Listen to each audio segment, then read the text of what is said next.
EA Sports. It's in the game.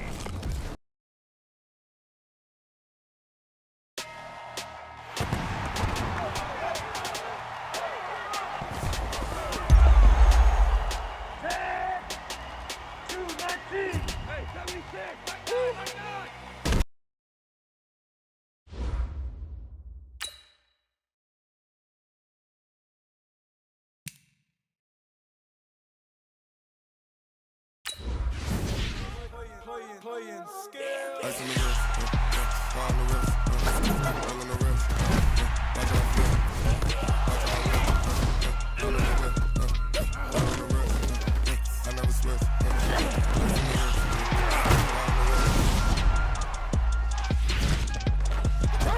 Back then, you out the zip, blind back in the dip, got a whole party all on the ship, all these foreign things pull out the VIP, suck turn up, baby, pour out the milk.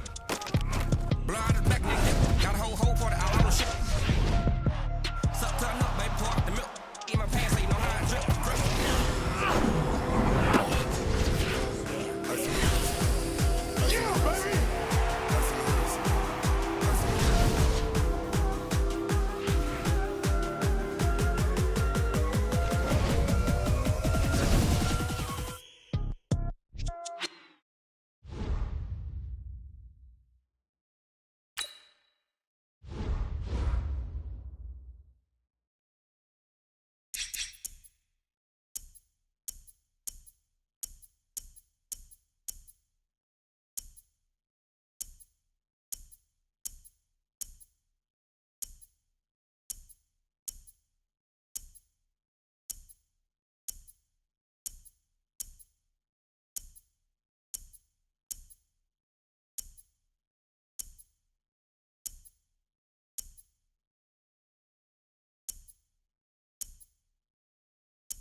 Hello, everybody. It's the coach. This is Madden 20 on EA Sports.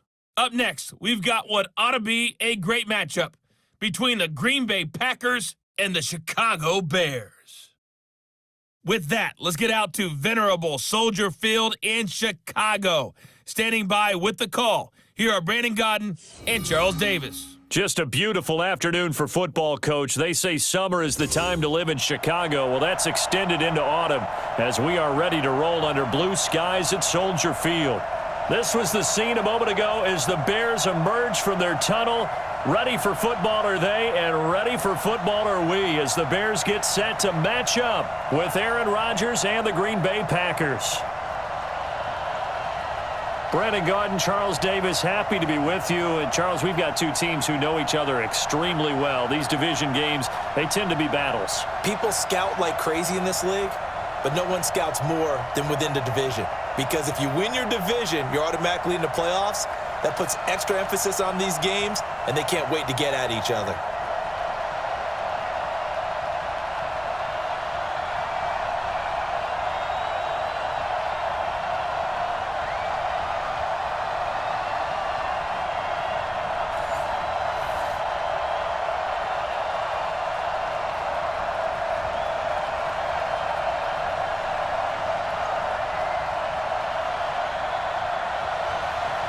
It's a rivalry that dates back to 1921. The Packers and Bears are underway from Chicago. This fielded a few yards into the end zone.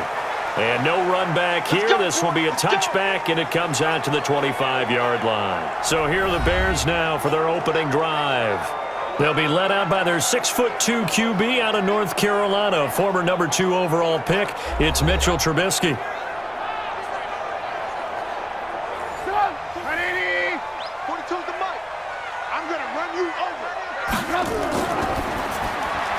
Quick pass out to Miller. It'll go as a loss of 3 right away, and it's second down. They completed the screen on the perimeter, but boy, that was textbook defense, exactly as you're taught to play against a wide receiver screen, and they snuffed it out for a loss of yardage.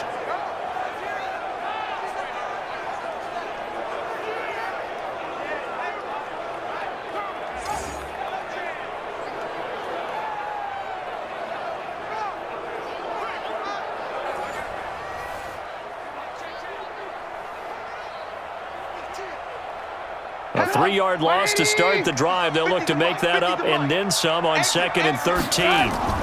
Here's the first carry for Tariq Cohen. And he'll get this up over the 25 to the 26. They'll get 4 on 2nd down, but it leaves them with 3rd and still 9 to go. And, Charles, now we get our first look at this offense. And one guy you have to look at in particular is Kyle Long. Can play guard or tackle with a nice degree of nastiness.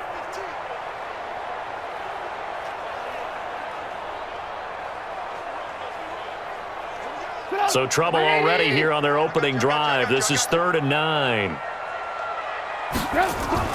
Play action. Now Trubisky. Rolling, and he can't get rid of it. He's taken down. Zadarius Smith drops him for a 4-yard loss there, and that brings up 4th down. It always helps for a visiting team to come in and set the tone on defense. In fact, when we talked with them prior to the game, they said they wanted this home crowd to feel like they had to hide their valuables when they were in town. Well, the home crowd quiet now early. See if their offense can take over and get some points on the board.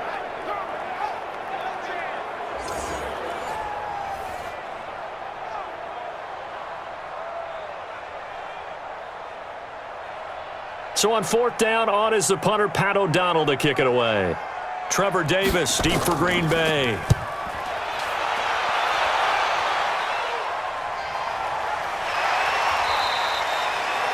So a change of possession here on the punt. And it'll be Packer football here. 1st down and 10. So here comes the Packers offense now onto the field.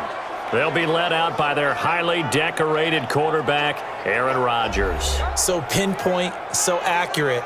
Sometimes we forget just how good he is. We start to take him for granted because he always places the ball exactly where it needs to be for his receivers.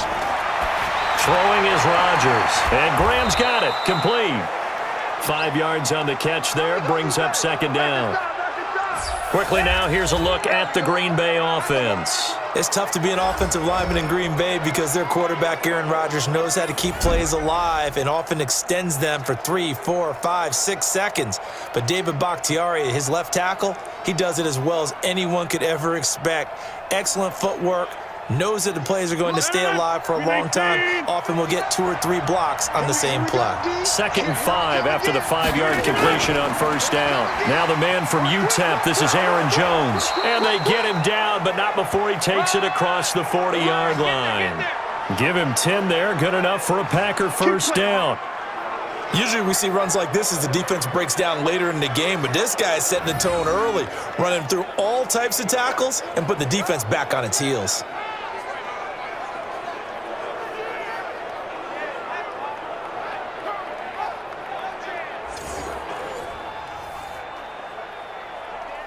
After the run by Jones, here's 1st and 10. Ready?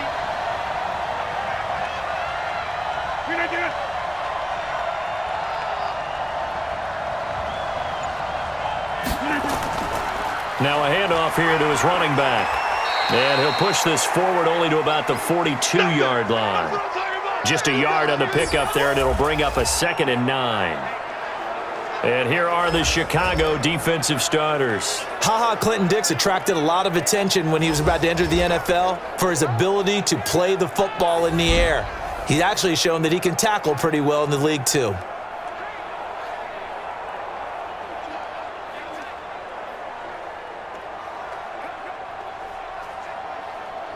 The run only got a yard. Here's 2nd and 9. Shotgun now for Rodgers. And this is caught. Mercedes Lewis with a grab. And he'll get it into enemy territory just across midfield at the 49. 9 yards to pick up there, and it's a first down. That's a staple of this offense. Drag route to the tight end. Yeah, he was unable to use his size to break off much more yardage after the catch, but still an effective gain nonetheless. So into Bear territory now. This is 1st and 10 at the 49-yard line. Now left side, a completion to his tight end. And he'll go down inside the 45 before going out of bounds. That throw good for 4. It's 2nd down. And, partner, I think that was a great example that not all tight ends are created equal because everything was right. Got the completion, but he's not one of the more dynamic guys in the league. So even though he caught it, couldn't turn it into much more. They go back to the ground with Jones. Still a couple yards short of the first as the 3-yard gain brings up a 3rd down. Brandon, all things considered, they have to feel pretty good about getting that type of a gain considering the blitz that they just had against them. So 3rd and 2. This quite possibly 4-down territory, though, if they're stopped. Shotgun now for Rodgers. Open man is Allison, complete. And he gets it to the 34. Good enough for the first. Rodgers to Allison. Good for a Green Bay first down.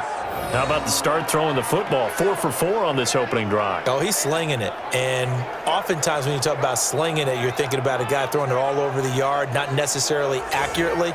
In this case, though, he's honing in on his targets, and he's delivering. Yeah, the opening script, however, they drew it up for this first drive, going to plan so far.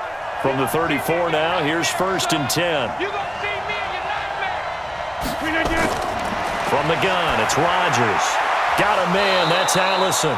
And brought down, but not before they're inside the 25. It's a gain of 12, and the Packers have the first.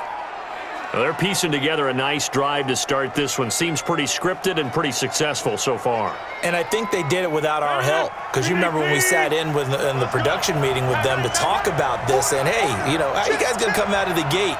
I know I offered my help with a few plays, and they didn't seem to want it. I didn't offer mine. You know, you were the smart one. Whatever they're doing, though, it's working really well. 2 yards on the pickup there. It'll be 2nd and 8. They tried a quick hitter inside, but that one was swallowed up because what they're hoping, those big defensive linemen will take the bait and move laterally and open up a crease that they can run through. Didn't happen on that play. The first carry now for the BYU man. It's Jamal Williams. And he is met in his tracks behind the line of scrimmage. It'll go as a loss of a yard, and it'll set up 3rd down. Well, we just saw a great example of what we talked about with his coach prior to the game. He's definitely one of the better linebackers at reading a play and flowing to make the stop before it turns into something big.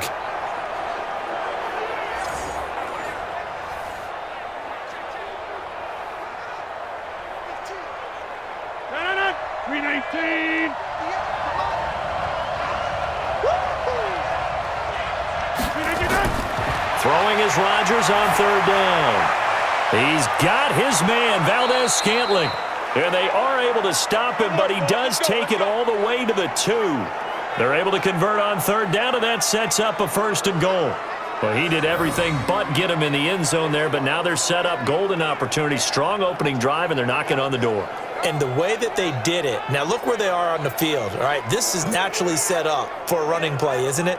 But with his ability to throw the football, his accuracy on this drive, you might want to think about a pass play in this situation. Interesting. Time to find out. 319.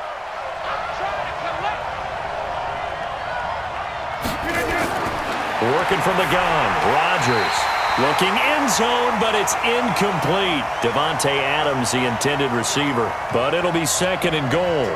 Down this close to the goal line, 1st down. Surprised that wasn't a run? I am, and you know I'm old school. I want to run the ball on 1st down in this situation because 2nd down, that gives me an option of running play action and maybe throwing it. 2nd and goal, and they will try again from the 2-yard line. They'll try and run it in with Jones. And he's going to get this back to the 3-yard line and no further. Call it no gain that time, and now it's 3rd and goal. This is kind of one of those in-between plays here, Charles, on 3rd and goal from the 2 or the 3 in that area. What do you dial up? Something quick hitting. You don't have the time for something that develops slowly. It's got to be right at them if you're going to run the football. And if you're going to throw it, something quick, get it out of your hands. And he'll take this into the end zone for a Green Bay touchdown. A 3-yard touchdown run as his guys are able to strike first here in this opening quarter. An ideal start for them, really. You force the punt, and then you go down and score. And you've got to see a fist pump on the sideline from the head coach, don't you? Because he's turned into his bench, and he's telling his team, this is how we prepare. Force the punt, go downfield and score. I told you guys, it's just like a boxer in the gym preparing for the fight. Now we get to turn it all loose. On is Mason Crosby for the point after.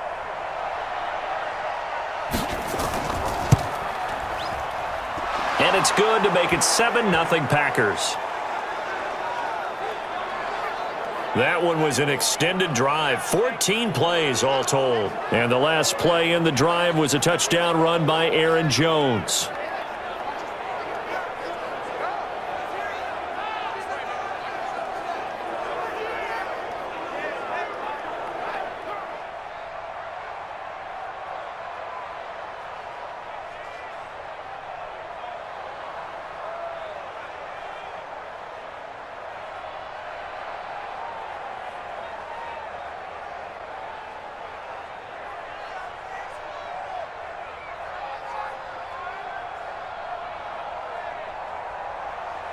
Now after the touchdown, here's Crosby to kick it away. Fielded about a yard deep. Oh, what a move. And he'll wind up about 4 yards shy of where he would have been if he had taken a knee, as they'll start at the 21-yard line. Here's the Chicago offense coming back out onto the field.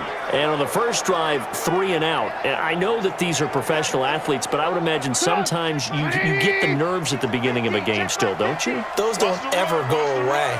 And typically what I've heard from guys and what I remember from playing, if you don't have nerves at the start of a game, it's not going to be a great day for you. You're not really ready to play. So finding a way to harness those nerves and not let them affect you in a negative way, that's what all the guys are looking for. Plays like we just saw there, that's why they're up right now. And the defense, they're doing their job. Yeah, it starts with the guys up front. So when you talk with GMs who are putting together a team, a lot of them say we're going to build from the inside out, because if you control the line of scrimmage, you control the rest of the ball game, and that's what we're seeing here. They're actually playing in the offense's backfield, not necessarily just playing at the line of scrimmage. They'll run on second down with Cohen. 8 yards on the run, and that cuts this down to a 3rd and about 5. On a 2nd and long, it's really nice to see an offense that has enough confidence to run the football in that situation. I think that goes back to their practice and game planning. They've seen things that they've seen on tape and in previous games that led them to believe that even in a long-distance situation, they can still run the football and gain enough yardage to put themselves in a good spot on 3rd down. This one into the hands of Burton. And they're able to get this one across the 35. A Chicago first down there on a gain of 11. His position, and he's listed as a tight end, but he certainly doesn't run like one, and that's what we're seeing more and more coming into the league. Those guys who can run, make plays after the catch, and gain that additional yardage. And using that speed there to turn it into a pretty nice little gain.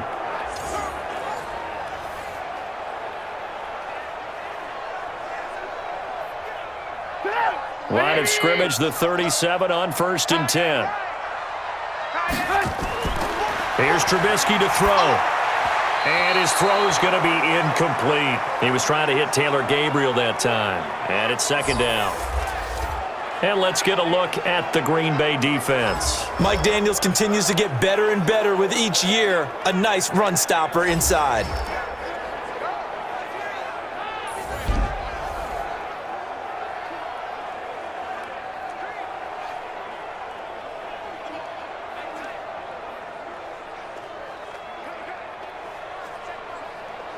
line of scrimmage. Again, the 37 as they line up 2nd and 10.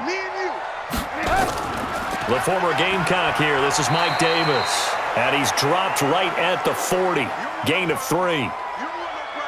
And that's one of the reasons you like to blitz even on rundowns. It confuses the blocking assignments. It doesn't allow those offensive linemen to get up to the second level.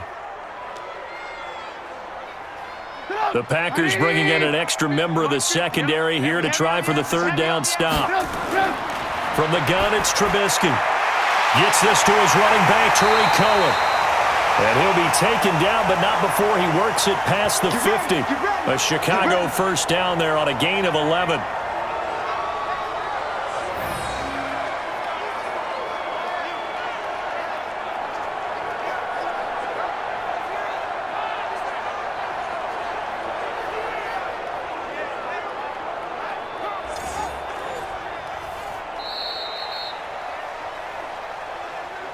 After one, 7-0 on EA Sports.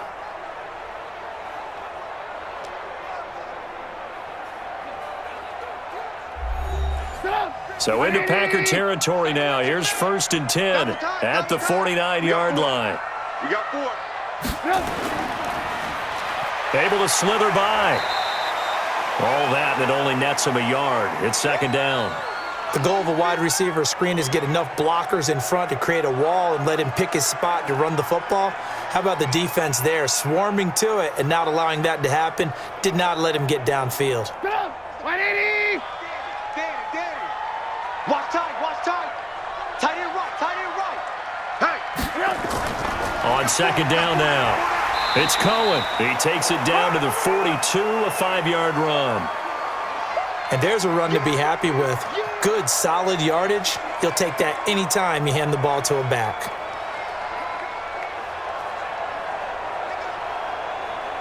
The Bears on 3rd down. They've been okay, 2 for 3 thus far. Here it's 3rd and 3. From the shotgun is Trubisky. He's got his tight end, Burton. And this is going to result in another 1st down as the tackle's made at the Packers' 25-yard line. Nice job, nice patience right there. Put him on the right side, let him work his way across, put the ball in his hands, and let him work his way upfield with a catch.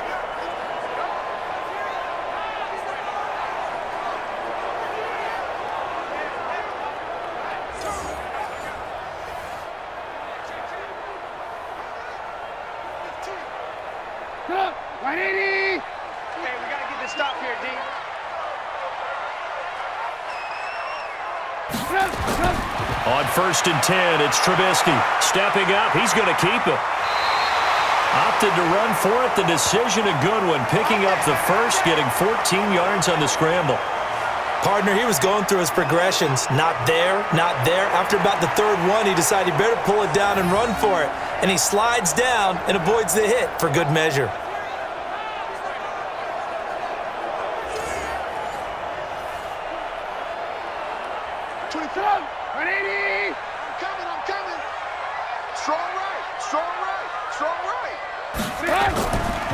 Draw play here. Trubisky gives to Cohen. And he'll take this one inside the 10, down to the 8. Give him 3 on 1st down. It'll set up a 2nd and 7. Well, he hasn't made much of an impact in the running game thus far, and after that last run, not much is going to change in that area. He hasn't been able to get anything going, and really the offensive line not helping him much. Watch tight end. Kim. On 2nd and 7, Trubisky. And he will score. Touchdown, Chicago. An 8-yard touchdown run as they are now on the board here in the 1st half. Not the first time on this drive we saw him take matters into his own hands, and this time he finishes things off with a touchdown run. You're not going to be happy with me, but I think he took matters into his own feet, didn't he? Oh, Davis from the top rope. I like it. Point after, right down the middle, and we are tied at 7. That one in the books as a 12-play drive, and it was all capped off by Mitchell Trubisky's touchdown run.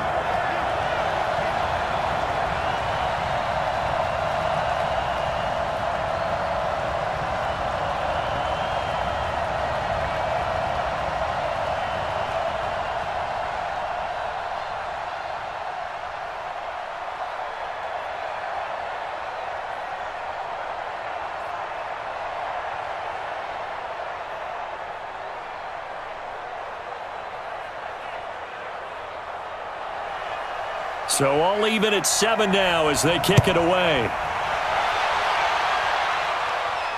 This fielded a few yards into the end zone. And no run back here. This will be a touchback, and it comes out to the 25-yard line. The Green Bay offense now about ready to take possession here. And they had to wait a long time to get the football back. Probably not what you were hoping for when you got an offense that's humming. Agreed. What you were looking for is the defense getting the ball back pretty quickly, right? Hoping for a 3 and out. So that didn't happen.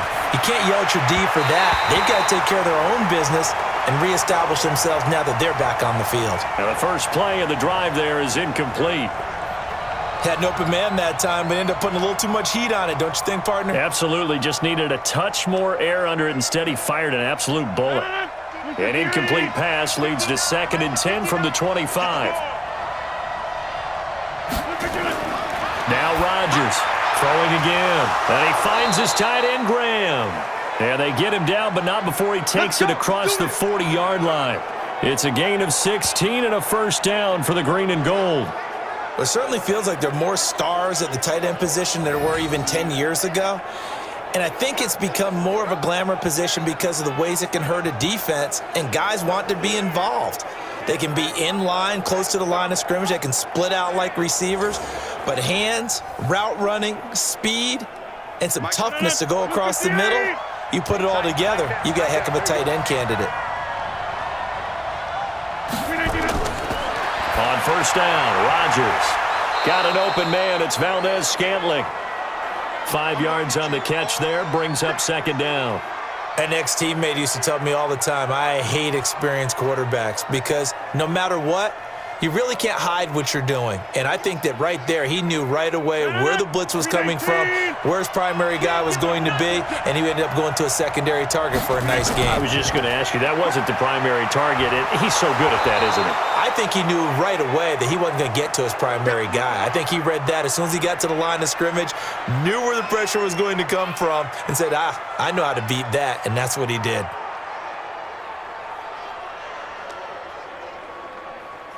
The offense on 3rd down tonight, a perfect 3 for 3 as they look to keep that streak going. They're looking at 3rd and a few inches. And he's going to have a first down as he's brought down at the 44-yard line. Rodgers finding Adams for a Packer first. I like watching the wide receiver screen because it's a real teamwork play. Because guess what? The guy catching the ball, he'll get all the credit. But how about the people up to block in front of him, either fellow receivers or offensive linemen? That makes that play a really nice timing play, and sometimes it can break big.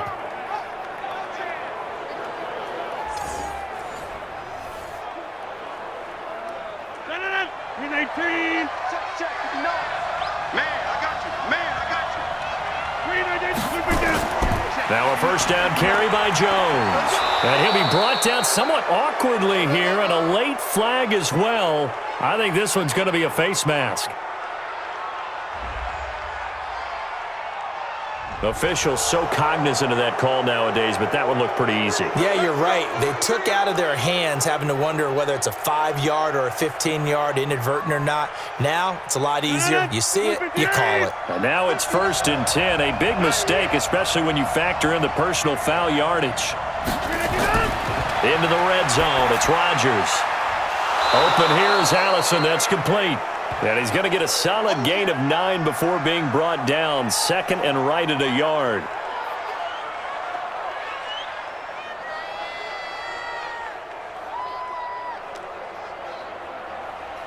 That last catch short of the marker by just a yard leaves him with a very manageable 2nd and 1. Rodgers gives this to Jamal Williams. And he is going to be stopped cold behind the line of scrimmage. Get him, boy! Get him, boy! That's a really alert defense there because they saw the heavy look come in from the offense, countered it with extra linebackers who brought a little bit of speed and heft, and able to really make a big-time play for their defense.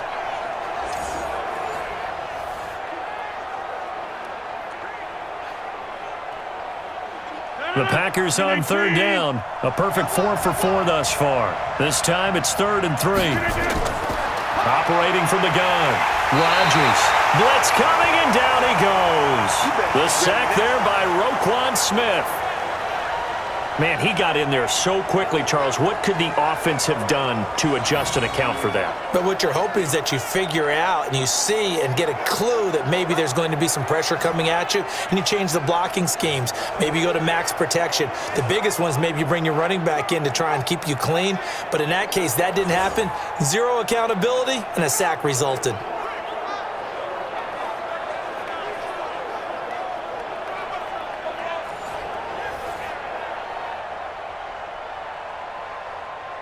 So on now for the Packers is their all-time leading scorer, Mason Crosby. It'll be from the right hash, and it'll be a 36-yarder. And the 12-year veteran knocks it right through, and they take the lead here now at 10-7. So the drive stalls out inside the 15-yard line, but they do get 3. And I've talked with enough players nowadays, and when they have these types of kicks, that no one says to their guy, hey, that's just like making an extra point, piece of cake. Because the extra point is not a piece of cake anymore. But kicking a field goal from that distance, just give him confidence and let him knock it through.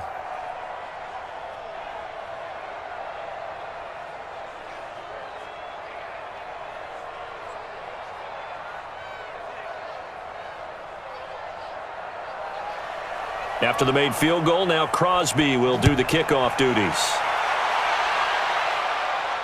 This is taken at his 4. And not a bad return here. He gets it out to the 25-yard line. And now Chicago getting ready to go as they take the field. And that last drive was very, very balanced, pretty methodical. You think they go that route again? I'm always of the school that until they stop me from doing something, I'm going to continue. And I think that that's exactly what they'll look to do. But the beauty is the balance that they've created sets up opportunities for big plays. Looks like a run, turn into a play action, and throw one deep. And throwing to start the drive, but that one incomplete.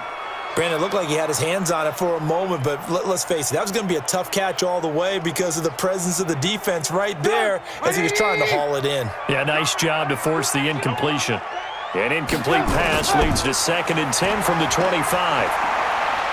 Now Davis fumbles it, and the Packers pick it up, and they take possession of the football and have it at the 36-yard line. Often on fumbles, you look at the guy who coughed it up and say, geez, what did he do? But, hey, let's tip the cap to the defense here. Not a problem at all, my man. I'm not even going to tip it. I'm going to doff my cap to him. Congratulations, big-time play. Knocking it free and creating something good for your team. And Green Bay getting ready to go as they take the field. And they're not going to play this conservative, I don't think. They had the field goal last time, and they're up, but they're looking to put a drive in the end zone. Oh, I agree with you totally. No one goes out on the field and says, all right, let's just settle for 3, except in certain situations, trying to ice a game, that sort of deal. Most of the time, it's end zone, and that's what you're thinking, and I believe that's exactly what they're thinking as they begin this one. Yeah, no quarterback ever goes out there saying, hey, let's get 3, right? Not one that I've ever met.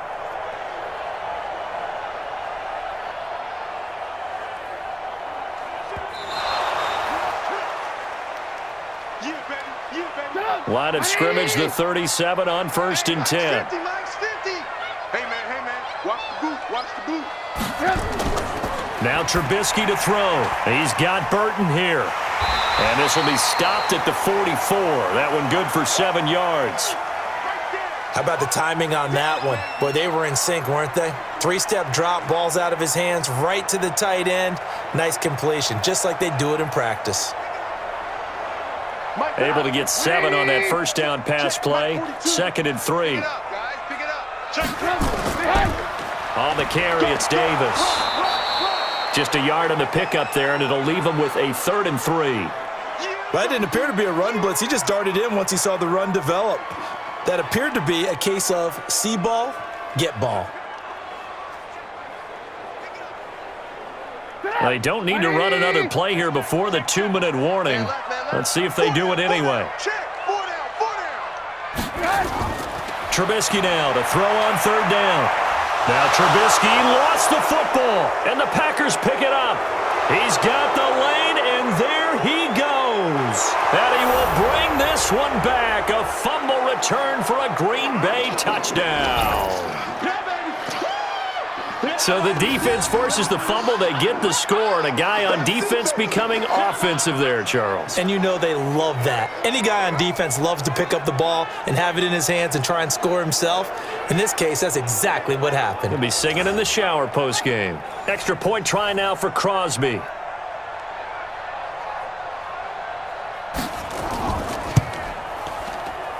It's good to make it 17-7.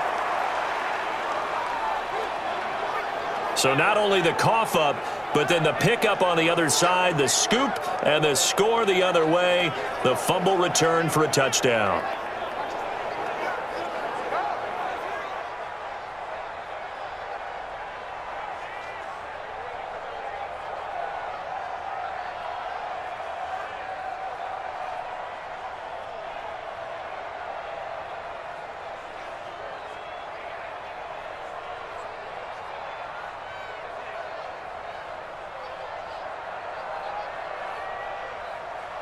And you can bet they're preaching two hands on the ball here as the kick's away following that fumble return. This is taken at the 3. And he'll take this across the 25, couple extra yards up to the 27-yard line. Second quarter action, 1:56 remaining. The Bears offense ready to go for their next drive. They find themselves down 17-7 as they start this drive 1st and 10. Throwing here to start the drive as they connect left side. We didn't need to ask around the league, but we got to confirm this guy's a good player. They've got to find a way to get him more involved, call a few more plays that target him. Absolutely, because here we are toward the end of the first half, and that's the first target, not just the first catch, first target. And you can almost feel Trubisky saying, let's get to the line and hurry up. Looking to throw again on second down. Trubisky, and he'll get up to the 43-yard line. 7 yards there and a first down.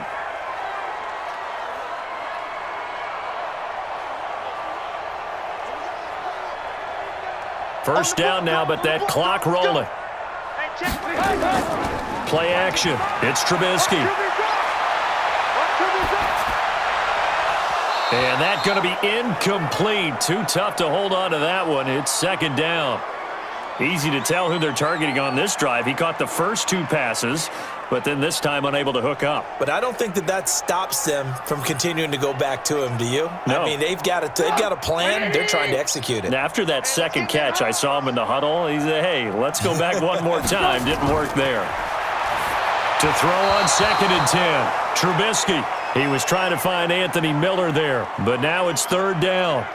Feels like they're getting caught in between here because they didn't completions on 1st and 2nd down. Now you got to worry a little bit about the clock because you prefer not to give them another shot here in the first half. But if you don't pick up the first down, guess what? You're likely going to have to.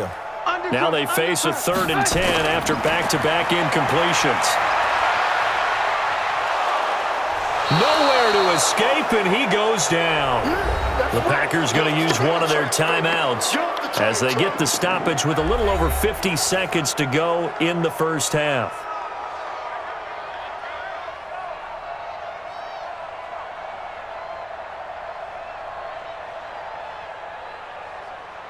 Here's Pat O'Donnell now as he'll punt it away for the 2nd time. This is away and a very good kick angled for the sidelines. And this will be up to the ruling of the side judge here. He says it crossed out of bounds at the 16-yard line. The Green Bay offense now about ready to take possession here. You've got under a minute to go here until halftime. You got the good-sized lead. No need to do anything crazy. No, there really is no need to do anything crazy. The smart play, go ahead and take your lead into the locker room and then try and add to it in the second half. But there's a part of me that looks at this and says, first half going my way. I have a little bit of a cushion. Let's go ahead and try and extend things. If you've got some good plays drawn up, you might want to think about them right here. That's very well timed there defensively because it's not a bad throw, but the collision came at the exact time he was reaching to bring in the football. Really, really well done. Decent offense, just better defense. I think you're right. After the incomplete pass, here now is 2nd and 10. Rodgers now to throw, and that is incomplete. A lot of force bearing down on him there. He could not hang on. It's 3rd down. Didn't have a receiver open downfield, and as it turned out, Couldn't even find his outlet man because of the coverage. It was way too tight, unable to find anyone open. They come up to the line now facing a 3rd and 10 after the incompletion. Rodgers with a give. It's Aaron Jones. And they're going to get him down well short of the first as he can only get this to about the 19. Now the Bears going to call the first of their timeouts as the clock will stop with 37 seconds to play in this first half.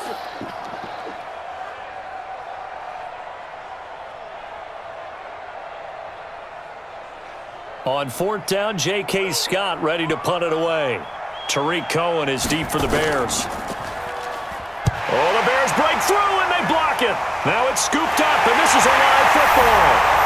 Touchdown, Chicago. In for the score, as they are now just an extra point away from making this a 3-point game. Partners, you well know every block punt wasn't necessarily a called block. Sometimes the guy just finds his way back there.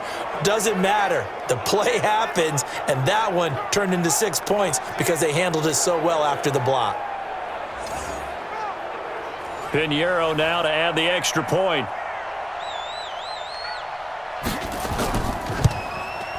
And this is up and good to make it a 17-14 game. So the very rare blocked punt, scooped, and returned for a touchdown. What an exciting play.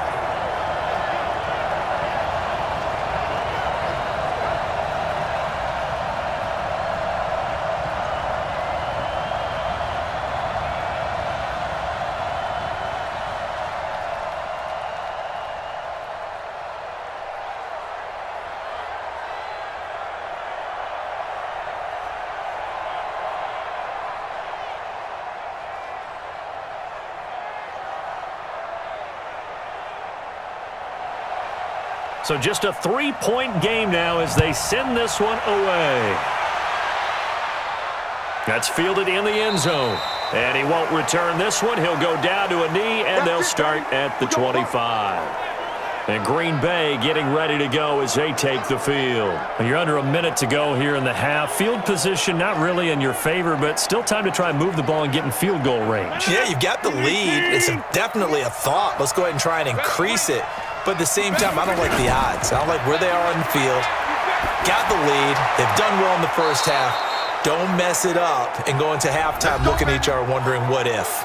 Now the Packers going to go ahead and use the second of their timeouts as they'll stop it with 27 seconds remaining here in the second quarter.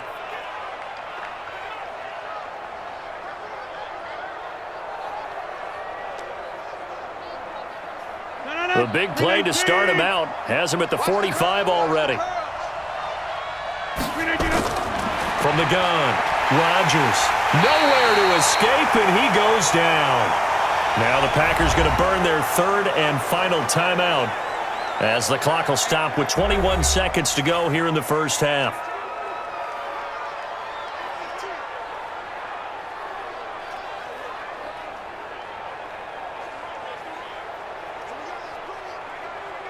And they need to work to at least get some of this yardage back after the sack. 2nd and 19.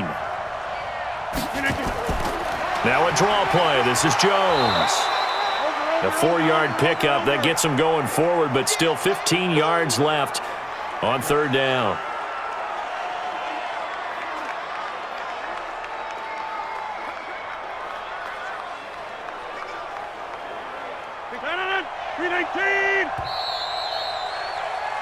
So we've come to halftime here with the visiting Packers out on top. As we'll head down to Orlando, that's where we find our man Jonathan Coachman at our EA Sports Halftime Report. Coach. Okay, Brandon, thanks very much, and welcome everyone to this abridged version of the EA Sports Halftime Report. This one's been as good as advertised. Just a field goal separating these two teams as they've already made their way back out of the locker room. So to bring you the story of the second half, let's get you right back out to Brandon Godden.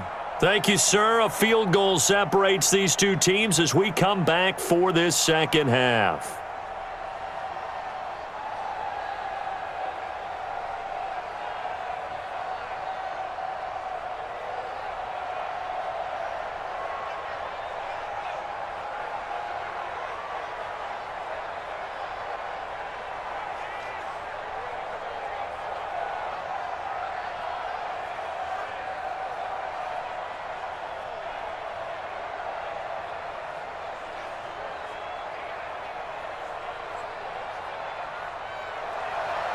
So it's the Packers set to receive the kick. They've got the lead as well as we are underway in the third quarter. This is fielded at the goal line. And he'll get across the 20 before he's brought down at about the 23-yard line. The Green Bay offense now about ready to take possession here. They have the lead. Now they'll be looking for some separation here as we begin the third quarter. I like the way you term that because now I think they go a little bit deeper into their playbook. They like what they did in the first half. That worked okay. But in order to get the separation that you just talked about, change things up a little bit. Change your tendencies, try and hit them a little bit more with some things they didn't see in the first half. We'll see if they do just that. One thing you're hoping for when you run drag routes, you're able to hit a receiver in stride and he can pick up a lot of yardage after the catch. But in this situation, the defense was effective, able to stop him before he could get a good head of steam going.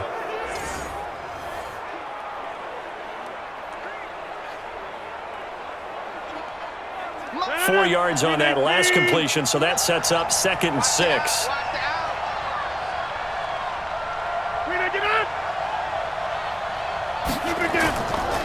Here's Rodgers to throw. Wide open receiver complete. And they work this well upfield across the 45. That one a gain of 20 and a first down. And when you're playing a quarterback with some experience and some moxie, you enter the danger zone when you decide to blitz him because if he's able to diagnose as he did on that play, he can hurt you downfield. He reads defenses so well, doesn't he? He really does, and the best part about that play for him, I don't think that was his primary target. I don't think so either. I think he had the read, figured out where the blitz was coming from, and went to a secondary target for a really nice game.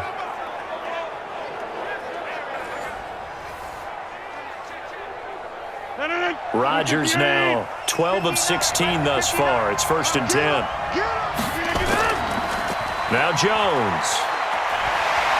And he'll be brought down right at midfield after a gain of only a couple. Well, we saw him there trying to get it to the outside, trying to get to the perimeter, but not a whole lot of room there. But there's got to be one positive to that. If you keep moving laterally, creases tend to develop as the game moves on, and they can run it back inside later.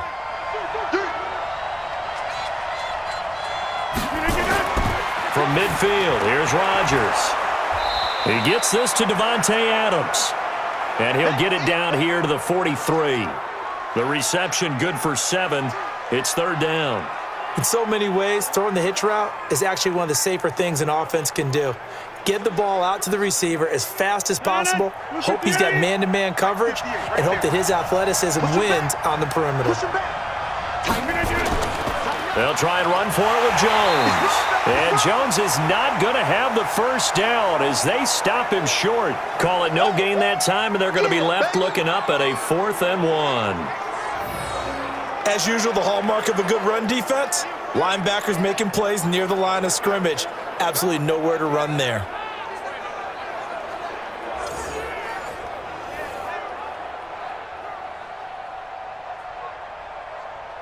Here's J.K. Scott now. And remember, he had his first punt blocked.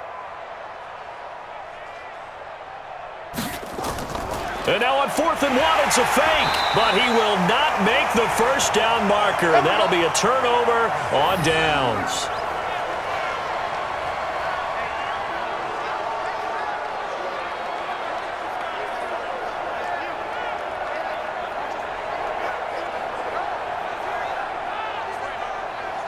So here are the Bears now as they get set for their first possession of the second half. They're down in this game. A chance for the offense, though, to put something on the board, get some momentum here in half 2. Try and get things kick-started for them. And you know at the half, they discussed how they were going to get that done. This is where scripting comes into play a lot of the time. How many plays do you script coming out of the second half? Most of the time in the first half, you're scripting 12 to 16. I think in the second half, you're really scripting more like 8 to 10. Kind of a starter or an opener, whatever terminology they use, just something to get you off to a quick start. I think that's a big pickup for a first down because when you run a drag route against zone, you're sometimes asking for trouble because you might run into a defender. Yeah, well, there they ran into a first down, executed it to perfection. Now it's Trubisky. And now he'll tuck it and run. It won't be a sack, but it's no gain, and it brings up second down. And while he did a good job of sliding around in the pocket, there was nowhere to go with the football, so he had to take off and try and run. He just got back to the line of scrimmage, no gain. 180! I know he ain't got it. On second down, Davis fighting his way down to about the 35-yard line. 2 runs in a row, but only 2 yards to show for it. And this is why aggressive defensive coordinators love to blitz. It wreaks havoc because they end up taking their attention to the blitzers, freed up the D lineman to make the play. So third down now. They need the 27-yard line for a first. Everyone, you got 4 down. Watch 80. He likes to get those jump balls. Out of the gun, Trubisky. And Robinson with a big catch. And this is going to result in another first down as the tackle's made at the Packers' 19. I don't care how many times we say it, I still get a kick out of watching quarterbacks and receivers do the pass tree in pregame warm-up. But I always remember that when we go to practices, we see that after practices as well. They really tune it up, don't they? They tune it up. They know why they do it for these situations. First down. And they build that trust, and that's why they're able to find him in this type of a situation. 180! You ain't doing nothing today. From the red zone now, here's Trubisky on first down. That is caught by Cohen. And he'll get it down this time to the 17. It'll be a 2-yard gain, and it's a second down. Everyone's got to be able to catch the football. Doesn't matter what position you play, but if you're on offense, be aware a ball may come your way. So 2nd and 8 here after the pass play for 2 yards on first down. They go back to the ground now with Davis, and he'll get about 3 as he's taken down at the 14-yard line. Well, that call makes sense because they've been throwing it well on this drive, and once again they show passing formation, showing the shotgun. Then they ran out of it. That's a nice play by them defensively, though, to hold it to a short gain. It looks like the Packers have added an extra DB on third down. Now Trubisky. The screen pass here to Cohen. And they'll lose yardage here. Knocked back to the 19-yard line. He went backwards 5 yards there on third down to bring up fourth. Well, you can see what they wanted to do. They wanted to set up the screen there, but it got blown up. It's hard to run that play if you're not getting a lot of pressure at the quarterback because the space doesn't open up. They were able to read that one and slow it down and stop it before they could get a first down. Now for the field goal try, here's Eddie Pinheiro. From the left hash, it's a 36-yard attempt. The kick by Pinheiro is good, and that will tie things at 17 all. So they put together a good little drive there, but ultimately stalling out in the red zone. Yeah, I know a lot of people look at it as a little bit of a negative. They didn't get 6 points out of it, right? Didn't get the touchdown. But that's actually okay. They got 3 points, able to give their defense a little bit of rest, let them settle down over there. So all in all, to me, that's a good drive.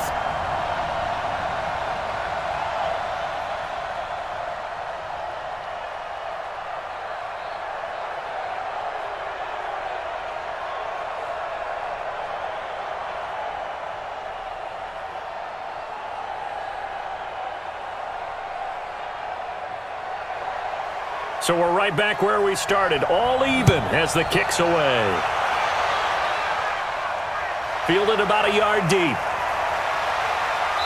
And he'll get it up to about the 26-yard line just across the 25.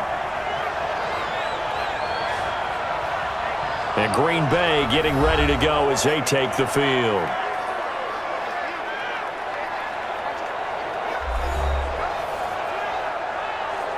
Rodgers will bring the pack up with a 1st and 10 at their own 26. From the gun, it's Rodgers. And nowhere to fit that football in. It's knocked away and incomplete. There defensively was Buster Screen to knock it away. It's always a battle. Who's going to win on first down, the offense or the defense? Let's face it, if you've got the ball, 4 yards or more on first down is what you're aiming for. They tried to throw for it there. Nice effort to knock that one away and bring up second down. Once again, they'll come up on the 26-yard line, 2nd and 10. The dump-off gets him only one, and now you're looking at a third down.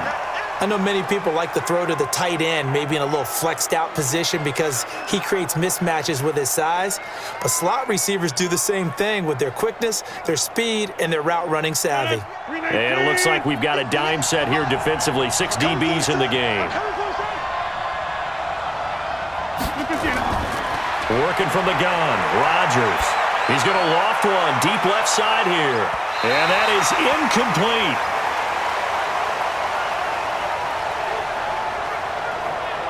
Not only was the call spot on, how about the execution of that defense right there? Zone was absolutely locked up tight. He was trying to force it in there on third down. But if there's a time to force it, he felt like he needed to make a play, right? Yeah, exactly right. Third down, you got to try and find something. There's nothing available there for him.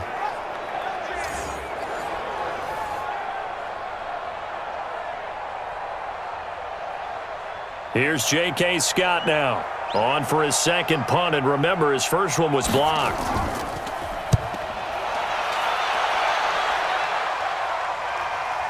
On the return is Cohen. That'll be a 47-yard punt officially, 5 on the return. And the Bears take over. Here's the Chicago offense coming back out onto the field. And after the field goal last time, we'll see what they can get here. At least they got points out of the last drive, Charles. I never met an offensive coach that didn't want to drive to end with a kick. Most of them wanted to end with a PAT, right? In this case, a field goal, they'll take it. Way better than the alternative, which is a punt. Yeah, but you met fan bases that wanted that weren't happy with that field goal. I haven't met a fan base yet that wants to drive to end with a kick, other than the extra point. That's it. Well, I know it goes against the instincts of the person catching the ball because all you're ever taught is catch the football, don't drop it. But drop it there. Yeah, in that situation, dropping it would have been better. End up losing yardage, even though they completed the pass. As good as a sack. Yeah, how about that? Although they won't get the same credit for it, and it won't help them at contract time.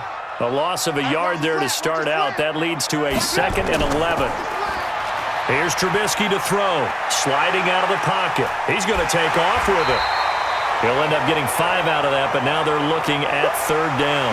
Well, let's give some credit to the defense. They did a nice job there as they flushed him to his right. But he is able to buy some time, extend the play, and turn it into a short gain. And on third down, a nickel formation here defensively. From the gun, it's Trubisky. And he's got Miller. And they get him down, but not before he takes it across the 40-yard line. A Chicago first down there on a gain of 11. I think it all came together there. In-breaking route, drove it with excellent pace. Money throw right there to move the sticks.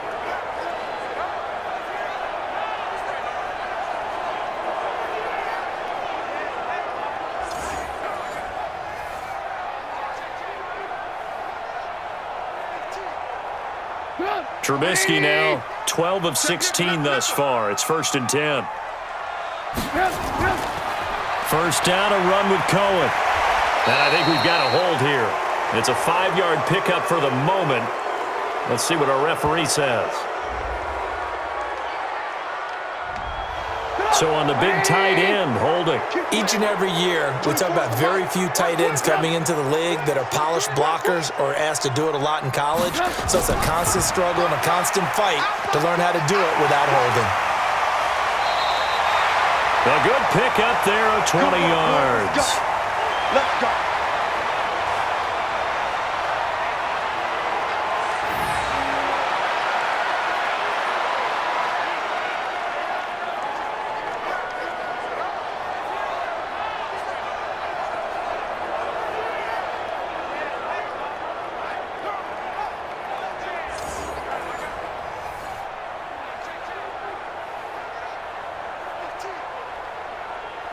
Under a minute to go in this third quarter as they come up 1st and 10.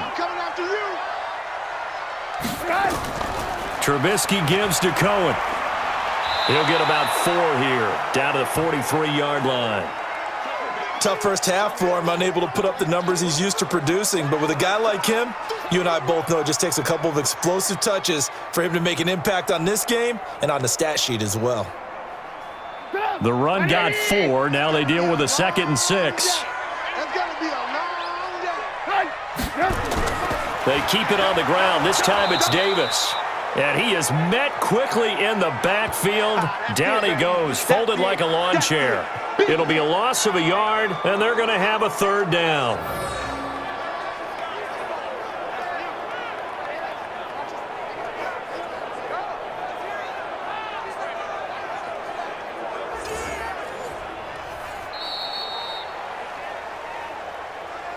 And that is going to do it for this third quarter of action. This is the National Football League on EA Sports.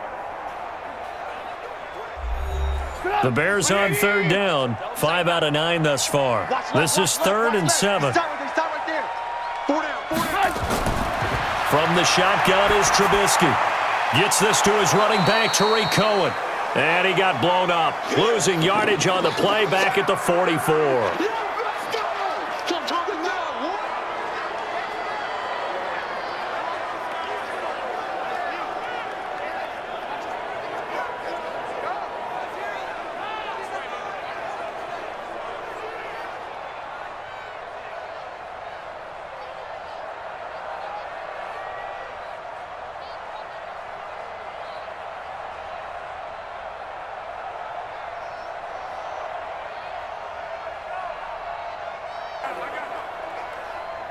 Here's Pat O'Donnell now as he's on to punt for Chicago.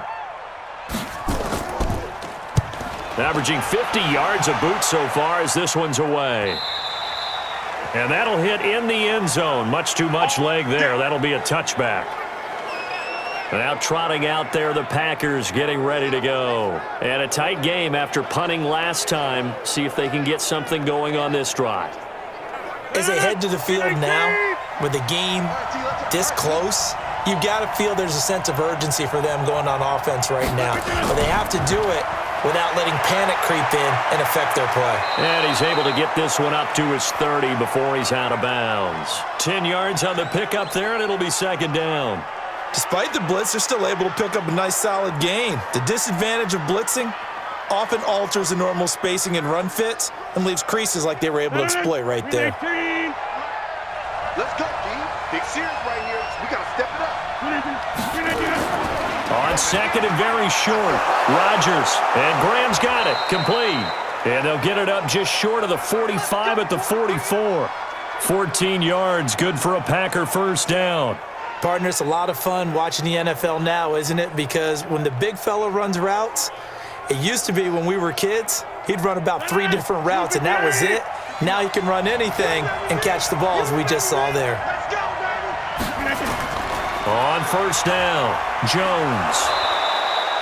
He'll get a nice chunk there on the first down run, and it's 2nd and 4. Let's talk a little football 101 here, because one of the keys to advancing the ball downfield, success on first down. Huge difference, as we know, between 2nd and 4 and 2nd and 8 and 9. 6 yards on that last play. Here's 2nd and 4. Watch the screen. They'll go again to Jones. Just a yard on the pickup there, and it'll leave them with a 3rd and 3. Well, they had that one sniffed out. Excellent run blitz. Stop that one for a short gain.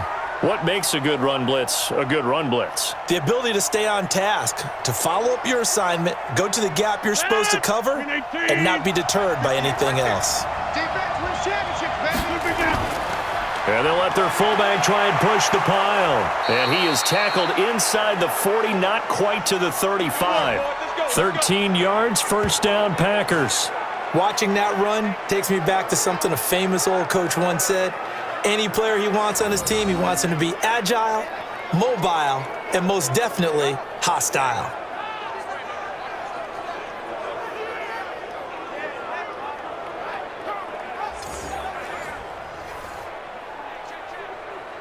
So signs of life in what's been a dormant offense in this second half. Here's 1st and 10. Out of the shotgun, it's Jones. And he is met in his tracks behind the line of scrimmage. That's going to go as a loss of a yard, and it'll be 2nd down. It's a tough one right there. He ran right into the teeth of the blitz as the linebacker was freed up in order to stuff that one for a loss. I think quarterbacks got to see that. Got to find a way to audible into something a little more advantageous. My Maybe just a slight detour on what's been a strong drive. Here's 2nd and 11. Watch the whip. Again, it's Jones.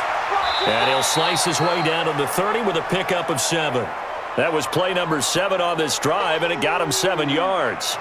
But you got to give kudos to your offensive line and the guy carrying the ball because they were in a 2nd and long situation. It seemed pretty dire, but they brought it back to 3rd and manageable with that run. The Packers on 3rd down, 5 out of 9 thus far. This is 3rd and 4. Shotgun now for Rodgers. And he finds Jimmy Graham. And he's able to pick up the 1st down here before he goes down at the 26. 2 former All-Pros connecting. Rodgers fighting his tight end Graham. Packer 1st down. That was a route run not just with dexterity, but with intelligence. Found the hole in the zone, made sure the quarterback saw him, and was able to make the sure catch and flip the down marker back to 1. Rodgers now perfect since the 2nd half started. 7 of 7. It's 1st and 10. Shotgun now for Rodgers. Oh, no, he lost the football.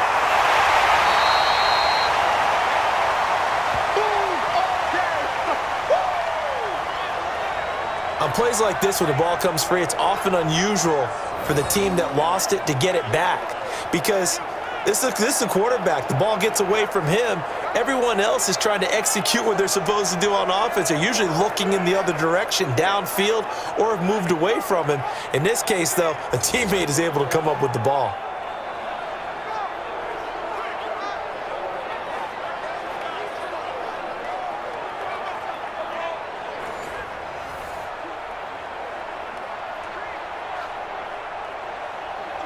Now this one from about 2 counties over after the sack. They come up on a 2nd and very long. Throwing now is Rodgers. Oh, no, he lost the football. But it looked like a Packer. Yeah, a Packer was able to get this back, and they'll indeed keep possession. So it goes as a fumble, but the key thing, not a fumble loss. Yeah, that stat's big, isn't it? I mean, I remember watching teams play. The ball might be on the ground a number of times during the game, but if the other team doesn't get it, that's a huge difference in the ball game. And in this case, they were able to retain possession.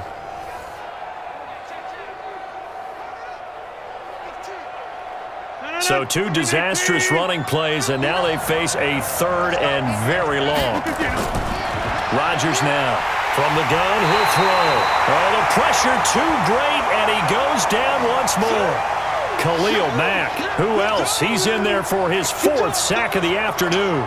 The amount of sacks that they've absorbed in this game is absolutely extraordinary. Let's just face it. This offensive line, flat out, cannot handle this pass rush. It's been demonstrated time and time again.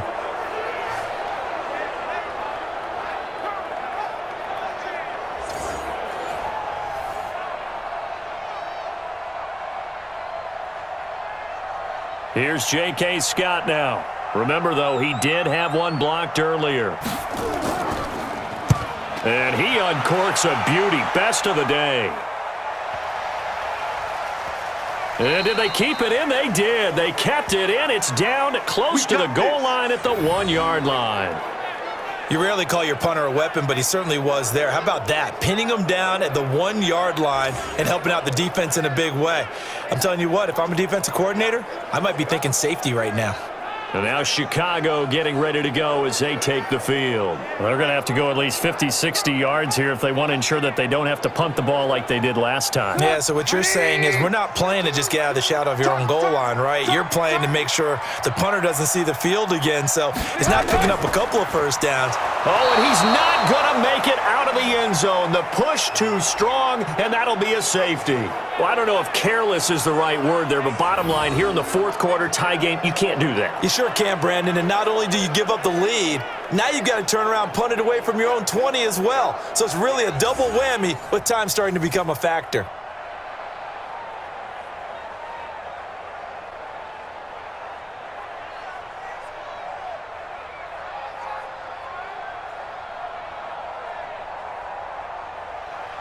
Now the free kick comes after the safety from the 20 as they bring the punter on to try and get some hang time here. Here's more. And the ball is knocked out. And this is picked up by the Bears. And he will score. Touchdown, Chicago. A big play there. His second touchdown of the afternoon. And the Bears have retaken the lead.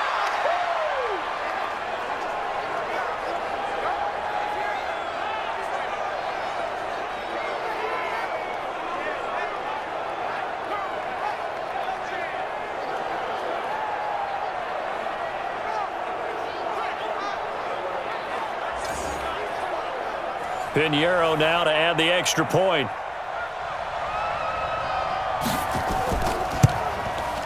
And the lead is up to 5.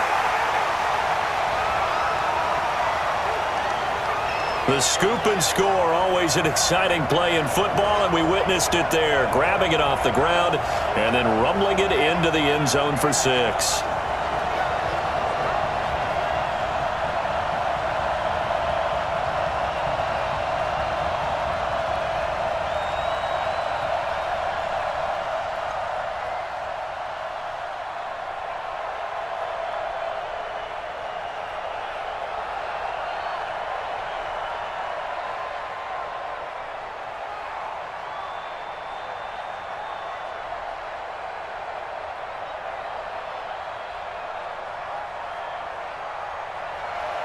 So here's the kickoff now as they'll get it again following that fumble return for a score. This is taken at the 3. And he'll take this one near the 25, call it the 26-yard line. The Packers offense now, they get ready to head back onto the field. And a chance here to make this a 2-score swing, maybe even take the lead. And it wasn't that long ago in this game. They looked like they were a little bit out of it, didn't they? But how about the safety? Get the ball back. Now a chance to take the lead. They are roaring on offense. Yeah, you just kind of feel it. Fresh juice. And Rodgers is going to go down. He's sacked. Khalil Mack, my goodness, make that now 5 sacks for him in this ball game. Really, really turning in an incredible performance.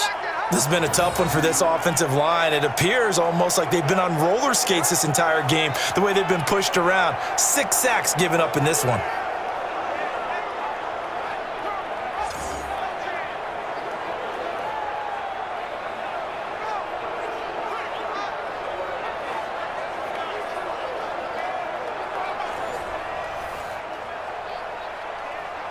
So that complicates things a bit here. 18 yards to go now on second down. Now it's Rodgers. And that's going to be incomplete. A lot of contact, no call, and it's third down. They went with a dime look on defense. 2 extra defensive backs on the field and covered up essentially every blade of grass. That allowed them to disrupt the play. Possibly a turning point. Big play coming. This is 3rd and long. To throw is Rodgers. Operating from the gun. And that's complete to Adams. And this effort will not get it done. He stopped well short of the first down at the 29. So much about this game is just understanding situations and then having to execute, isn't it? Guard the first down sticks. Don't let them get there. And they rallied and made the tackle.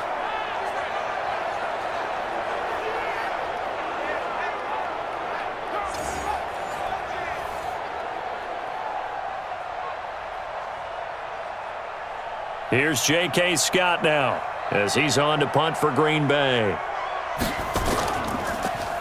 And this is away. It's a high kick, and he got all of it. And that one hits a little too close to the goal line, and it continues into the end zone for a touchback. Here's the Chicago offense coming back out onto the field. And the last time they had the football, they surrendered 2 points on the safety. They don't want to do that one again. No, not at all. It's almost like a bases clearing double, isn't it? Give up a couple of runs. Sure. just messes things up for you offensively. But now they've got to go ahead, take it, set it aside, and move forward. Now a fake on the give here as they try the run-pass option. And he's going to get 7 out of this before being taken down at the 27. 7 yards, the pickup on the pitch and catch. I got the sense that the defense created a little momentum for them there, didn't they? Did their job, forced the punt. Now, nice start to the drive. Offense has to do their part. Yeah, they certainly do, but what a great start for them. They've got to go thank the guys on D. 3 down. Out. 87 seconds. From the 27, Trubisky, he'll run it. And this won't be enough to pick up the first. A gain of 2, 3rd and 1. Fourth quarter, down to the final 2 minutes, and we've got a 1-score game.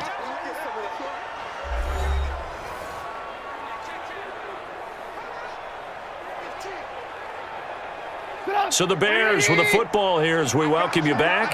They're facing a critical 3rd down now as they try to hold on to this lead. Davis, he'll try to run for it. And he's going to have the first down, yardage to the 35. And now right out of the 2-minute break, we'll get a timeout used defensively with 1:56 to go.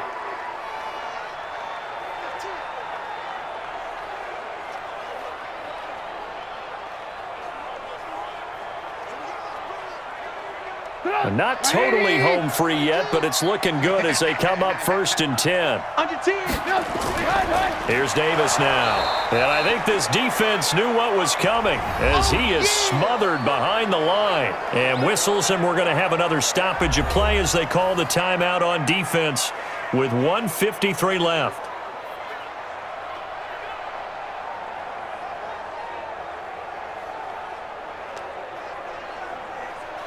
You'd have to think likely another running play coming here, 2nd and 11. Now it's Davis. Room here to run. And getting this just shy of midfield. They'll spot it at the 49. Now the Packers going to burn their 3rd and final timeout. And they'll be disappointed to have to burn one there after giving up the first down.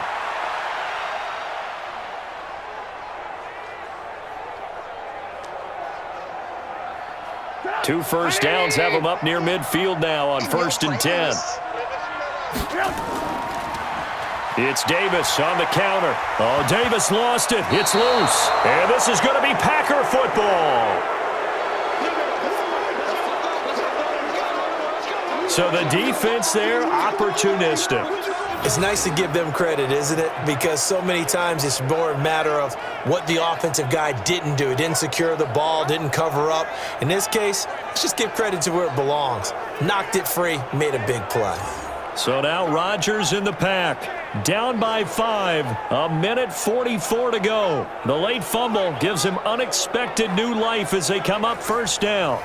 And this is one of those bang-bang plays, Charles. Did the knee hit first or did the ball come out first? This is where you need that 20/20 eyesight, don't you, Brandon? You've got to see which one happened first. If the knee hit the ground, then they will keep possession.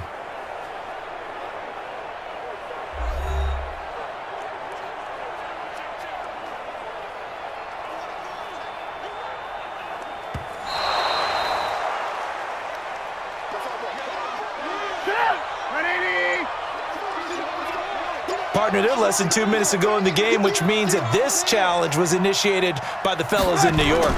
And if you're the coach, you're thinking, thank you, New York. They'll try and run it. And he's going to get this down near the 30-yard line. A nice job there on the escape and scramble. A first down, a 16-yard gain. All right, partner, I'm a defender, but I've got to express my admiration there. Moving around, making it happen, and instead of worrying about protecting himself, he goes and gets the first down. I've got to give it to him on that one. Normally, you don't want your guy taking shots, your quarterback, but it's winning time here in the 4th quarter. If he needs to make those plays with the legs, go ahead, right? Yeah, no doubt about it. At this stage of the game, all protections, they're off. 4 down. And Trubisky down to a knee, and that is all she wrote. Listen, anytime you take a knee to end a game, that means you've won it. So it doesn't matter whether it's home or on the road, but there's something a little extra special about doing it in front of your home crowd, isn't there? And the home crowd applauding. They're happy with what they've seen. Chalk this one up in the left-hand column for a win. Yeah, that's right. Head to the locker room, throw the wristbands in the crowd for the kids, your gloves, your towels. Get to share it with the home team. So this one in the win column for the Chicago Bears. And it wasn't really always pretty. They had their bumps and bruises. Really, both sides did. But they did what they needed to do at home to get the win. Yeah, they really had to grind this one out, didn't they? Because nothing came easy. Every snap was a major league brawl. They had to win at the line of scrimmage, win downfield. They got all those things accomplished. But to win a close one like this, you know, every team wants to be physical. We've heard that a million times, right? But those who are mentally tough, those are the teams that you have to deal with in the playoffs. This was that type of a game. So that'll do it for us. For my partner, Charles Davis, and all the hard-working men and women on our crew, I'm Brandon Gaudin. You've been watching the NFL right here on EA Sports. The Bears get the win at home as we say so long from Soldier Field.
Hey, everybody, it's the coach. This is Madden Football on EA Sports. Up next, we've got a good one on tap between the visiting Houston Texans and the Kansas City Chiefs. With that, we're out to Arrowhead for the call from Kansas City. We'll hand it over to Brandon Gaudin and Charles Davis. All right, Coach, from one of the loudest venues in the NFL, there's a look at Arrowhead Stadium here in Kansas City. The scene a few moments ago, here it is. It's unlike any other in sport as both teams made their way out of the tunnel. These folks are fired up as their guys are ready to do battle with the Houston Texans. Alongside Charles Davis, I'm Brandon Gaudin, and Charles, kickoff moments away. Quickly, what are you watching in this one? The offensive line for both teams, because both teams have a terrific pass rush. They've got to keep their passers upright. If they have a chance to do that, they can both thrive on offense and move the ball downfield.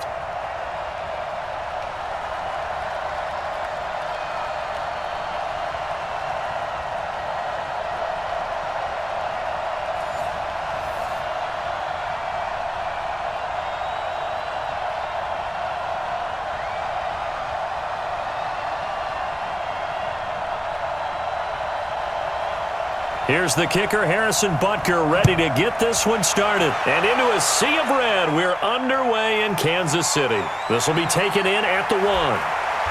And a nice return sets him up pretty good here at the 30-yard line. So out come the Texans for their opening drive. Orchestrating the offense will be a man who, of course, won a national title back in his days at Clemson, Deshaun Watson.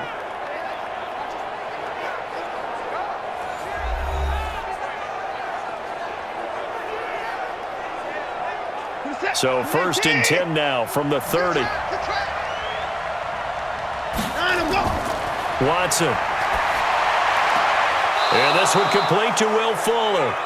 That's good for a Texan first down, a 12-yard pickup. People worry about throwing the out route because often it can get jumped, and that can turn into either an incompletion or an interception. But not on that one. Everything came together, and he catches it and goes over the sideline.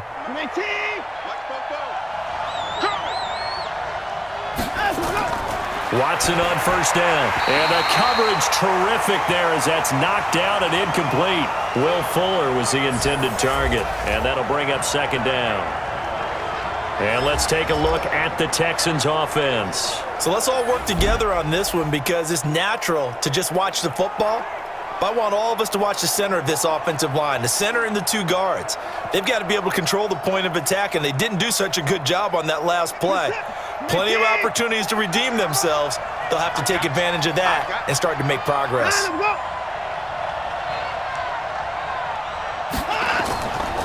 On the ground, this is Lamar Miller. And that play is blown up, losing yardage back at the 35. They call that a loss of 6 yards.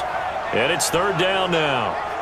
I know that speed is the hallmark of today's NFL game, but the key to good rushing defense is still having your linebackers set the edge.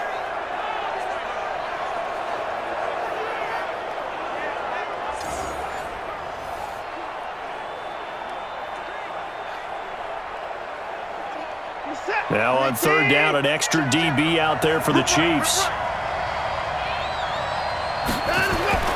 A shotgun snap for Watson. The catch made by DeAndre Hopkins.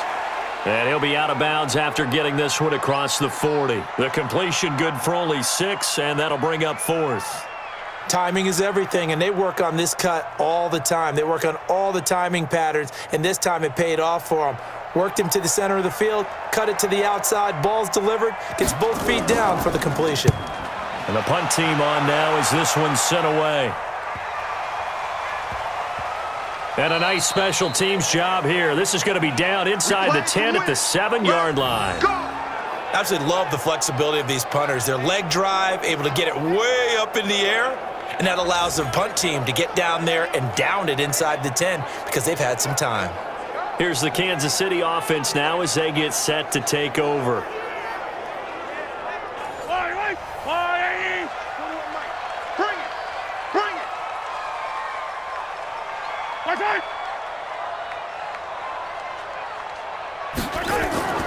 They'll run it for the first time with Williams.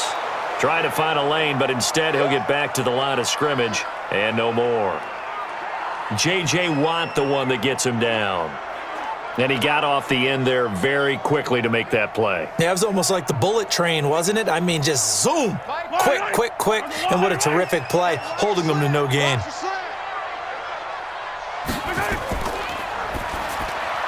Mahomes going to fire this out wide to Hill. And he is going to lose yardage here. He lost 2 there, and it's 3rd down. And never good on a pass completion there to go the wrong way, lost yardage. No, for some reason it seems to work better when you throw it downfield or you can move the ball downfield running it that way, doesn't it? But in this case, if you're the defensive guys, you're energized, executed well, and you caused a lost yardage play. That's going to feel good and look great in film. They'd like to avoid punting from their own end zone so they could use something here on 3rd down. Out of the pistol, here's Williams. And he was able to shed the tackle, but the reserves come in for the stop. 4 yards on the pickup there, but it's going to take him to 4th down. We often talk of situational football. Let's just call it team football. The defense did their job, got off the field, brought the punting situation, so they're turning the ball back over to their offense. You think those guys will get along very well right now? Of course they will. Defense helped the offense. Now it's their turn to take it downfield. Here's Dustin Colquitt now, as his first punt will come from inside his own end zone. And he gets this away, and look at this. This is a good one. On the return, Carter. Call that one an even 60 yards, 6-0. And the Texans will take over with a 1st and 10. And now out comes Houston. The crowd may be losing just a little bit of the edge after back-to-back punts. They want some big plays. They want to see some offense. They want to see somebody break away, whether it's through the air or on the ground. Now it'll be interesting to see where the patience is on both sides. Each head coach, can you hang in there and not try and force something that could put your team in some jeopardy? A run there on 1st down and a pretty good one at 5 yards, so make it 2nd and 5. Dorian O'Daniel, 3rd-round pick in 2018, made the tackle.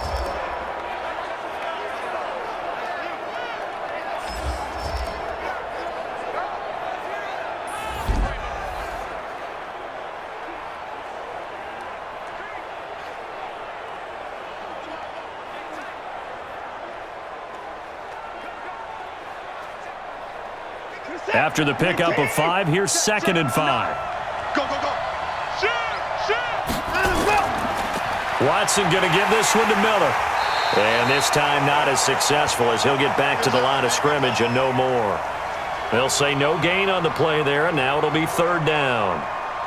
I think what we just saw there, partner, was linebacking speed that can trump O-line power. We see that at times because he filled the gap before the offensive lineman could get to the next level and take him on.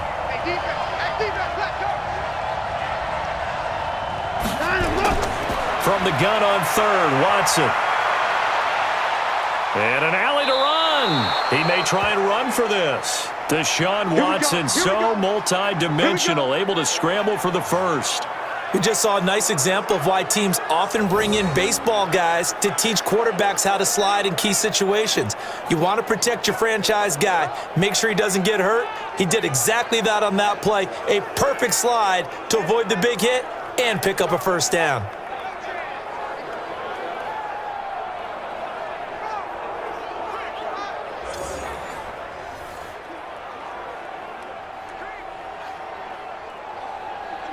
Mike, this is it. 218. All right. Let's go, B. Let's go. Let's go. A 1st down carry now for Miller. And he'll take it across the 50 and into Chief territory. 5 yards on the carry. Good pickup on 1st down. One thing to keep in mind, partner, especially in the second half, when you've got a running back of this size, of these dimensions, I can just tell you, attrition does set in for a defense because you're excited about hitting him in the first half. Maybe not so much in the second half, and some of these shorter gains turn into bigger runs later. Lamar Miller, and he is going to be stopped cold behind the line of scrimmage. That'll be a loss of a yard, and it leads to a 3rd down. All right, quick observation, Brandon, because early on in this game, I'm seeing linebackers playing with their noses close to the line of scrimmage. And my guess is the wheels are turning on that other sideline. As a play caller, you're filing that away right now, aren't you? Yeah, you're trying to find that opportunity later on when you can play action them or stick something to them between the 2nd and the 3rd level. 50. You got nothing with that. You got nothing. Throwing on 3rd down, Watson. He finds his target, Fuller.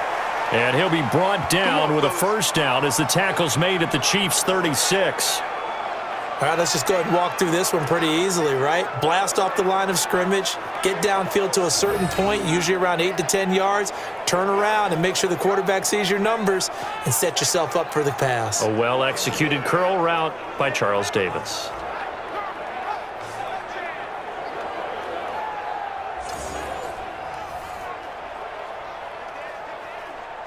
So from the 36 now, 1st and 10. Let's get it.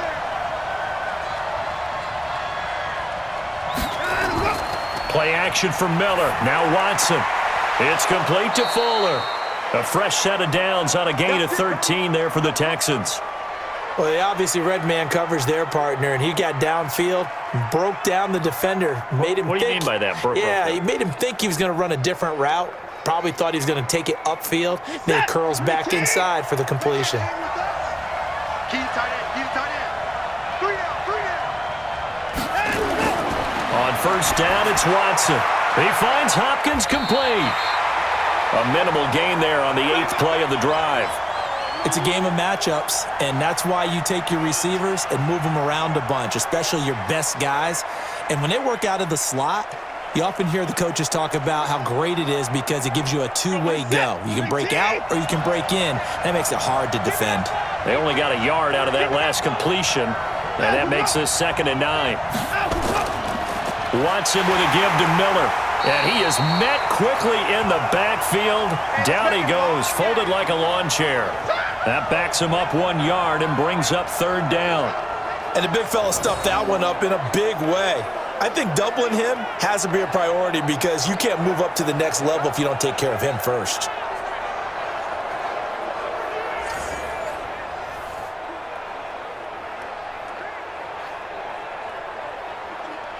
It's been a pretty long drive. This will be play number 9, and they need 10 yards out of it on 3rd. Out of the gun, Watson dumps it complete to Miller. And he will be very close to a first down, but I see the closed fist of the referee, and that means 4th down. It's a 9-yard pickup on the play, and it'll be 4th down. Well, it wasn't a big strike, but that completion put them in really great range. What do we have now, 4th and inches? Yeah, it's not more than a half a foot. You know what I would do here? You would always go for it. I'm one of those guys.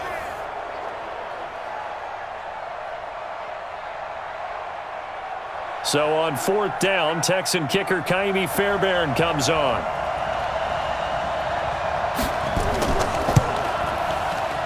The kick by Fairbairn is good. And it's now 3-0 Texans. So the field goal there caps what winds up to be an 11-play drive. Well, partner, that's a lot of offense to run there to only get 3 points. So I just wonder, are they going to recycle those plays because they were successful in getting 3? Or do you go to another section of the playbook trying to find ones that get you into the end zone and get you 6?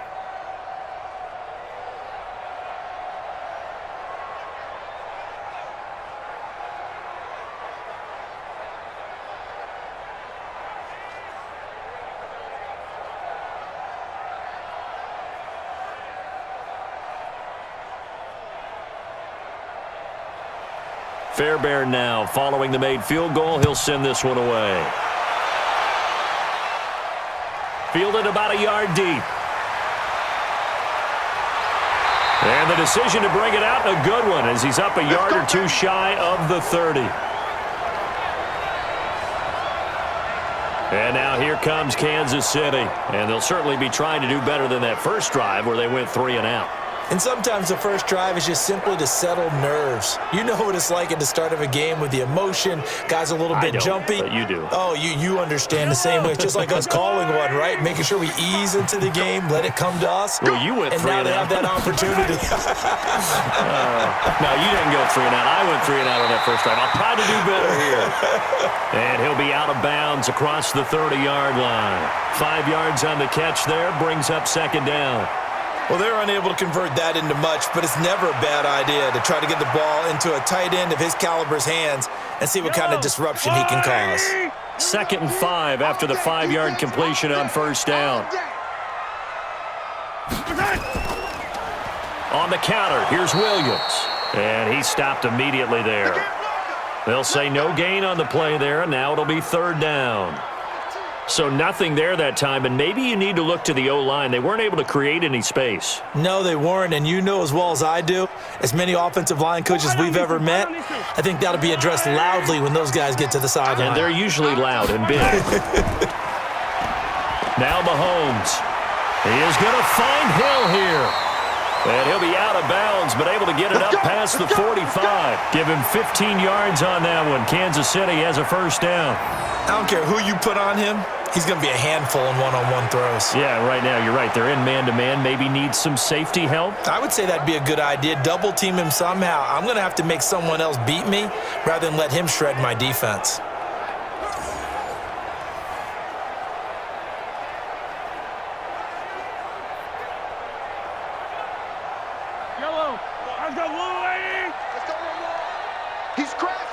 He's checking Craig. Now a first down carry. It's Williams. And he goes across midfield and down into Houston territory. It's a pickup of 4, and it'll bring up second down. I call that play a success. A nice inside run sets up a very manageable second down. A very solid gain on that play. Following the pickup of 4, here's second and 6. I'm coming after you. I'm coming after you. Mahomes now to throw. Open man is Hill. He's got it. And he'll go down, but not before getting this inside the 30. And he's going to be taken down with another first down as the stop's made at the Texans' 28. They sure put the coverage guys in a stress on that one. They thought they were going deep. Ends up curling inside for a nice chunk of yardage.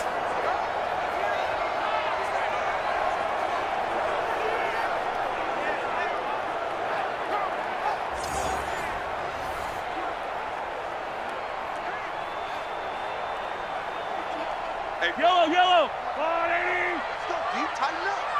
Let's go deep, tighten up. Mahomes now on first down. That's complete to Sterling. A gain of 6 there on first.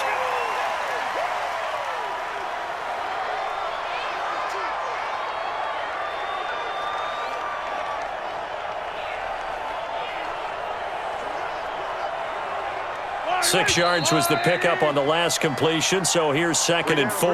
3-0 after 1 on EA Sports.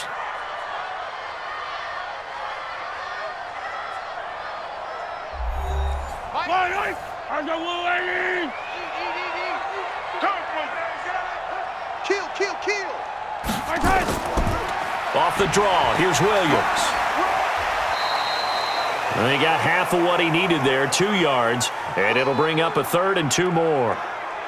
Doubling this guy has to be a priority before moving up to the next level because the big fella, he just ate that one alive, just stuffed it. In fact, before the game, he was talking to us, and he's like, hey, these pants make me look fat. And we said, nah, man, you're just a whole lot of guy. He is at well over 300 pounds. He's a big man. They'll try and run for it. Here's Williams. And he will have the first down before he's tackled at the 12. 7 yards there, good enough to move the sticks. I think they like this drive a little bit better there, partner. Running game helping out, picking up some of the slack. Because remember the last drive, they went 3 and out.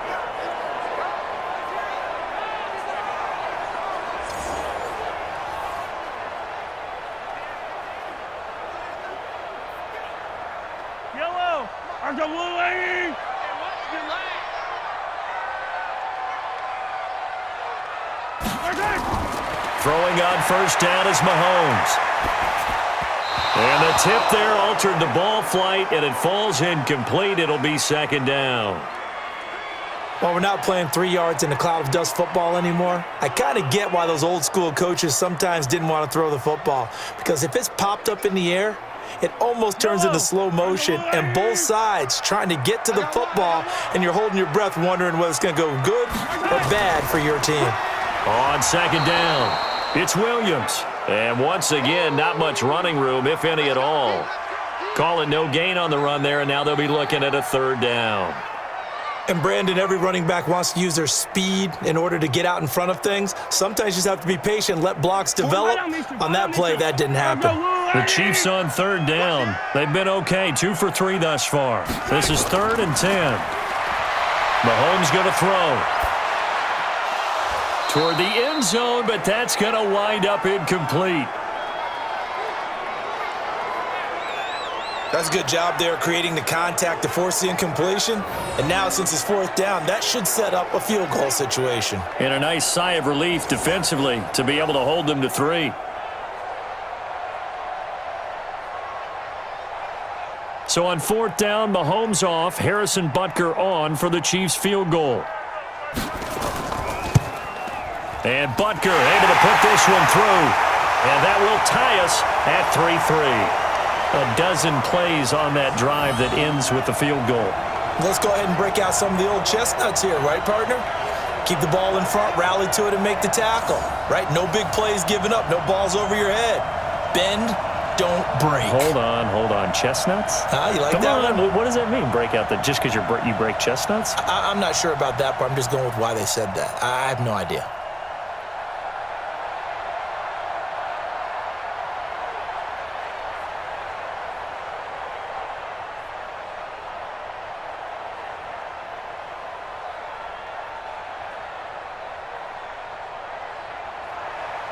Field goals all we've had so far. 3-3 now as the kick is away.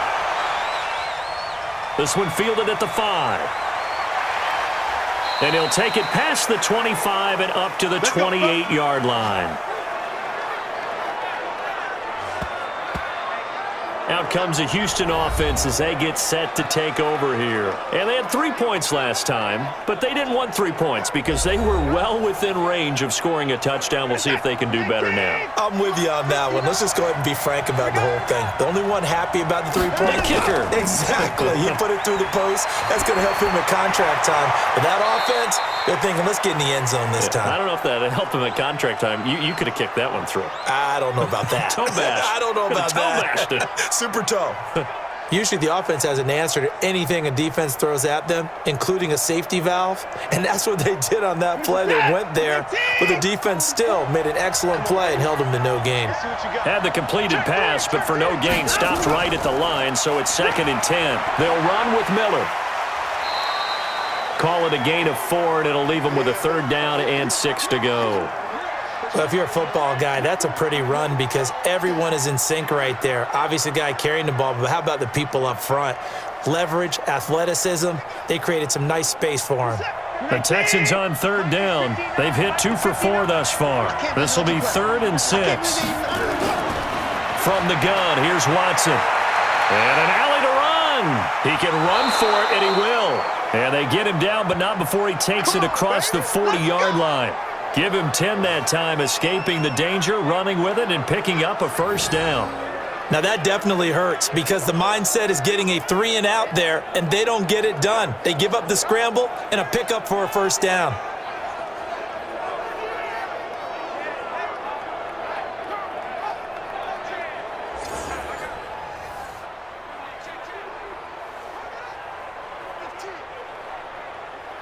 Mike's been set. 19. Here we go. Let's bring it. Let's go. Let's bring it. Line him up. Faking the give. Now Watson. It's complete to Hopkins. And he'll go down, but not before getting this inside the 30. That one goes for 30 yards. I know we love our jobs, and pretty much any play we see, we're pretty, excited about. But big plays, let's face it, that's what we absolutely live for. How about that one? That was great. And what our camera missed was the fist pump from the sideline after that catch. They're fired out. That's a big gain.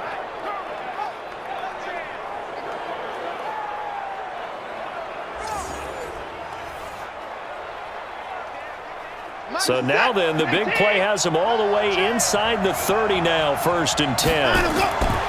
Watson now to throw. It's caught. It's Miller. Give him 3 on the play, and it'll make it 2nd down. So many times you hear today's NFL described as a space game. Get your best players into space with the football in their hands. That's why sometimes you just swing it out to your runner, get him out in the flat, and let him have a chance to make people miss an open field. That 1st down completion only netted him 3. 2nd and 7. Now Watson. He's got Fuller. And he'll get it down this time to the 17. That one a 1st down pickup of 8.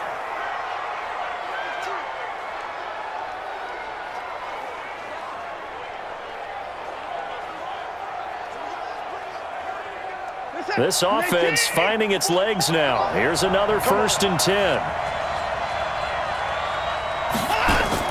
From the red zone now, Watson. And this is going to be incomplete.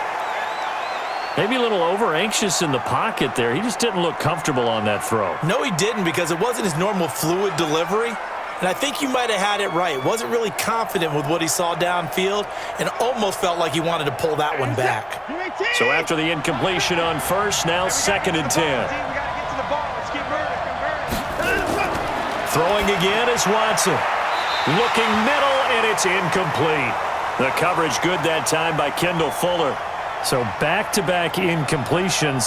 Third down here in 10, but you're still in field goal range. And that's the thing to keep in mind. They're in field goal range. So now you don't take any unnecessary risks, but you try and find a way to get back to what you were doing earlier in the drive in order to finish this one off. To throw on third down, Watson. He's going to be sacked back at the 23-yard line.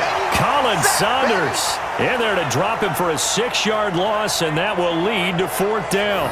I remember when I was a kid and all I wanted was a nickel so I could get that soda down at the fountain. And guess what? The nickel came into play well. 5 defensive backs, they covered well, allowed for the sacks. Sodas were a nickel when you were a kid? No, I just needed the extra nickel so I could pay the proper price. Okay, how much were they? A dime? What were they? 15 cents.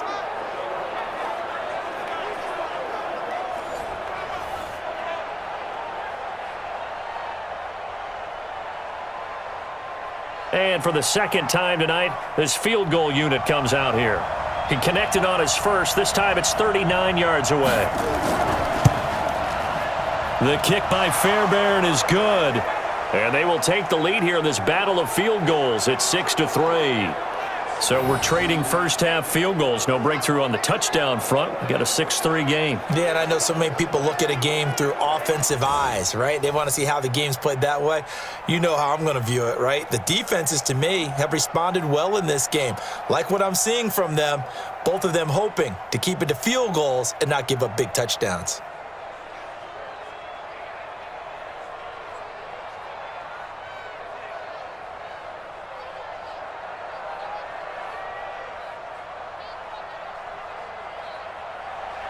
Fairbairn now following the made field goal. He'll send this one away.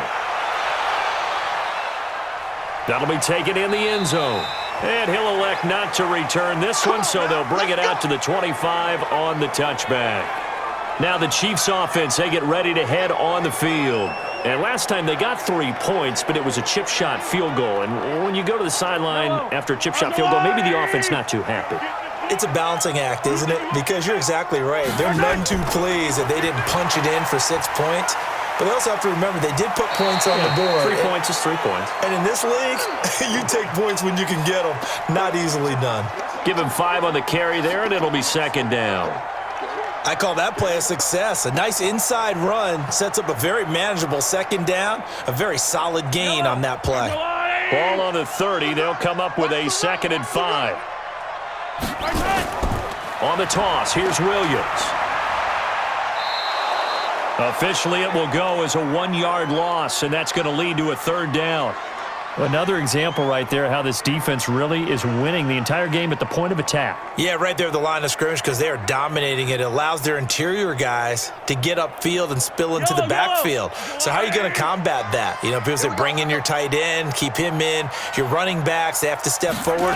Bottom line, your offensive line has to block. And he's going to go down. The Texans come at him and able to bring him to the ground.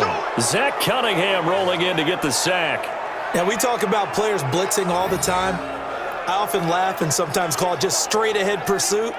What a running start right back to the backfield for him. Yeah, it really didn't give anybody a chance to get up there and stop him. No, I mean, that's really, really difficult. You're asking a whole lot anyway, but when he gets that kind of a start and comes through clean, oftentimes the advantage definitely goes to the defensive player.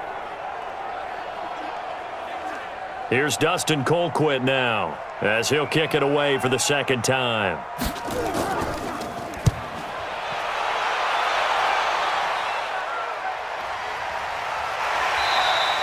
Officially, that'll go as a 52-yard punt. Not too shabby. And out will come the offense as they take over. And a look now at Lamar Miller. It's the 2nd quarter. His team has the lead, but I think he's hoping for a little bit more production out of himself. And we often talk about preaching patience to a runner when things are a little bumpy in the early going, but we have to do the same thing with the offensive line. They can't wait to halftime to make the adjustments. They have to do it from series to series.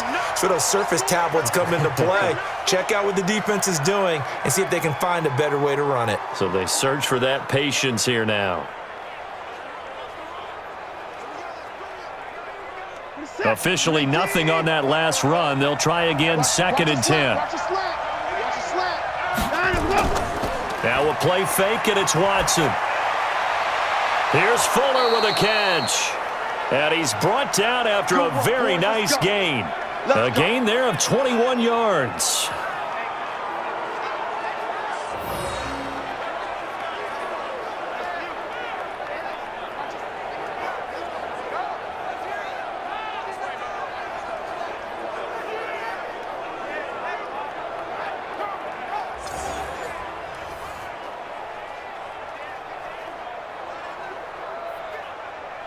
They don't need to run another play here before the 2-minute warning. Let's see if they do it anyway. They'll run on first down. It's Miller. And good penetration here. He'll get this down only to about the 49-yard line. It's a gain of a yard, and it takes us to the 2-minute warning. And we've hit the 2-minute mark in this first half of action.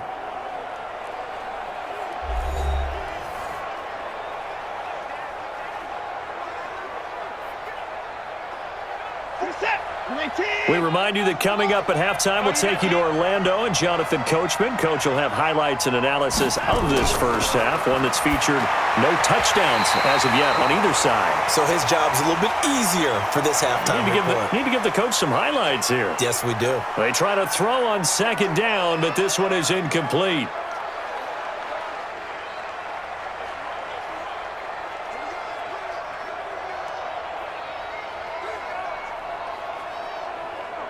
After an incomplete pass on second down, that'll leave him trying to convert on 3rd and 9.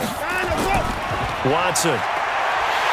Under pressure now, Watson, and down he goes.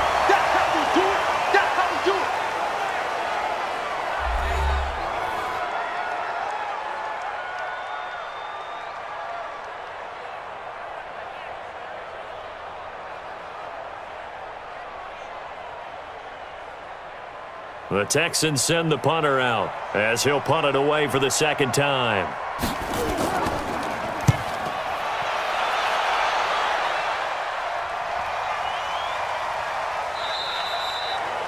Amazing, perfectly placed. If that ball goes one extra yard, maybe not even an extra yard, the starting point is the 20. So there is a reason that a lot of punters are also excellent golfers. They know distance control. You know what else they have? Same groove motion over and over. Once they have that down, it repeats under pressure.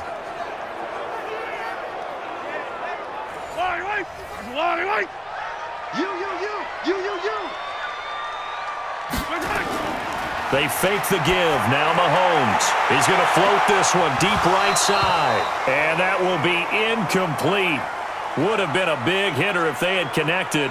Instead, it's second down. On every offensive coordinator, every play caller sheet, they have about 5 or 6 plays per game that they call shot plays or big plays, and you don't get many opportunities to dial them up, and they just did, and they drop it with a great chance to make a big play. That's going to hurt. Now Carlos Hyde in the game. And Hyde is going to need somewhere to hide. He's tackled in the end zone for a safety. And Charles, at some point, you can't keep worrying about big play. Can this be perfect? You just have to get the ball out of the end zone. And in the offensive huddle, that was discussed when they called the play. Just get out of the end zone. But you know what's interesting? A lot of the times in the defensive huddle, they actually call a set and then say at the end of it, get a safety. So it's preached, it's coached, it's thought about.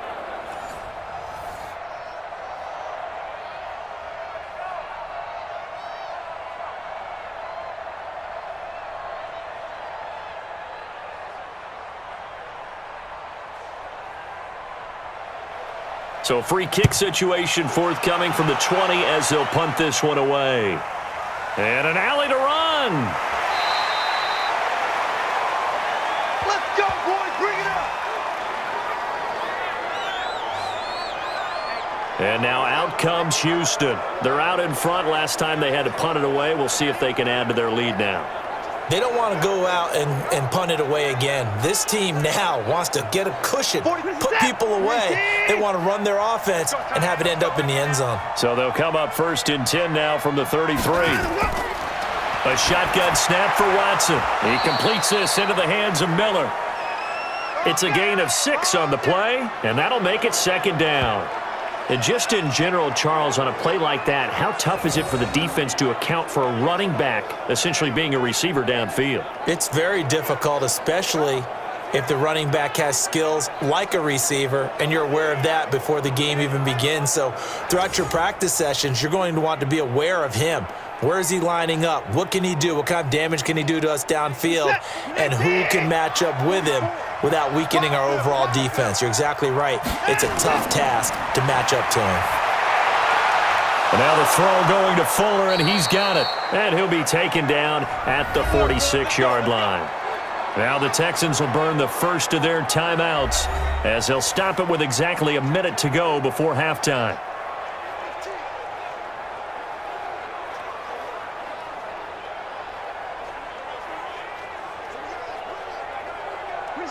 Watson now 13 out of 17 throwing the ball. He's got a first down. Watson hands to Miller on the draw. He'll be taken down at the 48 for a pickup of 2 yards. Now the Texans will use one of their 2 remaining timeouts as the stoppage will come with a little under a minute to go in this first half.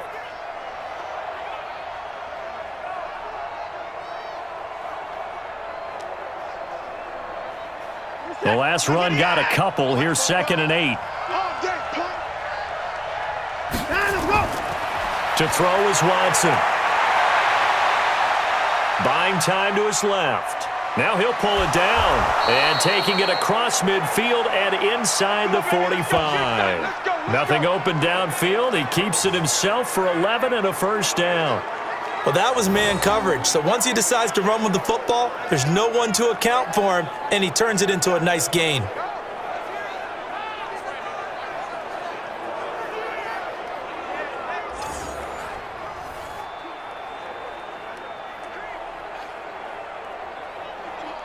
Could we get a touchdown in this first half after all? It's 1st and 10. To throw is Watson. From the gun, he'll throw. Man open, that's Kiki QT, complete. 10 yards there, good enough for a Texan first down. But it appears that they read man defense and went to the out route, and what you have to do on that one is the receiver's got to make sure he works the defender towards the middle of the field to give himself space to cut to the outside and have that ball delivered with good timing, and they got it done. On 1st and 10, Watson. He'll take a shot for the end zone. Got a man open. It's Fuller for the Texans touchdown.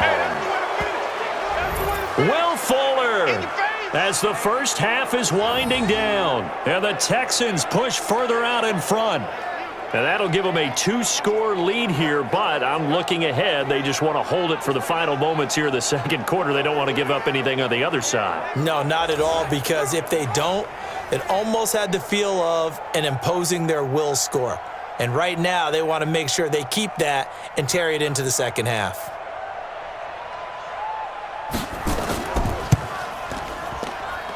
Extra point by Fairbairn, up and good. And the decision to just kick the extra point winds up successful.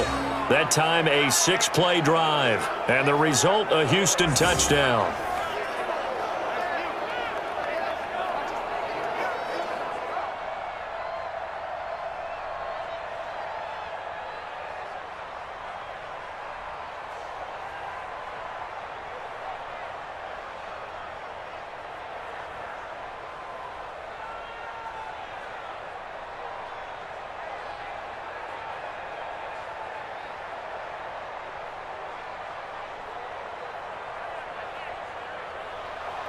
So after the touchdown, here's Fairbairn now to kick it away.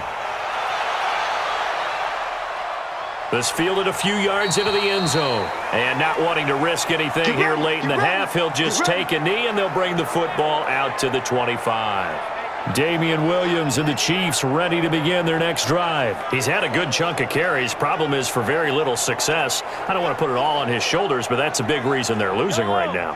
Have to be very careful that he doesn't start pointing fingers. Offensive line obviously trying. The defense has done a nice job against him today. When it's all said and done, it's all about the guy in the mirror. He has to get it done better going forward. See if he can look and do some soul searching now.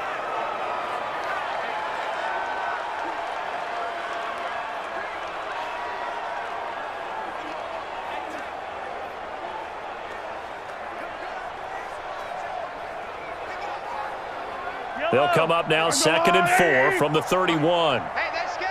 They're scared. Here's Mahomes to throw. And that'll be incomplete with 11 seconds remaining now. Coverage that time by Aaron Colvin.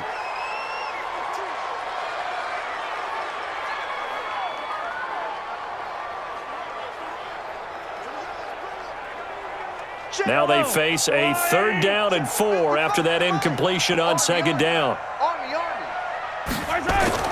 Looking to throw is Mahomes. They'll set up the screen. This is Williams. 9 yards that time. Let's go. Let's go.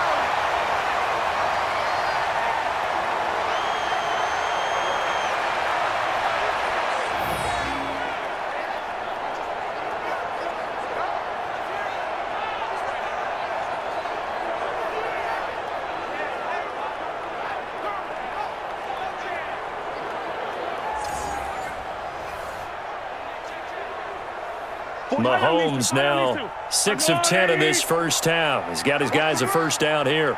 Final shot before the half from Mahomes. And his throw is incomplete. So we come upon halftime in what's a 12-point game at the break. As we'll send you down to Orlando, and we check in with Jonathan Coachman for our EA Sports Halftime Report. Coach. Okay, Brandon, thanks very much, and welcome in everyone to an abbreviated version of the EA Sports Halftime Report. This game's had a little bit of everything thus far, and certainly plenty to look forward to, as the teams are right back out there for the second half. So we'll get right back out there as well, as we'll turn it back over to Brandon Godden. All right, Coach, thank you, and we welcome everyone back for quarter number 3.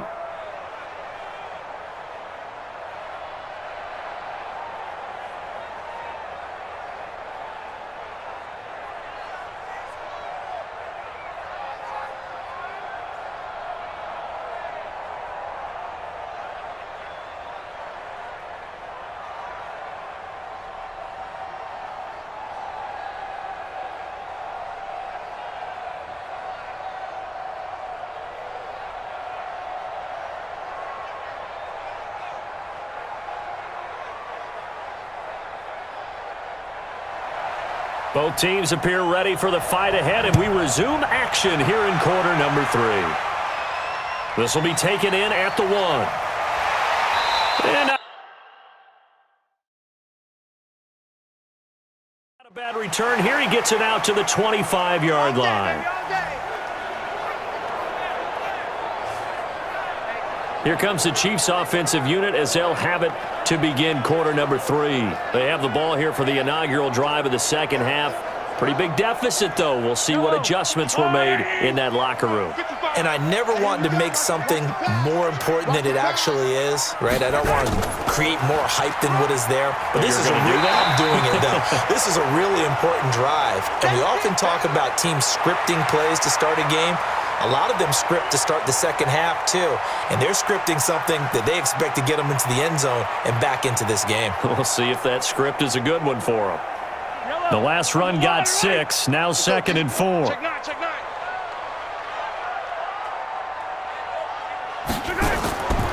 They run it again with Williams.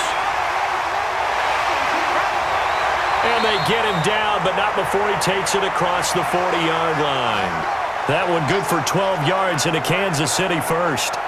First downs have not come easy, and neither have runs like this throughout this game. Absolutely not. He finally felt like, whoa, a sigh of relief. We got something going in the running game.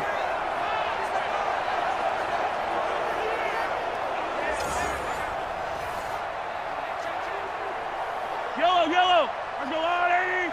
I'm going to come back to you. I'm going to come back to you. My turn. On first down, Williams. And he'll get this up past the 45 to the 47. Call it a gain of 4 on first, and that'll make it 2nd down. Tough running there. That's a hard-earned 4 yards. Yeah, those are the unsung kind of runs. They don't fill up the stat sheet, but they do set you up in good position on 2nd down. Let's go, Heavy. Let's go, Heavy. Heavy wants To throw on 2nd and 6. Mahomes gets this one to Hill. And he's going to be taken down with another first down as the stop's made at the Texans' 42. This has to go down as one of the simpler routes in the playbook, but oh so effective. Nice completion there. Keeps the sticks moving. So a 1st and 10 now in Houston territory at the 42-yard line. Now Williams. It's a 6-yard pickup, and it gets him to 2nd and 4. Hey, when you get good yardage like that on first down, it really does a whole lot of good for your entire offense. But I love the way he's finishing those runs. At the end of things, he's making sure he gets just a little bit extra.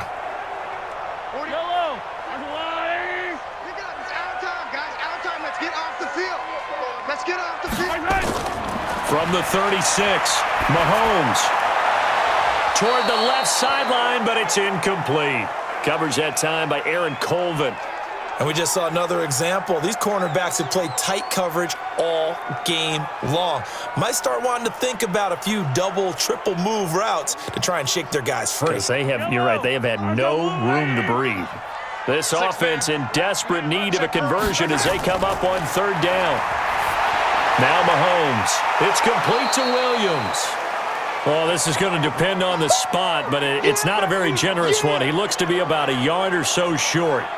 One hallmark of good defenses is understanding the game, understanding positioning, and tackling immediately in the secondary after catches. I think we just saw that on display right there. Got to him before he ever had a chance to think about turning it upfield.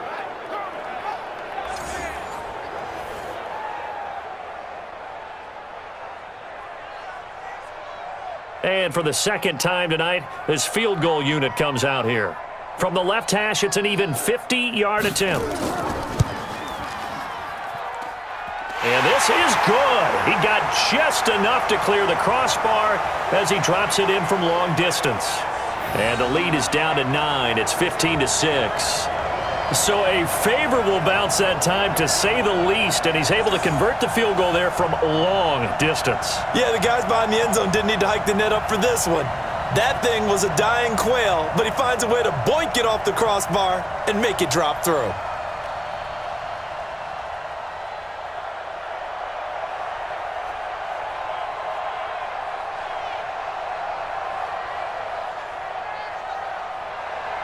After the field goal, here's Butker to kick it away. This fielded at the 2.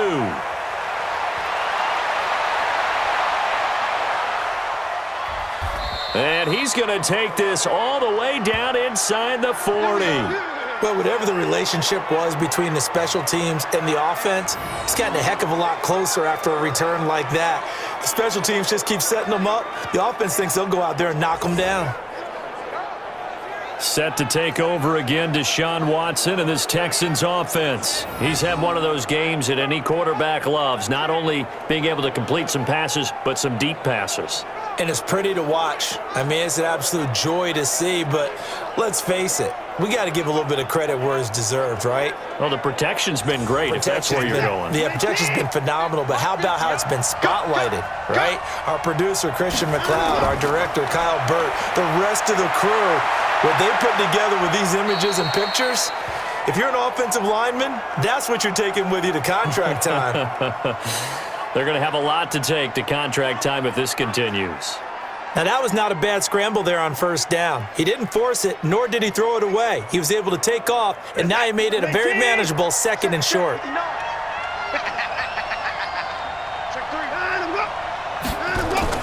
Play action from Miller. Now Watson. Into the hands of the tight end. This is Jordan Thomas. And inside the 20 before he's brought down. And he'll be brought down with a first down as the tackle's made at the Chiefs' 19. So much goes into a successful play, doesn't it? How about that play action there, freezing the defense just enough to spring the tight end free downfield for the completion. Back-to-back good plays have him on the move on first down. Here's Watson. He's got his tight end. It's Fells. And they work this near the 5. He'll be stopped at the 6.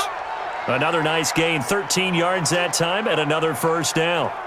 As far as tight ends go, this guy's not a speed burner. He's much more of an inline blocking type of a tight end. But how about this last play? Made a nice catch and picked up a first down. That's what impresses me about him. When he's called upon, usually gets it done. They'll try and run for it with Miller.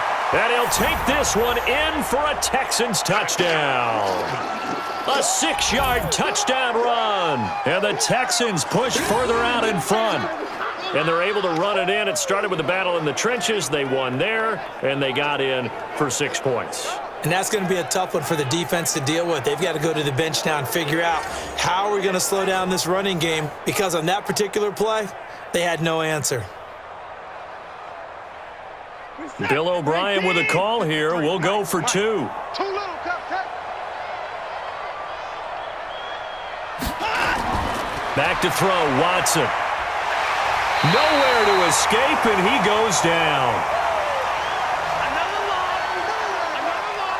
So tried to throw it in for 2 points, but the D got home, brought him down. Yeah, got home, which means there had to be good coverage. Just had nowhere to go with the ball. Typically, you try and throw quick hitters, quick slants, maybe even a quick fade. Nothing was open. He ends up getting sacked.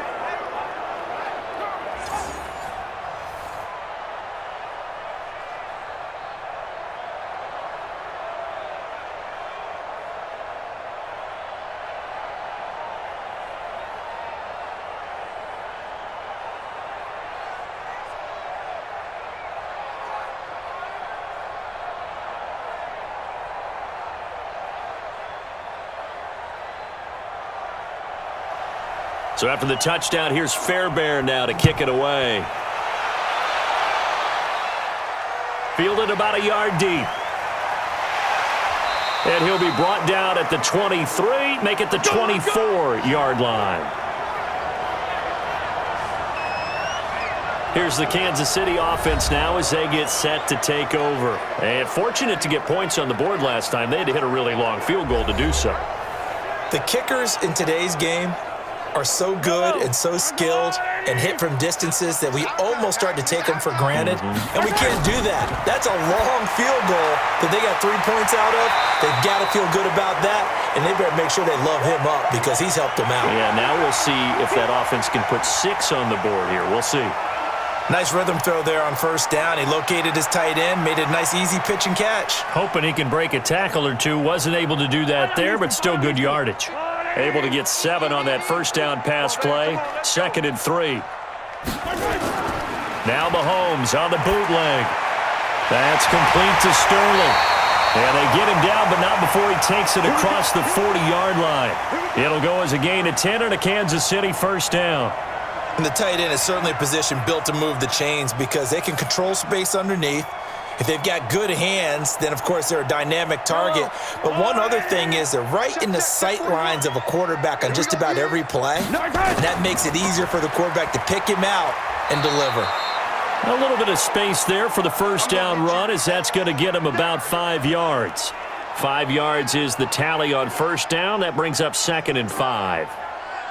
And there we saw one of the downsides of blitzing during a rundown because sometimes you get out of your gaps. You don't fit the run quite as well because you're headed towards the ball carrier with abandon. Check. Fresno. The busy night continues for Williams. And he'll fight his way forward to about the 48-yard line. They follow up the gain of 5 by only getting 1 there on 2nd down. We know that old expression, it's not my night.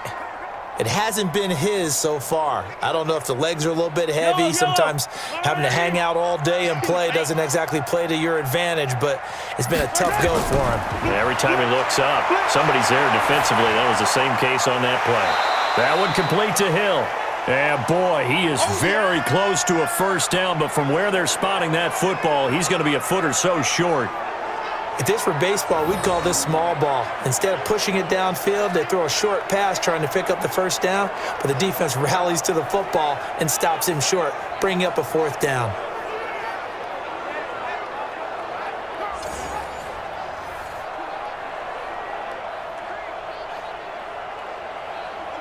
Here's Dustin Colquitt now as he's on to punt for Kansas City.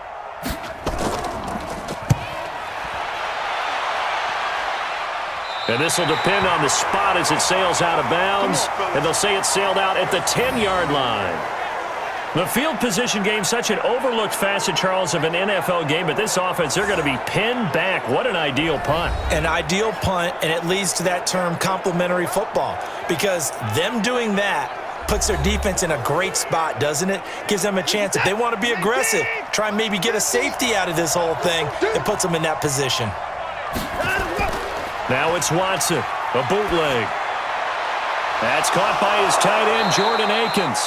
And he works it across the 25 before being tackled. Give him 17 on the pickup there, and the Texans also get a new set of downs. The goal for any offense versus a zone defense, find the holes where guys are available and put the ball on the receiver before any defender can step up and fill it. They did it well there. Perfectly executed crossing route.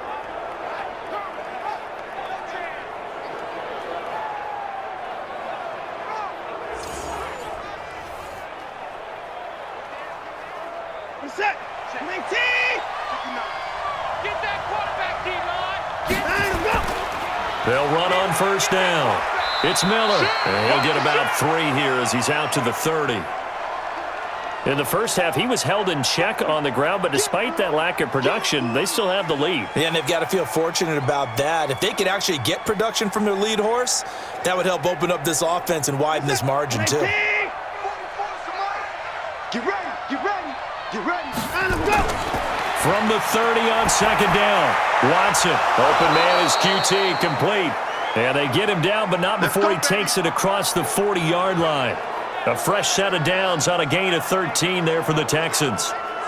Fired that one in there, able to make connection on a nice in route. With those faster passes when they're going that fast, any hesitation as a quarterback that the deflection, if you miss, might be bigger and lead to an interception? Yeah, and the deflection works both ways. Maybe a defender gets a hand in the way and it pops in the air, and sometimes you throw it so hard your receiver can't handle it, and he pops it up in the air for the defenders to grab as well. But a moot point there as they were able to connect.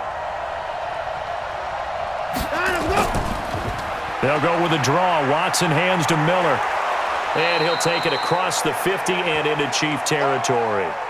Just what you want on a first down run. Call it 8 yards, and it's 2nd and 2. Sometimes with the running game, you've just got to stick with it. Look, it's the third quarter, no time to panic.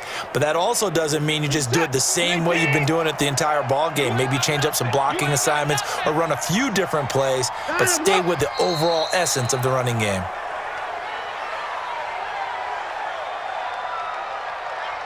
And that'll set them back 5. Now after the false start, here's 2nd and 7. Come to my world. We want it. Come to my world. After the penalty, it's Miller. And very little running room there. He did get a couple up to the 49.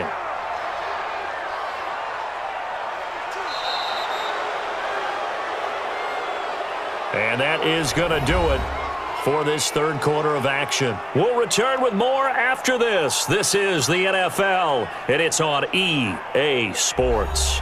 The Texans on third down, 3 for 7 so far in this game. This is 3rd and 4. Out of the gun, Watson. He's got Fuller. And this effort won't be enough as they rally up to stop him a couple of yards short. 2 yards is all they'll get on the completion. It's 4th down. One of the money routes for any offense, the drag route. So tough to defend because the receiver can stop at any point and make himself available to the quarterback and get a completion. But I love the communication we saw there.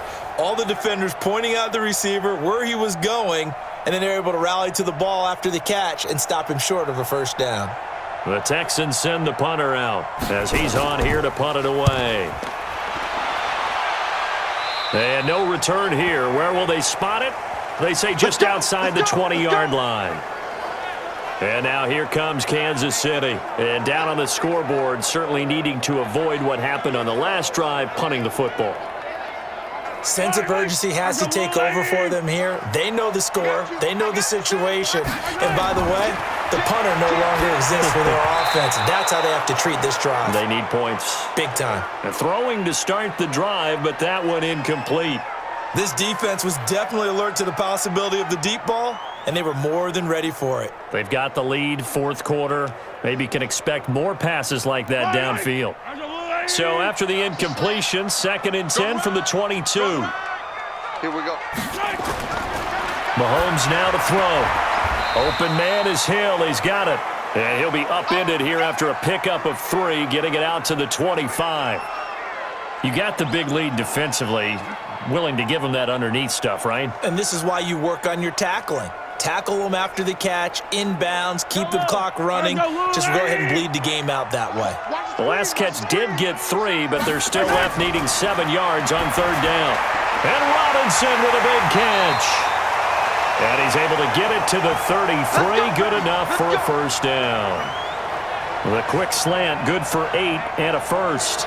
4th quarter, every drive so critical, and you figure may only get 1 more shot after this, so a touchdown's imperative on this drive. It is, but you also have to think to yourself in play calling, don't hold anything back. Don't save it for the 2nd touchdown. You got the 1st one for the 2nd one to even matter.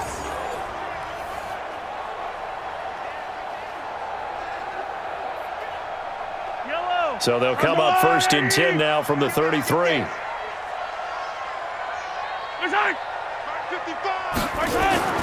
And again, it's Mahomes. And he's got his receiver. That's Sammy Watkins. And they'll get it up just short of the 45 at the 44. It'll go as a gain of 10 and a Kansas City 1st down. You cannot write these guys off just yet, not with a quarterback like that under center. You mean it actually crossed your mind with him running the team that you could actually maybe write this game off? Not yet. Not a chance. Not with him. We've seen it too many times. On 1st down, Williams. It's another 10 yards on that one and another 1st down. On any explosive run, you can almost feel the ground shaking, and that's from the offensive linemen creating space for their runners. I had an old coach tell me before, they always told his runners, run around the offensive line in pregame. Get used to the ground shaking so you don't trip and fall when it happens in a game. On 2nd and inches, Mahomes. But there was no trace of nervousness there. He was able to diagnose that play from his linebacker position, stay in excellent coverage, and bat the ball away.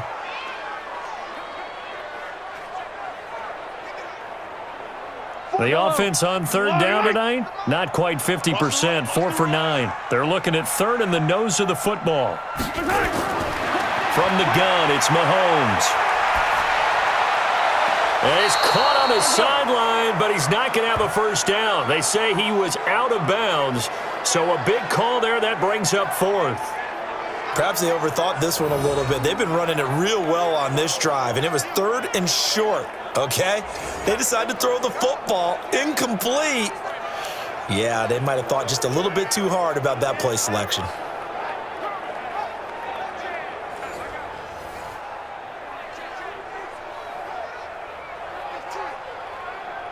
All right, they're going to try and keep hope alive here on 4th down. They're going for it. Here we go with Williams. And he has the 1st down yardage before they bring him down right at the 45. The time to pull out the stops is now, and they convert there on 4th down. Just enough push up front. He only needed about 6 inches. He didn't get a whole lot more than that. No, but he made sure he got enough so they didn't have to worry about measuring it or making it even close. Ends up picking up a couple of yards in a situation, as you noted, where he only needed inches. Mahomes dropping one to Williams here.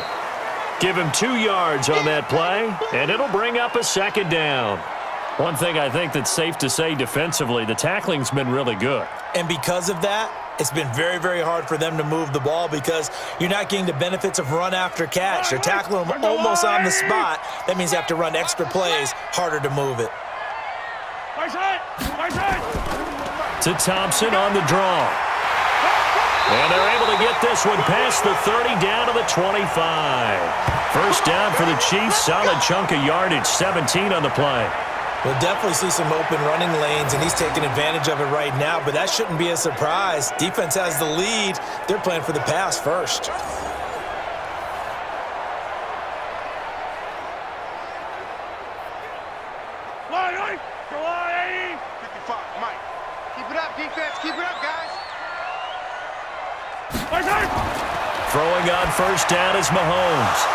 And this will be incomplete. Physical play on the football there, and it's second down.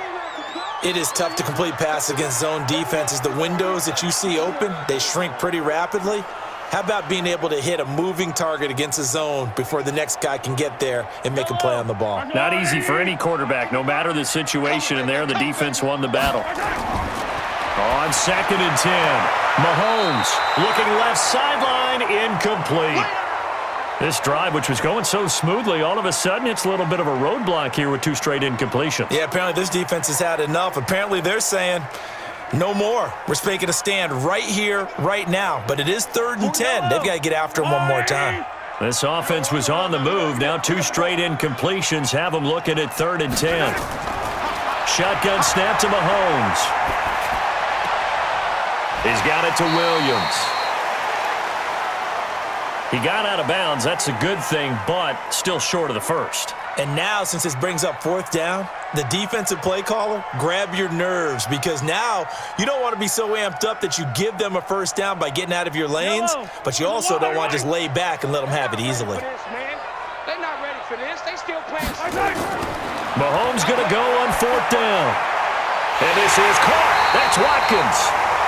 And able to get him down, but he does reach the 5. The time to pull out the stops is now, and they convert there on 4th down. Felt compelled to go for it there on 4th down, trailing in the 4th quarter. They got it done. And there's always a lot of pressure on a 4th down call. Doesn't matter the distance. You still have to get it done, as you noted, and they did.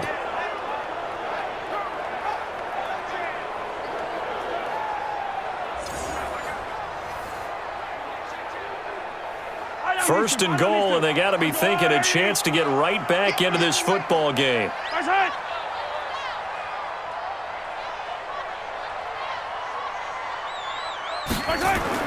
Again, they'll throw with Mahomes. This pass going to be caught by Hardman. And he's able to get it down to the 2-yard line. Nice job defensively to hold him to 4, and now it's 2nd and goal. When you see zone defense and you know you've got a drag route on as your primary call, you've got to be really careful as a passer about how far you let your guy go, because he might wander into some tough coverage. From the 2 now, 2nd and goal. Mahomes to throw once more. He's got it. Touchdown, Chiefs. Darwin Thompson there to make the grab, as they're now just an extra point away from getting back within 1 score. I wonder if he changed anything on his play sheet or they just executed better, because they had 2 previous drives that ended in field goals. Before this one, they finally were able to put into the end zone. Well, whatever he did, speaking of the offensive coordinator, might be using that formula going forward. It worked there. Yeah, it worked very well. He and his field general in pretty good sync right now. They're starting to move the ball well. Extra point right down the middle, as this gets them back within a touchdown and a 2-point conversion. And what a drive that was. 16 plays all told. And it's capped off with a Kansas City touchdown.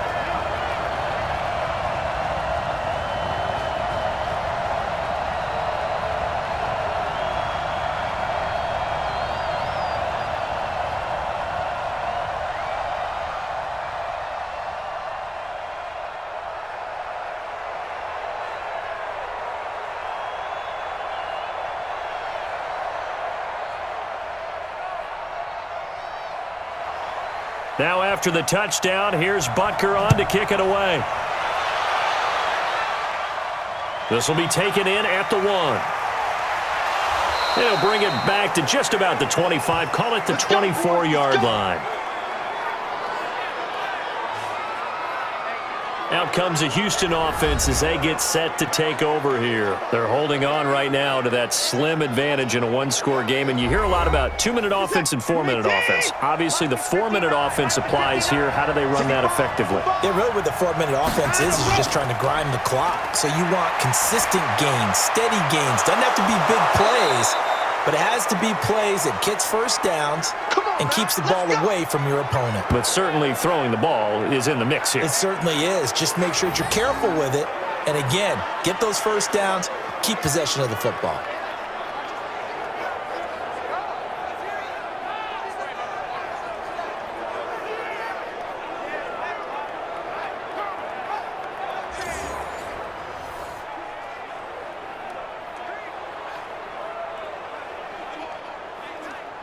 One play has him up past the 40 already, and another 1st and 10.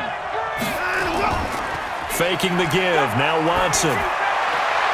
It's complete to Hopkins. And they'll get this well past midfield before being stopped just before the 35. A good pickup there, 21 yards. Not only have they completed a couple on this drive, but they peeled off some pretty good chunks of yardage, too. Absolutely great start. 2 nice plays in the pass game. Now can they continue to feed off that?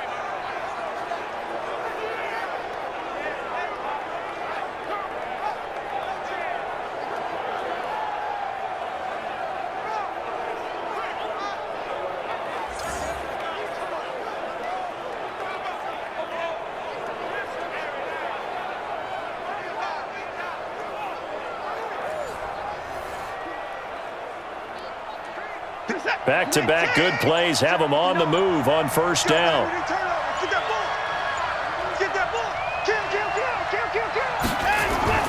Now Watson. He gets it to Thomas. And all the way inside the 15 before they drop him. That's back-to-back plays of over 20 yards. These guys are running offense like you drive. The pedal is down, stomp down. How about that? Back-to-back completions. They are rolling. So much for being conservative and running that football.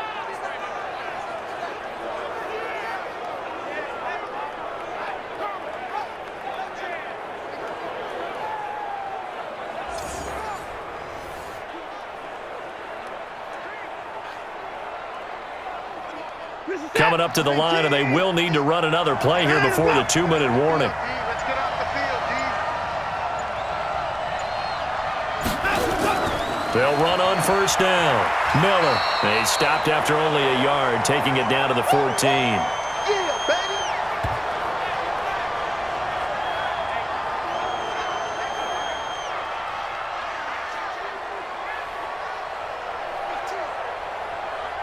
So it's Texans football as we welcome you back. They've got a 2nd down now as they search for a way to get this one to the finish line. On 2nd and 9, Watson. And now we'll see a timeout used on defense as they stop it right out of the break with 1:57 to go in the ballgame.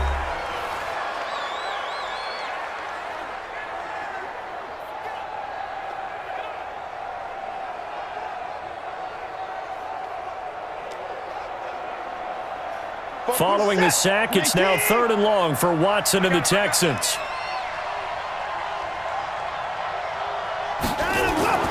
Now Miller, he's had a big workload here tonight. And they'll get him down right around the 16. And now with 1:52 to go, we get another pause in the action. A timeout here defensively.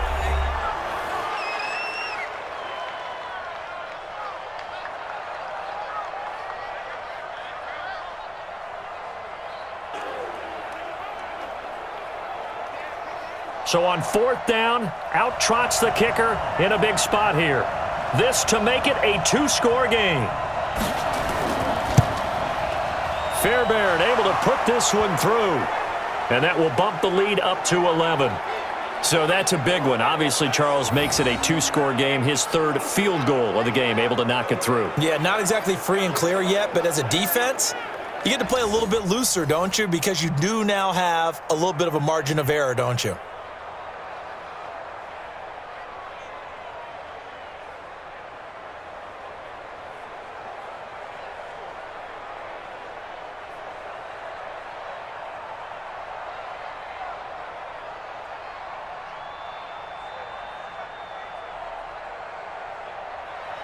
Fairbairn now following the made field goal. He'll send this one away.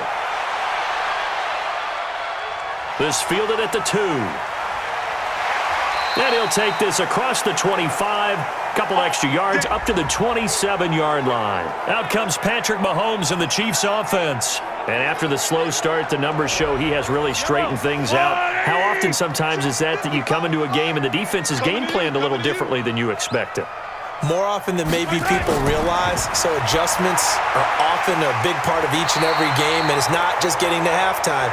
It's series to series to make it work, and being able to hang in there when there's a little adversity early and see them able to flip it around, it's kind of gratifying for a team to watch, especially for a coach. The Chiefs will try and get to the line quickly. To throw again on second down. Mahomes, they complete it to Hill. And he'll go out near midfield at the 49. That goes for a Chiefs first down, 14 yards. Working the sideline there. Good route, good catch. First down, and he gets out of bounds. Yeah, you have to like the play calling because you have to run some guys down the middle of the field to draw some of the defenders away. They can't just let them guard the sideline exclusively. That's how it's going to work. Sidelines and incompletions to use the clock.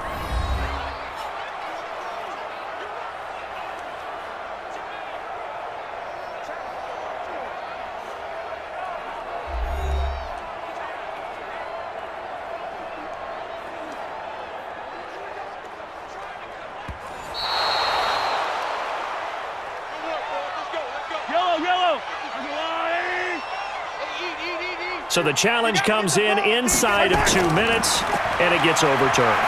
And it changes the whole format of what's about to happen because both sides had thought a certain call had been made. Now they have to flip back and start over. And now a throw on first down there, but it's incomplete. We have not seen a whole lot of wide-open receivers. Everything seemingly has been contested. And that's another nice job there to force an incompletion. They've been very cohesive, knowing each other's moves all game long, and they've been on the spot just about every time. And they've held them in check on the scoreboard. He'll be taken down at the 48 for a pickup of 2 yards. So the screen good for only 2. Now it's third down. I thought that wasn't a bad time to call the screen. I've thought late game, down on the scoreboard, had to figure they were expecting a pass downfield. Yeah, so the edge rushers, they're coming. That could have hit big. You're right. Good recognition defensively to snuff that one out. Now throwing on third down there, but he cannot connect. You hear the calls for a penalty, but I just don't think so. I think in this situation, the defender was making sure his guy couldn't hold on to the football. So I don't see anything that warranted a flag. No, I'm with you. There was contact, but I'm happy they kept that flag in the back pocket.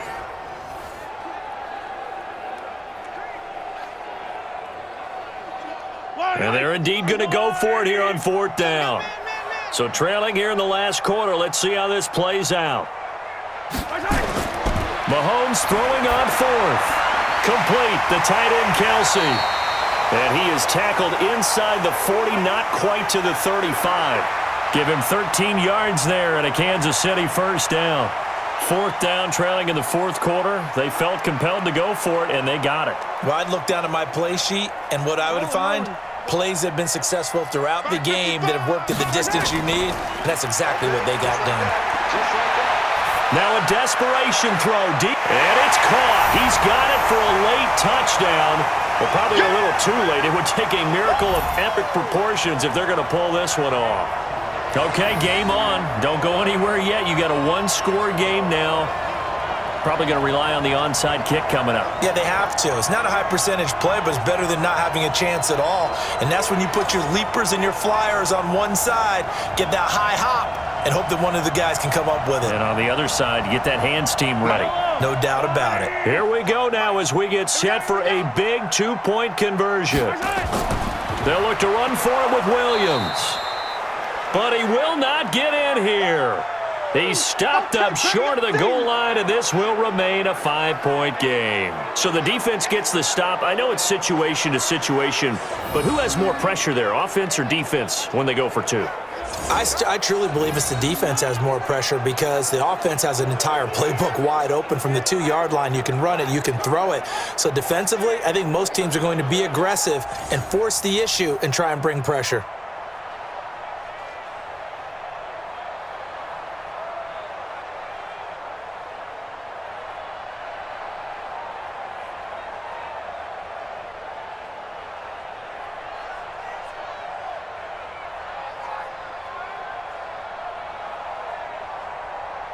So the clock sits at 16 seconds as they line up for the onside kick. And this is going to be recovered by the hands team. And that should just about put a capper on this one. We got this. Well, fourth quarter, they felt like they needed the football back. Unfortunately, they couldn't get it.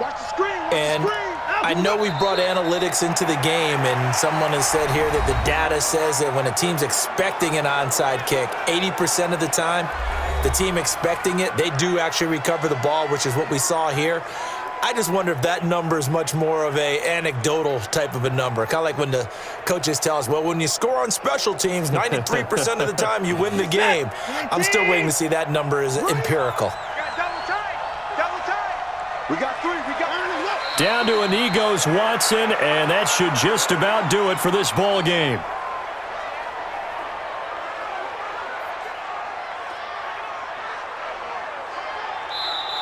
So Houston going to come away here with the victory. And you look back over the score sheet, interesting. A very clean game, no turnovers by either side. An absolute rarity when we watch games now because defenses have put such an emphasis on taking the ball away. Well, what we saw here was offenses spending their time saying, look, you know they're coming for it. Ball security is paramount. So they worked on that, not just a week of practice, but I'm sure all during training camp. Make sure when you have it, tuck it away because danger lurks everywhere you turn.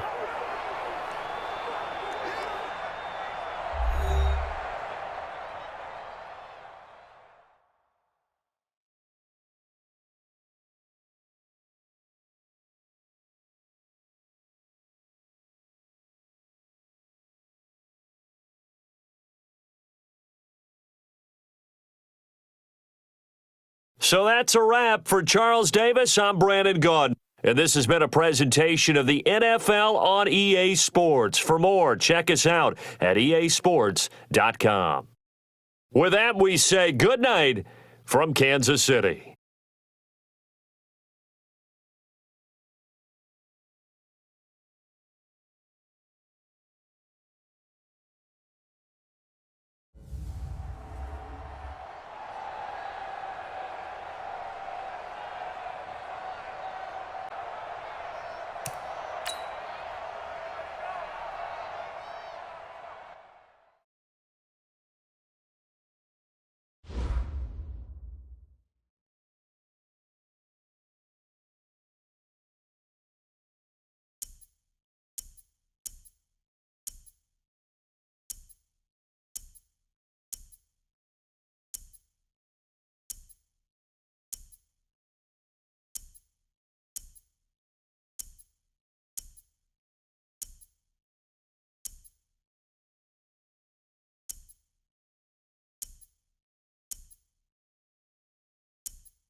Hey, everybody, it's the coach. Welcome to the special Saturday edition of the NFL on EA Sports. On tap, we've got what should be a fairly intriguing matchup between the Jacksonville Jaguars and the Carolina Panthers. With that, let's get up to Charlotte. Standing by, our broadcast team, Brandon Gaudin and Charles Davis. All right, Coach, thank you. EA Sports coverage of the NFL finds us at Bank of America Stadium in Uptown Charlotte. Just a few moments ago, this building was shaking as the Carolina Panthers emerged from the tunnel here in Charlotte. They are ready to go as the Panthers are set to match up with the Jacksonville Jaguars. From up top next to Charles Davis, I'm Brandon Gaudin. And, folks, we were already excited for this game. And then before the contest, you and I are down on the field outside the white lines. Yes, we were following the rules. We were following the rules, and a ball comes over our direction, but we can't see it. Somebody yells heads up, and instinctively you turn around and you snare it one-handed with your off left hand. So now we're really ready for football. No gloves either. No gloves. No gloves. Not like what the guys are wearing playing the game now. But wasn't that a whole lot better than that time we were down there? And I got the coffee spilled on me when I got nailed by the punt returner. That happened to the Vikings, right? Yes, a much better job of being heads up this time. Thank you for the notice. Two teams here that came into the NFL together back in 1995, and off we go between the Jags and the Panthers. Fielded about a yard deep. And a pretty good return here. He'll be stopped just shy of the 25 at the 24-yard line. So here are the Panthers now for their opening drive. They're led out by their big-bodied electric quarterback, Cam Newton. Cam has all the skills that you're looking for. The arm that can do everything, the ability to run, hard to bring down because of his size. But the joy that he plays the game, I think that's his stock in trade. That's his calling card. That's what sets him apart from other players. Now Newton on first down. And he's going to drop this off to his fullback. He'll wind up getting a yard on the game's first play at second down. When we look at this unit like we are now, Greg Olsen has become such a reliable target in this league. Loves to be considered the #1 option in the passing game in the offense he plays, and he lives up to it. Knows the defense is set for him, knows how to beat them. The last play got just a yard. Here's 2nd and 9 from the 26. 44, Newton. And this one incomplete. Too much contact to hold on to that one, and it's 3rd down. And we take you through the starting defense for Jacksonville. Calais Campbell is one of the tallest defensive ends in the league. Has the ability to get low and play the run, and adds excellent kick blocking ability.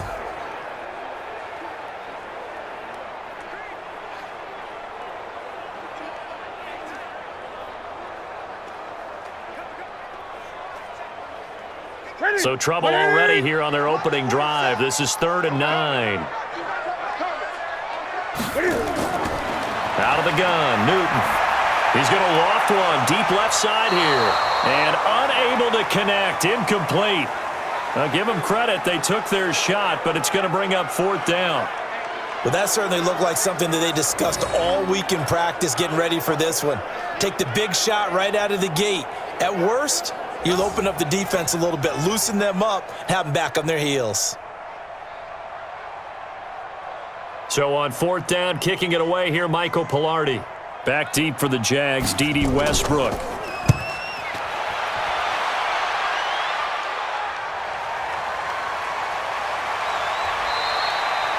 It'll be a 51-yard punt that time. And the Jaguars go on offense, 1st down and 10. So here's the first drive now for the Jags.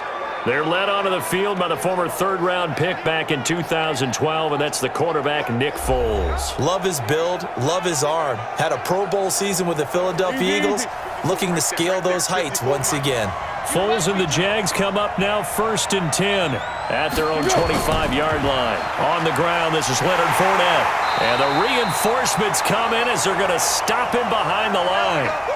Yikes, a 4-yard loss really sets him back now for 2nd down. It's probably a pretty good sign here on the opening drive if your guys from the secondary are coming up and spilling things in the backfield. How about the adrenaline and aggressiveness that led his eyes to the backfield to run up there and make that tackle, setting a tone early for his defense.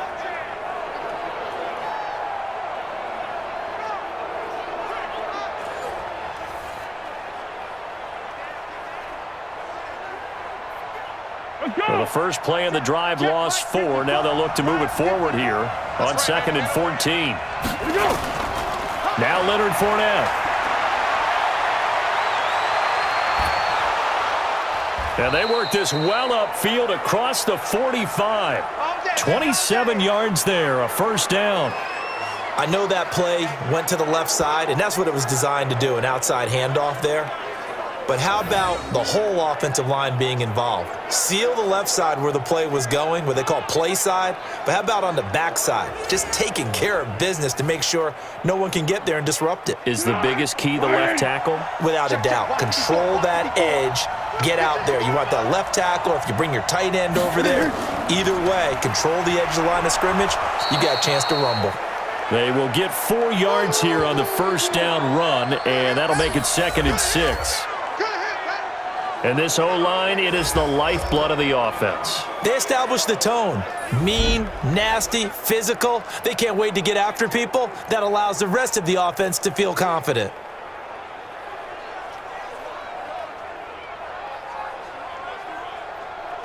Here we go. 180. You can't block me. You can't block me. They'll run on 2nd down with Blue. And he'll be brought down, it looks like right at the 40. That one, a first down pickup of 8.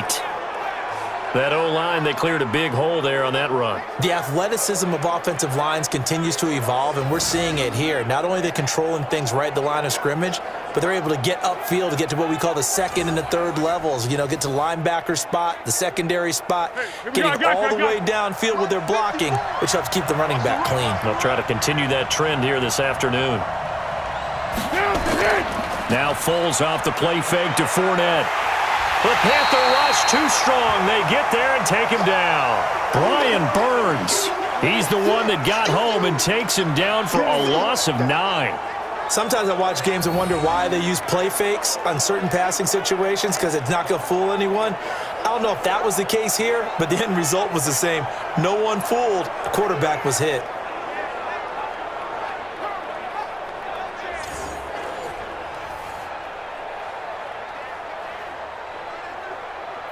After the sack, it's 2nd and 19, and the road gets a bit tougher from here. On the draw, here's Blue. And they only get a yard back there. They'll be left with a 3rd down and long. And the starting crew defensively for Carolina. Eric Reed is a safety that you can use all over on defense, both in the box as a tackler and back deep as a cover man.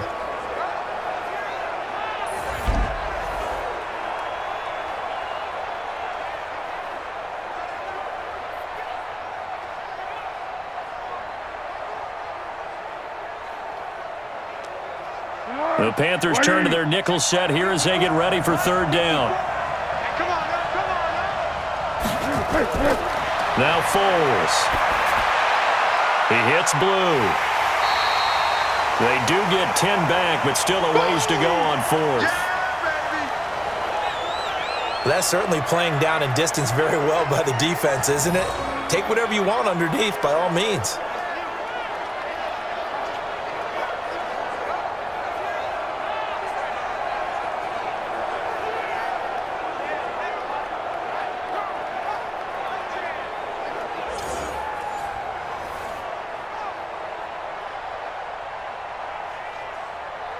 So on 4th down, Jags kicker Josh Lambo comes on. This officially a 55-yard attempt. And he has got it from 55 yards away. That was never in doubt. Had just the one big play on the drive, but that was enough to put him in field goal range. Yeah, one big play of what they hope will be many others throughout the game. Every team has a different target for the number of plays like that, those explosives that we talk about. That allowed him to put points on the board on that drive. Let's see how the rest of the game goes.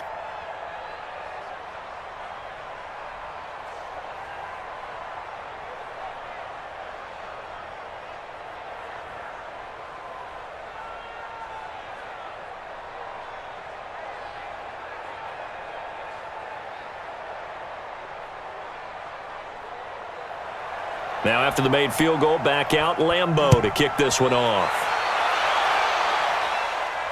That'll be taken in the end zone. And no run back here. This will be a touchback, and it comes out to the 25-yard line. Carolina getting set to take the field. And the last drive, the first drive for them, not very good. 3 and out. What do they go to here? Well, you don't look down at your play sheet and say this is what the problem is. let's find out who my playmakers are. Get the ball in their hands, and maybe the offense will move a little bit better. Sometimes it's more important to get it to the right people rather than dialing up the right number. Exactly. Or the right play, yeah. That too. And they work this well upfield across the 45. 23 yards, the final tally. One thing I can say pretty safely, that route is not called if you don't have a guy who can throw the ball and put some mustard on it. Because if you're going to lollipop it in the middle of the field, bad things usually happen. It takes a strong-arm guy who can rifle it in there, and they were able to successfully complete that one.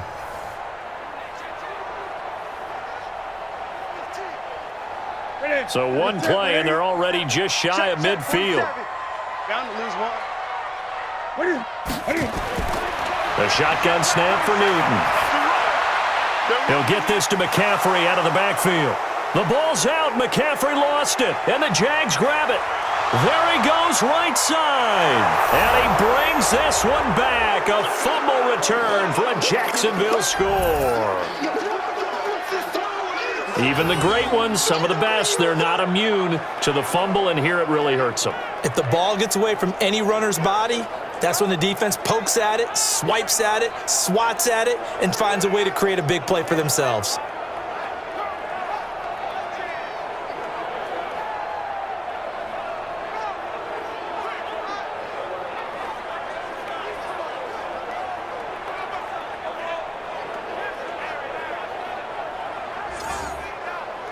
So they need to determine if that knee was down before the ball was coughed up. And they also wanted to make sure that the ball was possessed as they were going through, that the ball wasn't working its way free before the knee hit the ground.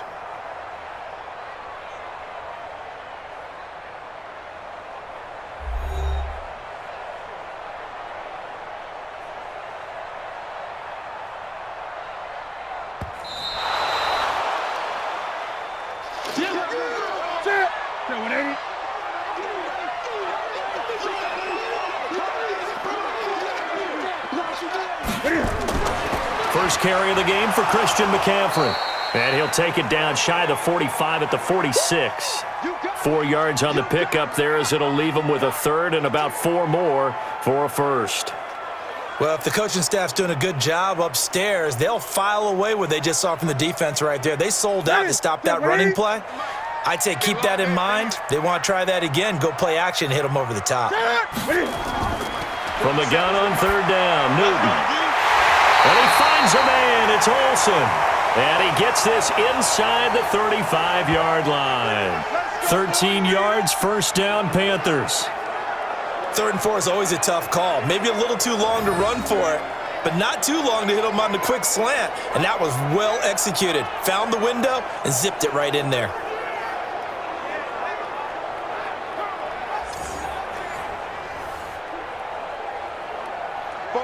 So they'll come up 1st and 10 now from the 33.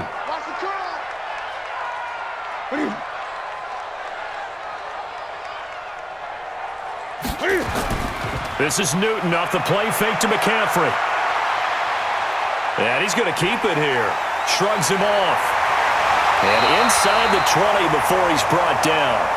Able to make something out of nothing there. 17 yards and a first down.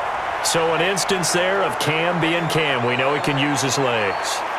And with that big body, it's hard to get him down, even if you get a clear shot on him. Plus, he moves it a lot faster than what people think. And boy, does he have fun playing the game of football.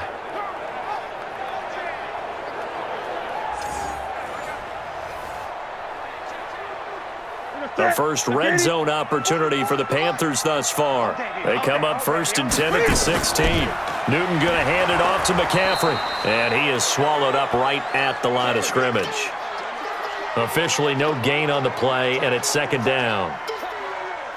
This defense, tough to run against. And those linebackers, they'll go side to side up the field, and there they get them for no gain. If you can't get linemen upfield to the 2nd level to occupy them, they have a field day just running to the football and putting ball carriers on the ground. Not many yards after contact. The ball's out. McCaffrey lost it, and the Jags grab it. And a big turnover there as his guys will get the football back.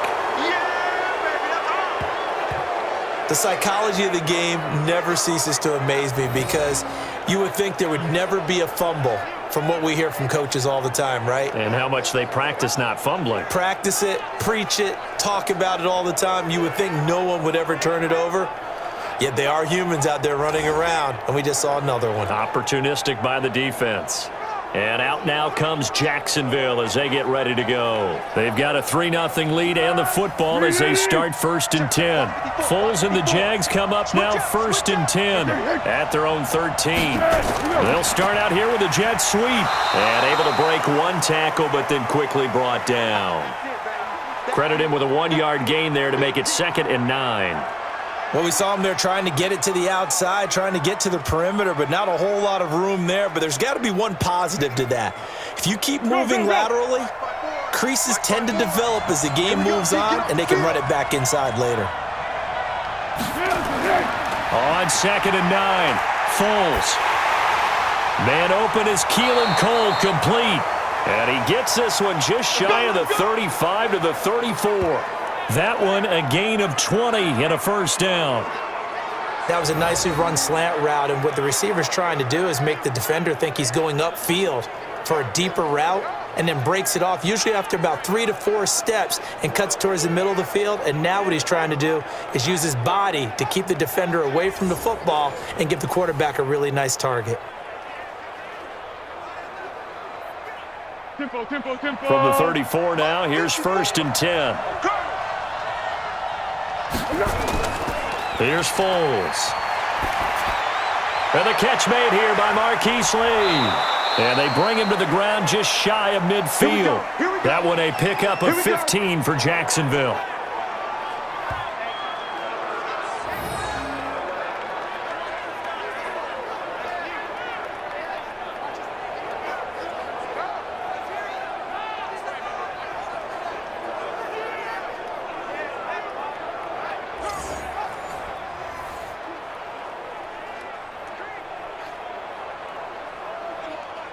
Good. 180. 59. You ain't going nowhere. Foles. The throw taken in by Cole. And they'll get him down as he's inside the 40. That one good for a gain of 13 for Jacksonville and a 1st down. Now that was pretty. They executed that curl route versus zone coverage, and that changes things a little bit because against man, it's often a tight curl, tight, sharply run route. Against zone, you're just looking for that open spot, that dead area, so you may curl it a little bit wider just to get to that place. And usually a tight window. He fired a bullet in there for the completion. Shaq Thompson on the tackle that time.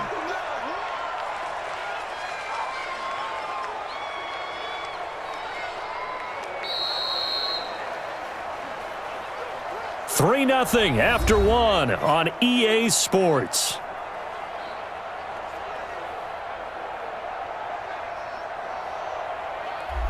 Be alert, be alert. Check Mike 54, Mike 54. Pick it up, pick it up, pick it up. Check it back. On 2nd down, here's Fournette. And he'll get a little over 2, maybe a full 3 down to the 32-yard line. In order to play really good run defense when you're playing a 3-4, those 3 guys up front, the nose tackle and the guys they call the defensive ends, they're usually big, big people because they're going to have to eat up a lot of blockers because it's usually 5 on 3. And when they do their job well, guys who play on the inside, those inside linebackers, they're able to just roam and hit. Completes it to Lee. And he is out of bounds inside the 30. They get only 4 that time as that leads us to a 4th down. A short game that doesn't get them the 1st down brings up a 4th down situation. Really nice job defensively. They knew where the sticks were. They got the stop before it. So out comes the field goal team now for the 2nd time here today. The wind is at his back here in the 2nd quarter. And this one is right down the middle. And they're able to double their lead in this first half. It's 6-0. So scores on their first 2 possessions, but 6-0, so field goals probably not what they were hoping for. Man, you're exactly right about that. Not what they were hoping for, but they should be happy that they have points on the board. It almost feels like that old slow and steady wins the race, doesn't it? In this case, though, they want to be slow and steady now, but get explosive later and put the points up on the board.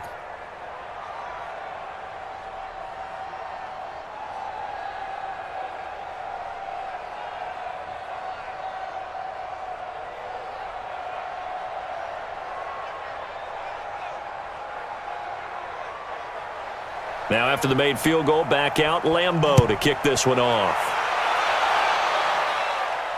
This is taken at the 3. And he's up across the 25 and down at the 28-yard line.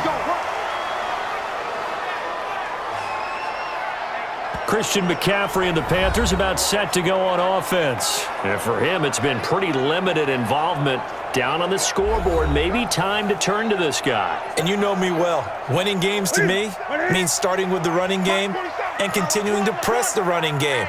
Maybe you go away from him a little bit now, but the bottom line is he hasn't touched it enough to make a difference. Well, they haven't established that running game yet. The question is, will they? An opening there on that first down run as he gets this forward for about 8 or 9. That looks to be 8 officially, so 2nd and 2. You know what really fires up offensive linemen? When the guy that is carrying the ball behind them can create his own space and break a tackle along the way. On 2nd down, McCaffrey. A gain of 5, good enough for the first down. Boy, he does it at a high level, doesn't he? Because when I watch him, I think of his vision. Straight ahead, peripheral, also has that sense of where holes are going to be before they actually open. I think that helps set him apart from many of the other backs in the league. 180. 44. Come off the ball. On first down, this is McCaffrey. Give him a couple on the carry there, 2nd and 8. Well, he was looking for some running room, and there wasn't a whole lot of it there on that play. I think he was lucky to get a couple of yards out of it because those defenders, they were rallying to the football pretty quickly.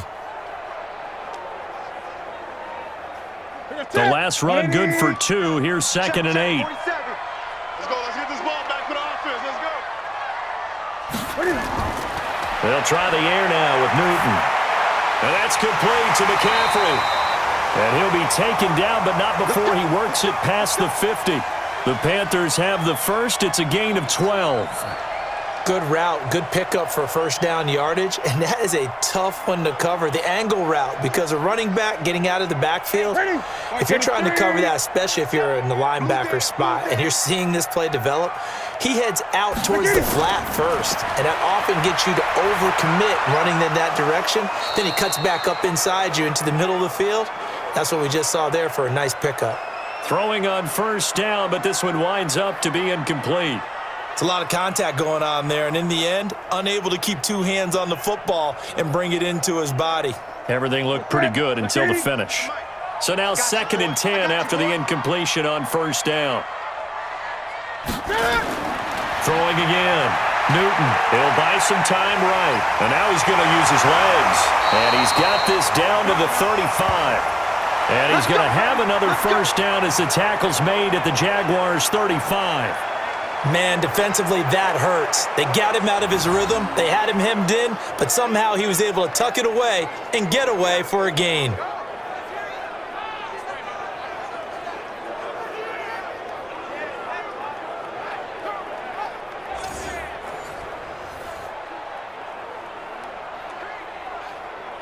This offense finding its legs now. Here's another 1st and 10. McCaffrey. 10 yards on the pickup there, and it'll be 2nd down. Partner, I remember a coaching friend of mine used to tell his running backs before games, make sure you run and jog with your offensive line in pregame. Get used to the ground shaking when those big behemoths start to create space for you up front. He did a pretty good job of just following those guys through there for a nice explosive run. Now the Auburn alum, Artis Payne. And he'll be a couple yards shy of the red zone here at the 22-yard line. They'll get 3 as the drive continues. It's a first down.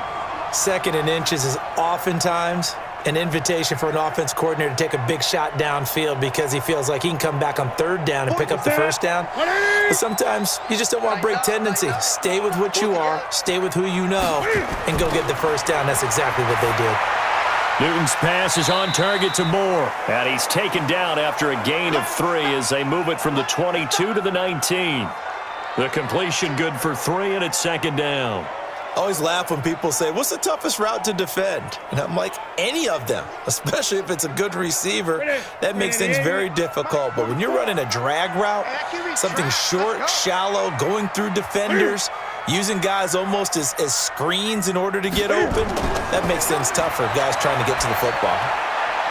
Now a throw complete to his fullback out of the backfield. They'll get a couple yards on that one, and they're going to face a third down.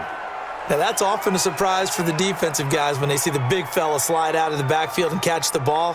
Not something they usually go over in practice very often. Set. We're going to set, buddy. Microphone forward. All you get is a headache. All you get is a headache. From the gun on third down, Newton. But when this ball's tipped and intercepted, picked by Riley Harrison. Good stuff. Keep doing that. Brandon, this is why golfers do their best to never count a score in their head before the ball goes in the cup. This looked like a slam dunk for points on this drive, didn't it? Instead, they throw an interception, and they're going to come away empty.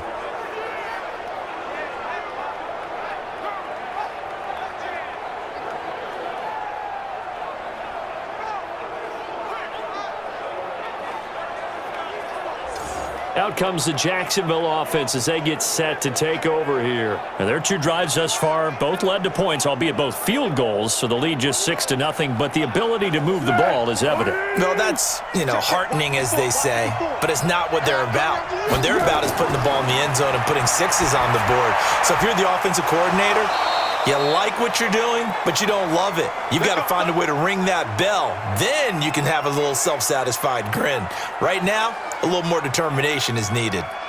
To win any route, you've got to break down the defender, and that's exactly what happened here on this really nicely executed curl route. Foles going to come up now, 1st and 10, and he's a perfect 6 for 6 here to start the ball game. This is the running back, Blue. It's a 7-yard carry to set them up with a 2nd and 3. Well, no matter how they phrase it, staying on schedule, staying ahead of the sticks, whatever you want to call it, 7 yards on 1st down, that fits the bill.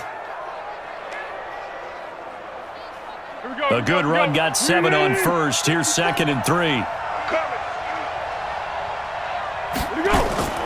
They keep it on the ground. This time it's Fournette.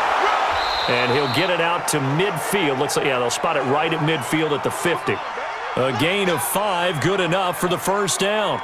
They were not fooling around at all, were they? 2nd and short, and they brought out the heavy package. Almost felt like the super heavy package against that defense, didn't it? Yeah, I don't think they expected that much beef up front, and it turned into an easy 1st down conversion. From the midfield stripe, they'll look to throw. Got his man on the comebacker. It's Lee. And he's got this down to the 35. That one a pickup of 15 for Jacksonville. Partner, this is one of the best routes anyone can have in their offensive playbook. Tough to defend because you think it's a go route, and then he breaks it back on the comeback. There's one other thing you need as well. A well-thrown ball. Exactly right. You have a guy who has some precision in throwing the football because of the timing of the route. Ball up to the 35 now as they come up on 1st and 10. They'll try the right side here with Fournette. The Jags picking up the 1st down there, a gain of 12. But they're getting ready to go to work now in prime real estate after that last run. Found his spot and picked up nice yardage, didn't he? And now he's got him knocking on the door of the red zone.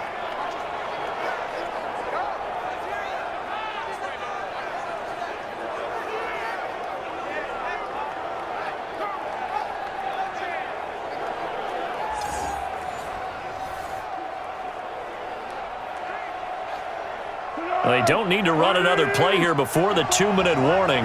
Let's see if they do it anyway. They keep it with Fournette on 1st down. And brought down, but not before they get it inside the 10 to the 7. 17 more yards on that one as they keep the drive rolling.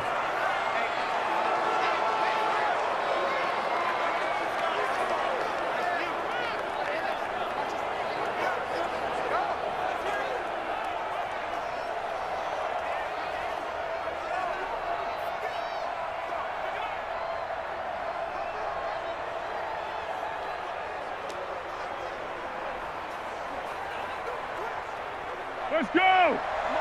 A reminder that when halftime rolls around, Jonathan Coachman will have all the highlights and analysis of this first half of play from our studios in Orlando.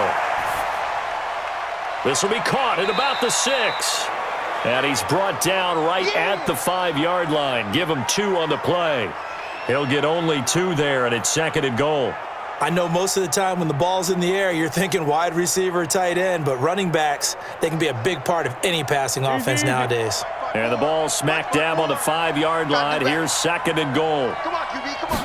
2nd and 5. To the end zone, but knocked away and incomplete. The safety, Ross Cockrell, there to knock that one away. All defenders get tired of hearing about their lack of hands and why they're playing defense instead of offense. But in this situation, it was the hands that made the play. Batting the ball away on an attempted touchdown pass, excellent job. Way to knock it down. They'll look to throw on 3rd and goal. Got his man. It's caught. Touchdown, Jaguars. Keelan Cole there to make the grab. And the Jaguars are able to widen their lead. There was no going through the progressions on that touchdown pass. Yeah, nor was it necessary. His receiver won that route early, presented himself. No reason to wait. Go ahead and put it on him and score a touchdown.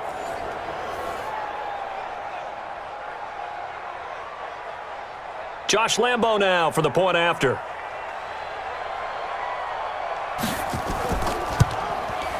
And he's got it to make it now 13-0.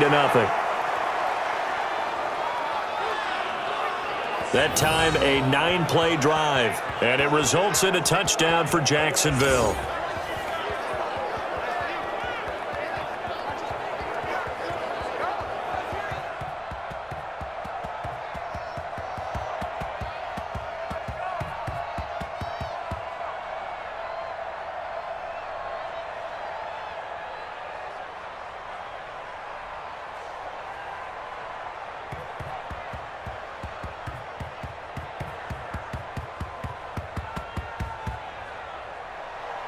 And Lambo now, after the touchdown, he'll kick this one away.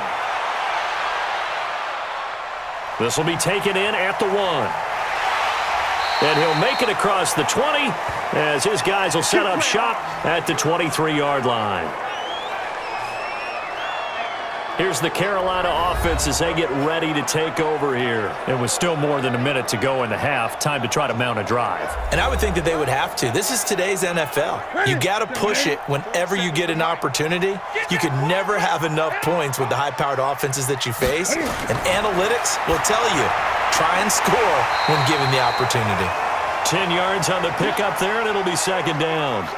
You can see the time and effort and thought that they put into their passing game because it was evident right there. It looks like a simple pitch and catch, but you and I both know that they have planned for this and worked hard to make it happen.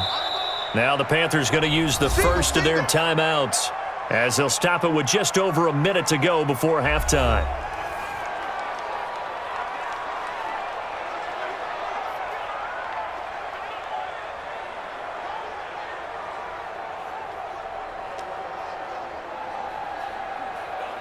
Still a few inches short of a first down as they come up now on 2nd down. Now it's Newton. And he finds his man, the tight end Olsen. The Panthers going to use the 2nd of their timeouts as the stoppage will come with a little under a minute to go in this first half.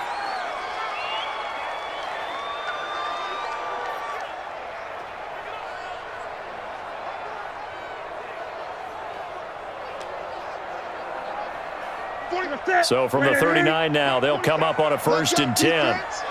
Let's go, defense. And who we got? From the gun, here's Newton. And he'll dump this off to his running back, McCaffrey.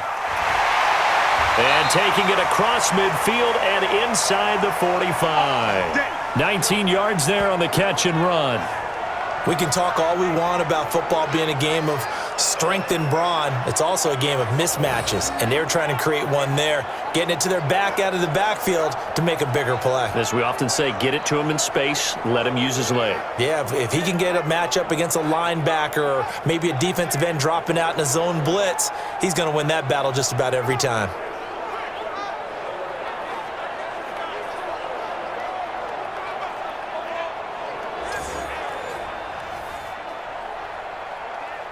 Newton now, after the pick on the last drive, 3 for 3 to start this drive. It's 1st and 10. Throwing is Newton. Got a man complete. It's Chris Hogan. 11 yards and a Panther first down. Well, this is how you shake the thoughts of that interception on the last drive. You come out and start this one 4 for 4. And watching him throw it around with that type of confidence reminds me of a guy I played with way back when who told me, I don't care if I throw 10 interceptions in a row, I'm going to stay confident, keep flinging it. I just figured there's something wrong with the football.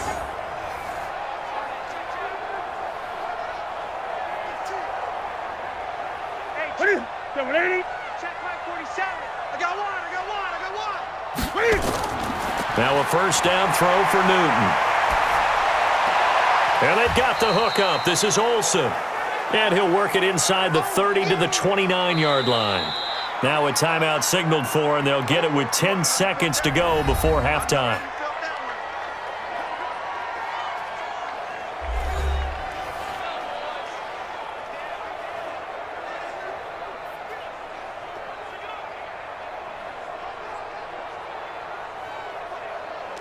So on second down, the field goal unit is on here as they try to get 3 before half. From the left hash, this from 46. And this will split the uprights. It's right down the middle. And they will indeed get on the board here, but still trailing. It's now 13-3. So a big play before the end of the half to get him into this spot, and they cash in with 3. How about the 1-2 to the solar plexus on that one? The big play, the field goal, not much time left on the clock. That's the way to go into the half.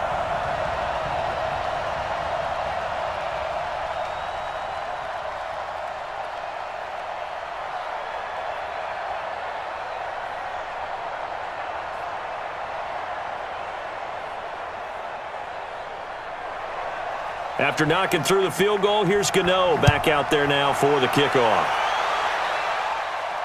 That's fielded in the end zone. And not wanting to risk anything here late in the half, he'll just take a knee and they'll bring the football out to the 25. Likely time for one final snap as they start out 1st and 10. And now a throw on first down there, but it's incomplete.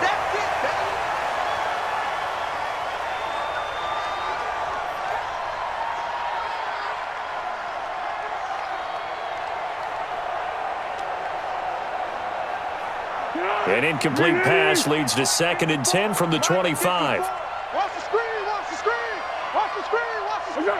The final second ticks by, and that's going to do it for the first half of play. So we reach halftime here in a 10-point game as we'll get you down the coast to Orlando for Jonathan Coachman at our EA Sports Halftime Report. Coach! Okay, right, Brandon. Thanks very much. And welcome in, everyone, to this slimmed-down version of the EA Sports Halftime Report. This one has been a hard-hitting affair to this point, and you got to expect we'll see more of the same in the second half. And to bring the action your way, let's get it right back out to Brandon Godden.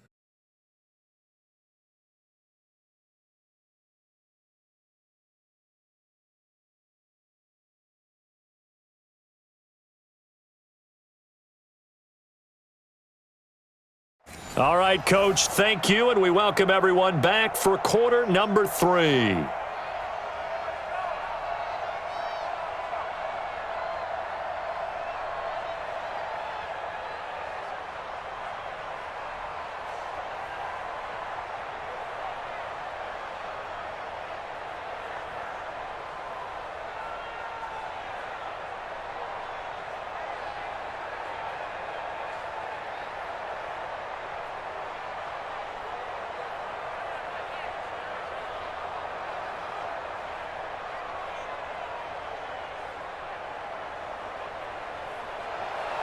Gano out to kick this one away.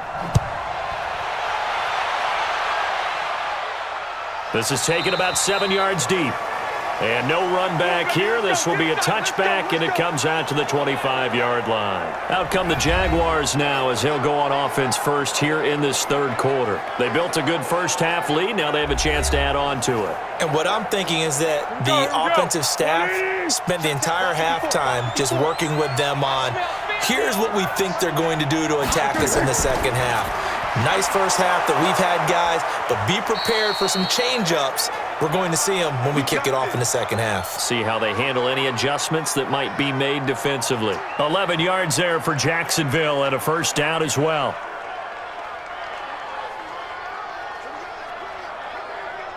So from the 36 now, 1st and 10. Watch the back, watch the back. What are you? Let's go. They'll run with Fournette. He's got the first down and more past midfield. Past the 20. Touchdown, Jaguars. Leonard Fournette, 64 yards. And the Jaguars are able to widen their lead.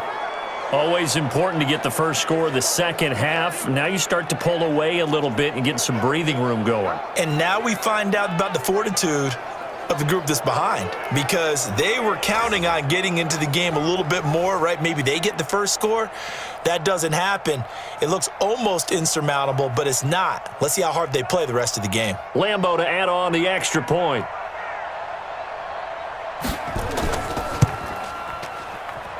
And that'll make this a 3-score game as the lead moves to 17. That drive started on their own 25. 2 plays, 75 yards later, into the end zone.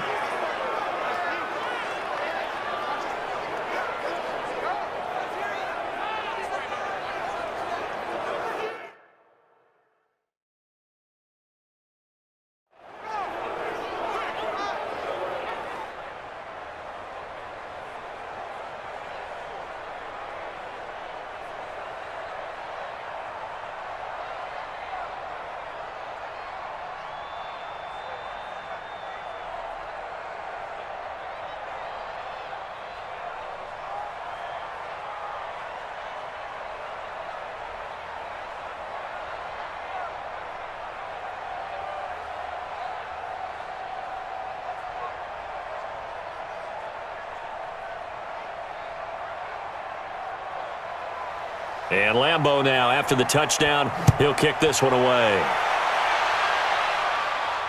This will be taken in at the 1. And not a bad return here. He gets it out to the 25-yard line. Get ready. The Panthers offense now, they head back on the field for their first possession of the second half. And their halftime hole now even deeper, and they need a big drive here just to answer the first touchdown of the second half scored against them. They were down at the half. Now, as you mentioned, they're down a little bit bigger, but no time for discouragement. Just got to get back to it, right? Put your shoulder against the boulder and start pushing and try and get back to where you were to start the half. And he'll be brought down. Oh, that's a face mask. Certainly looked like it. Indeed, here come the flags. So that flag will cost him 15. And it doesn't matter anymore how you get the face mask. Any part of it, that's going to be 15 yards.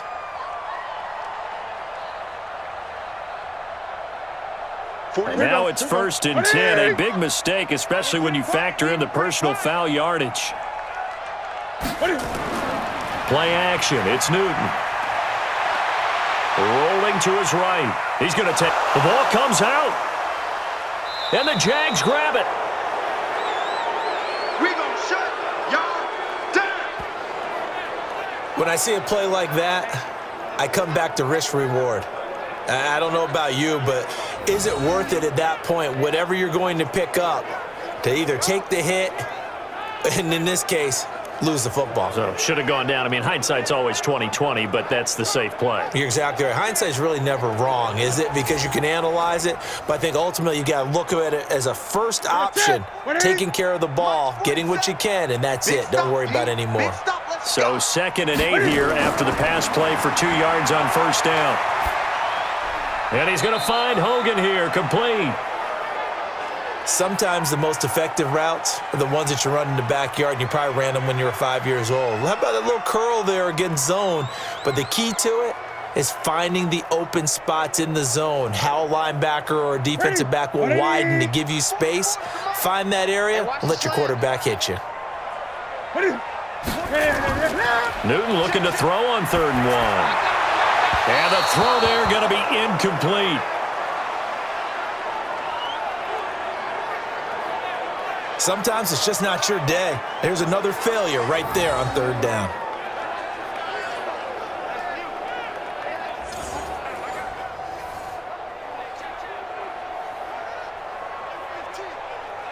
On now, Graham Gano. He's hit from 63 as recently as last year. This to equal Matt Prater's record. It's a 64-yard attempt. And this won't get there. Won't be on line either. It's no good. Off to the right. And this score will stay right where it is. You know that they were thinking second-half comeback here. That's a big miss if they want to have a chance at that comeback. A very big miss because time is becoming a real factor now. And they're 3 scores down. Nick Foles gearing up again here to go on offense. The lead is theirs here in the 3rd quarter, but it's really been the ground game that's been the recipe for success. You mean the spotlight isn't shining as brightly on the guy throwing it? No, it's the man behind him that's had a heck of a game. And that's really okay. That's actually what you're looking for. I mean, your pride tells you, hey, I want to be responsible. I want to throw a bunch of touchdown passes. But when you're able to run the football, typically speaking, your team's doing pretty well. And in this case, they're winning. We'll see if they have balance on this drive. An incomplete pass on 1st down. That leads to a 2nd and 10. He's not going to get me. Foles on the handoff, going to give it to Blue. And he'll get only a couple down to the 44. Pretty good little 2-play sequence there. You force the incompletion, then a very short pickup. Yeah, now maybe you bring in an extra defensive back or 2 because you want to try and defend on 3rd down. They like to play those nickel or sub packages, don't they? And now on 3rd down, they'll need to get it to the 36 to pick up the 1st. Get that ball, Dan. Let's get that. Here we go. Now Foles. This one complete to the tight end, O'Shaughnessy. And he's going to be taken down at the 39, clearly short of the 1st by a few yards. Just a 5-yard pickup, and it leads to 4th down. Whether you're playing West Coast offense or not, one of the maxims of the West Coast offense is you're either throwing a touchdown or a check down. In other words, look for the big shot, but be smart. And I think they did exactly that on that play. They didn't get the 1st down, but they're taking care of the ball well. Yeah, and being rightly cautious with that lead here in the 2nd half. This is Josh Lambo. He hit from 57 a year ago. This will be from 56 yards out. And his kick is good. He got every bit of that one as it's good from 56 yards out. So 3 field goals that he's hit now. This last one helps him stretch out the lead. He's been solid, hasn't he? And he lives up to the adage that every offensive coach has ever said to us. We want to end every possession with a kick, right? For them, it's either extra point, field goal, or at worst, a punt. In this case, it's been 3s.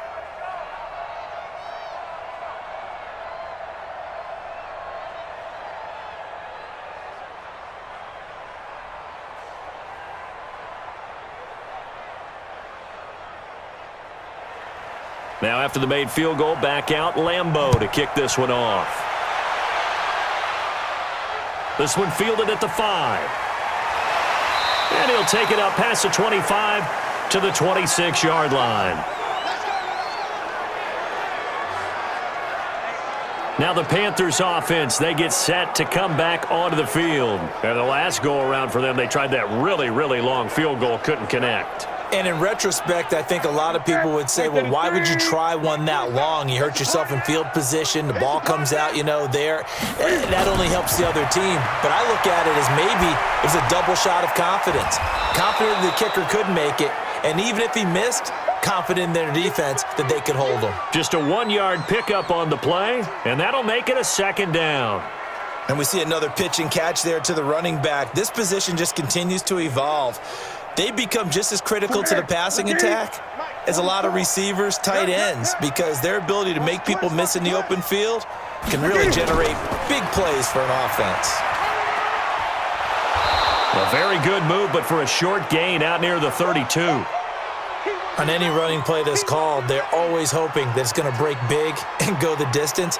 But when you get a nice gain like that, you're able to do so many things anyway. You can come back and run essentially the same play again, continue to move the ball on the ground, or you can decide to throw the ball now because usually you have the defense back on its heels. From the gun on third down, Newton. And he will not be able to hang on through the contact. It's incomplete. The coverage strong, and now it's fourth down. We're into the second half now, and this is an offense that continues to struggle to sustain a drive. Looks like they're just totally out of sync, whether they're running the ball, passing the ball like we saw there. I don't know. The rhythm seems off.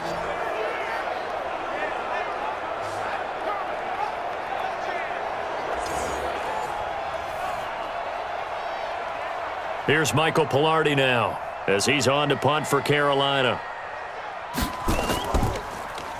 He steps into this one, and this is a rocket.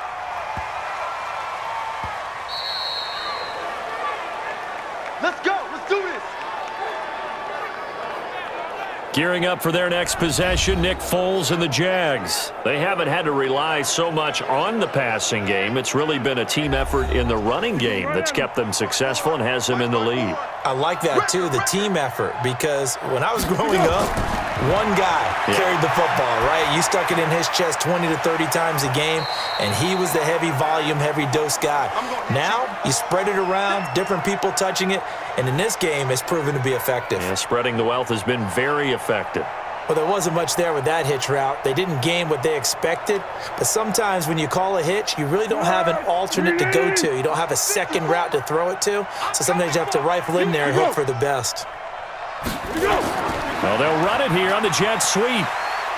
And that one covered beautifully. Their defenders stayed home, and they'll stop him behind the line.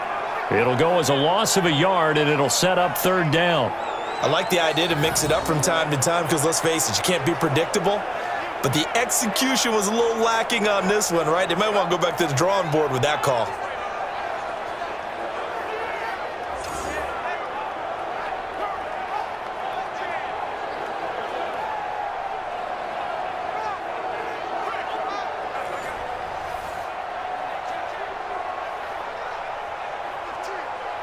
Go, go, go. 54, right there. 54, Mike. Hey, tight.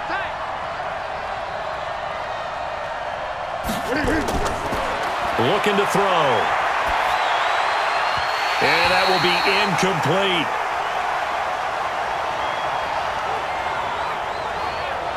It's easy to see when we review this that the ball needs to come out quicker because if you don't throw it right on the break, you bring a crowd of people into the equation. And that's why it got knocked away there.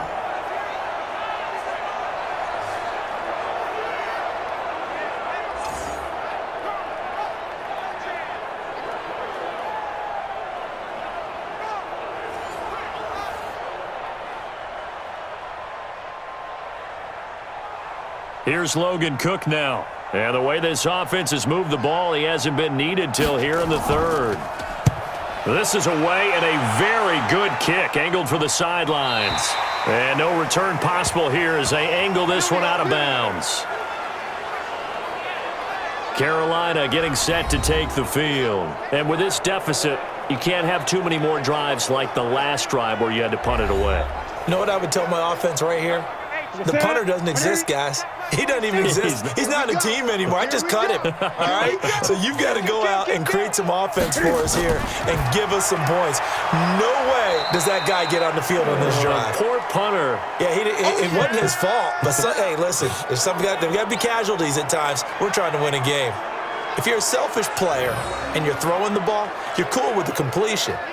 Maybe not so cool with the yardage loss, though, huh? Yeah, you went backwards on the yardage. Hey, it kind of works like a sack for the defense there. Yeah, it's a really big play for them, right? Able to figure it out, sniff it out, and finish it off.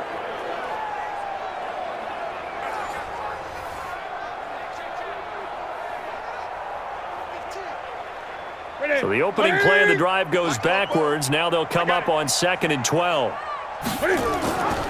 Out of the pistol, McCaffrey. And he is met in his tracks behind the line of scrimmage. They'll wind up losing 3. And now it's third down. But if these guys are going to chop into that deficit, they're going to have to do a much better job in the run game. Caught behind the line of scrimmage, no yardage to be found.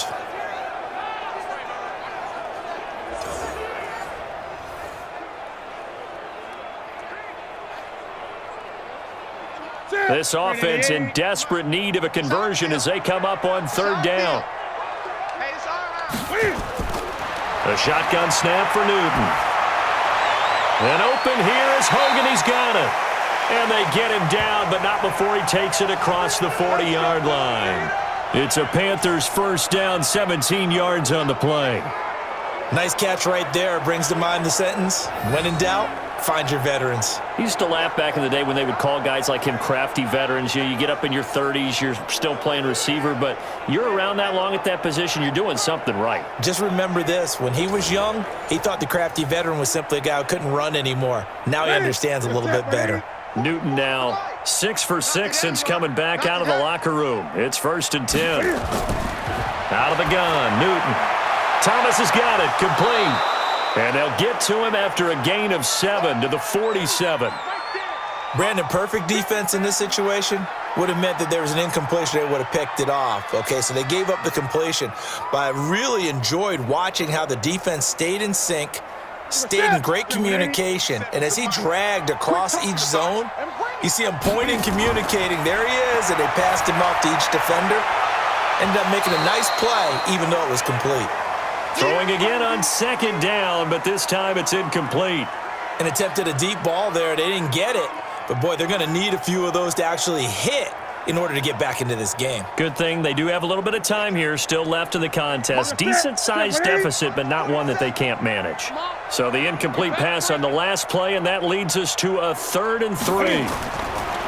Throwing again is Newton. Looks to throw, fires right side. And that's going to be incomplete. The coverage too good there. The contact popped the ball free, and it's 4th down.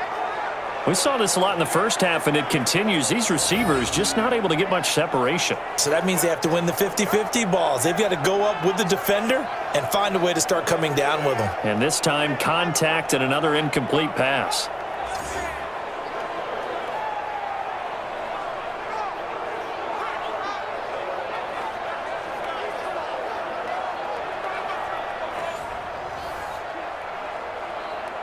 Here's Michael Pilardi now as he's on to punt for Carolina. And he gets it away, a directional kick going toward the sideline. And this one will not be returnable as it sails out of bounds. And out now comes Jacksonville as they get ready to go. And on the last go-around, they really couldn't get anything going. They had to punt from deep inside their own territory, which means they're going to lose the field position battle as a general rule. What they're looking for now is a little more consistency, move the ball at least a few times on offense, get a couple of first downs, and hopefully flip the field. Yeah, just something to build off of. That's what they're looking for here. Now, the first play of the drive there is incomplete. By the way, I got to apologize because I just realized for about the last 4 or 5 plays, I'm eking over into your territory up here in the booth. My bad. I'm going to get back over to my spot. Yeah, we're not talking about our on-air commentary here. I mean, what is all this extra paper? I mean, this is unusual for you. My bad. Normally you run a really tight ship. Nowhere to escape, and he goes down. And a sack by one of the most consistent D linemen in the game, Gerald McCoy. Well, it was 2nd and long. Now it's 3rd and even longer. They're going in the wrong direction here. Because they're moving them exactly the way they want to, but you're exactly right. Definitely going in the wrong direction for the offensive guys.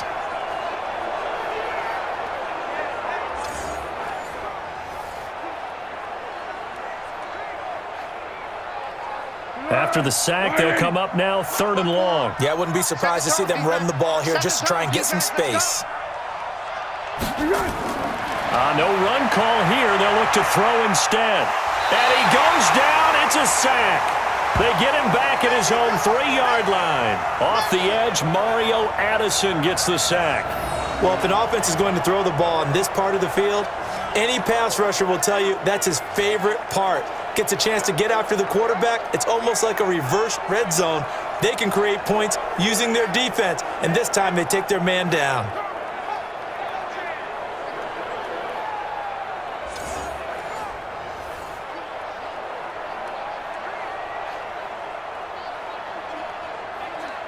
Here's Logan Cook now as the drive goes backwards, so he's on to punt it away. And he's able to get it out of there, and this is a pretty good kick. A big kick, 50 yards that time with a return of 4. And the Panthers will take over now, 1st and 10. Here's the Carolina offense as they get ready to take over here. They punted last time they had it. What steps, Charles, you think they have to take to make sure they don't do that again? Well, let's just go to the football 101, the trade expression 101. Win first down. Make 5, 6, 7 yards on first down and make it a 2nd and 3, 2nd and manageable. Keep accumulating first downs that way. Keep moving the football. You don't want to get behind the sticks because then the defense has the advantage. And throwing to start the drive, but that one incomplete. Let's face it, if you want to get back into the game, these are the kind of throws you got to hit. He's wide open right there. Got to be able to get it to him, don't you think? And those are the throws that haven't been available to them every time he's dropped a pass. Yeah, that's a big miss.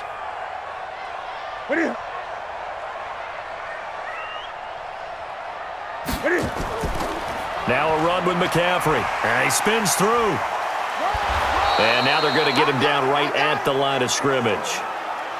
No gain on that one as it brings up a 3rd and 10.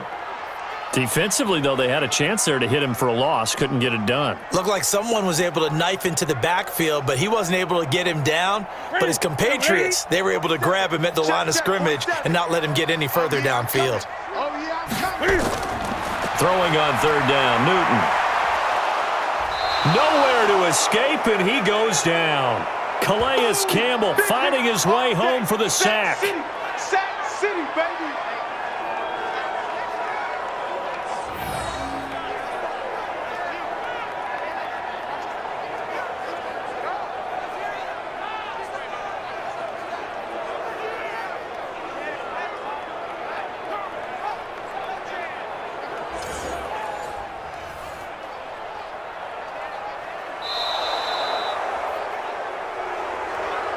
And that is going to do it for this 3rd quarter of action. And that'll do it for the end of the 2nd quarter.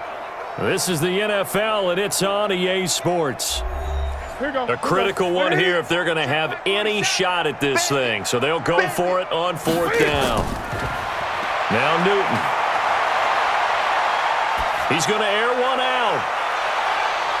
And this is caught inside the 5. Wow, 1st and goal, and defensively, all they can do is shake their heads. Not only did they allow the conversion, but a big play as well. But that was a bit of a desperation throw on 4th down. Both receiver and defender go up for it, but he got it. Now they're set up really nicely. On the other side of the ball, absolute frustration. He was right at the hip of the receiver the entire time, but desperation won. They'll come out in the pistol. 1st and goal, and they got to be thinking a chance to get right back into this football game. They'll try to run with McCaffrey. And he's maybe going to get this back to the 4, but that's about all. They'll say no gain on the play, and it'll be 2nd and goal. Perfectly designed blitz right there. They took that one from the grease board to the field because they were able to free up their linebacker to get into the backfield and spill the play. Line of scrimmage, again the 4-yard line, 2nd and goal. Again, McCaffrey. And the D not yielding much there. He's only going to get a yard to about the 2. 2 straight shots on the ground. Now on 3rd, do you go to the air? I think the possibility exists, and if you're doing it, you're probably going play action since you ran it twice. But I often think that 2nd down is the time you go play action and throw the ball. I say commit to the run and think about it being 4-down territory. On the ground, McCaffrey. And he is in. Touchdown, Carolina. Taking it in from 2 yards out. And the Panthers are able to cut into this lead. Now, let's not forget that was all set up by the 4th down conversion earlier in the drive. Would have been a complete letdown if the drive doesn't culminate this way, wouldn't it? If you're going to go for it on 4th down, your intention is to make sure you get a touchdown out of the drive, and that's exactly what they did. Converted, and they converted a 2nd time for 6 points. Gano the extra point, and that cuts this lead down to 13. So that winds up a 7-play drive all told. And the last play on the drive, the touchdown run from Christian McCaffrey.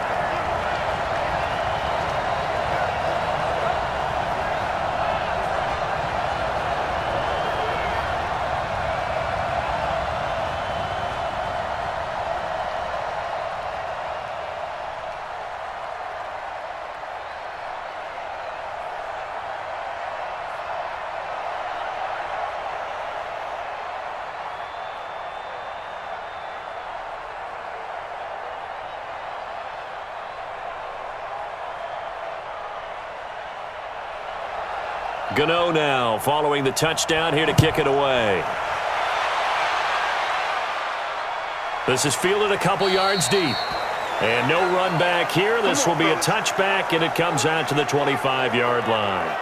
Out comes the Jacksonville offense as they get set to take over here. Well, there are 2 scores on the plus side. Still time here in this fourth quarter, but maybe you start thinking about playing keep away? Yeah, I think here's the situation. You're not thinking touchdowns anymore. You're just thinking first downs.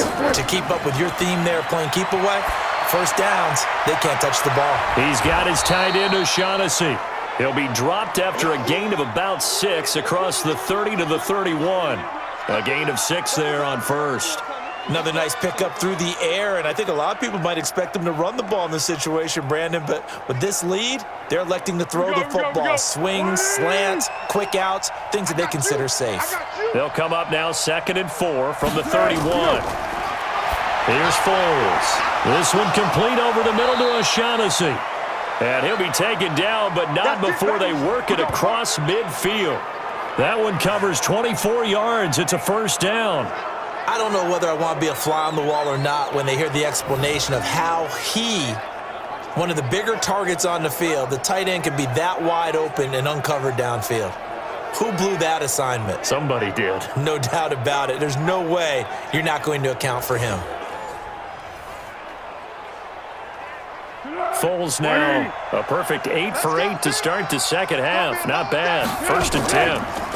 On the draw, this is Fournette.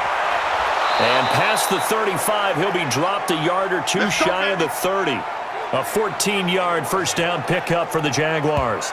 Do my eyes deceive me, or is he getting stronger as this game moves along? Burst seems just as good here in the fourth as it was way back in the first, doesn't it? I do believe someone put a lot of time in the offseason and continues to condition during the season in order to continue to carry the ball at this rate. From the 32 now, here's 1st and 10. Foles. Got an open man, Keelan Cole. And down to the 20 he'll go before heading out of bounds. 11 yards there for Jacksonville and a first down as well. Well, coaches always talk about finding balance on offense. I don't think you can get much more balance than this. Big-time run, big-time pass. A 1-2 combination. Looked pretty good. How about that? Let's see if they can continue to take that kind of a punch, though. And he'll take this inside the 20 and down to the 18. In on the tackle there, Luke Kuechly. Well, no doubt here in the fourth quarter, this is a huge defensive series. Hey, they can read the scoreboard. They realize if they give up a field goal here, this game might be out of reach. They understand the stakes and are playing accordingly. Throwing on 2nd and 8. Foles. Jeff Swain, the intended receiver. But now it'll be 3rd down. That pass just a little bit off. It looked like maybe he tried to force it in there. Game speed, always different, no matter what you do in practice. Can't simulate it, right? So your decision-making, everything has to be a little bit quicker. Sometimes it can throw you off until you adjust. So the failure to connect on 2nd down, that leaves him staring up here at a 3rd and 8. And they'll hustle up to stop him well shy of the 1st, right around the 15. Call it a gain of 4, and it'll bring up 4th down.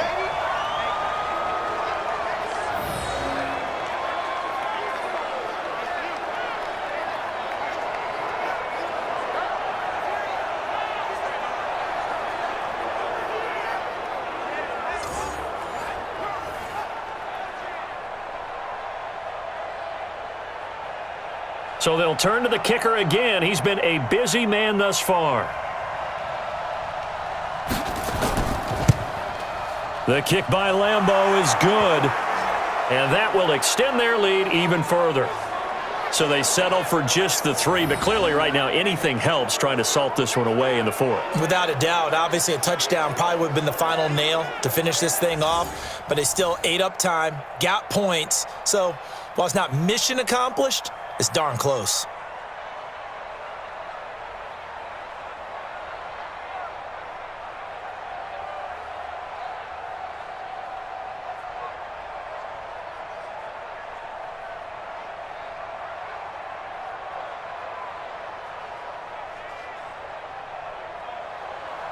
Now after the made field goal, back out Lambeau to kick this one off. This is taken about 7 yards deep. And no run back here. This will be a touchback, and it comes out to the 25-yard line.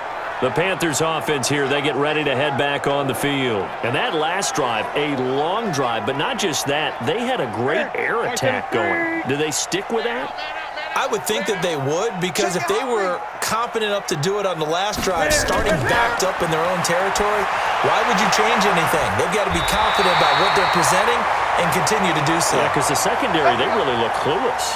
And that was amazing because that drive went and went, no adjustments and no big plays by the defense to knock the ball away. Decent start there to the drive. Big hill to climb, needing 2 touchdowns, also a 2 two-point conversion. So, partner, how do you eat an elephant?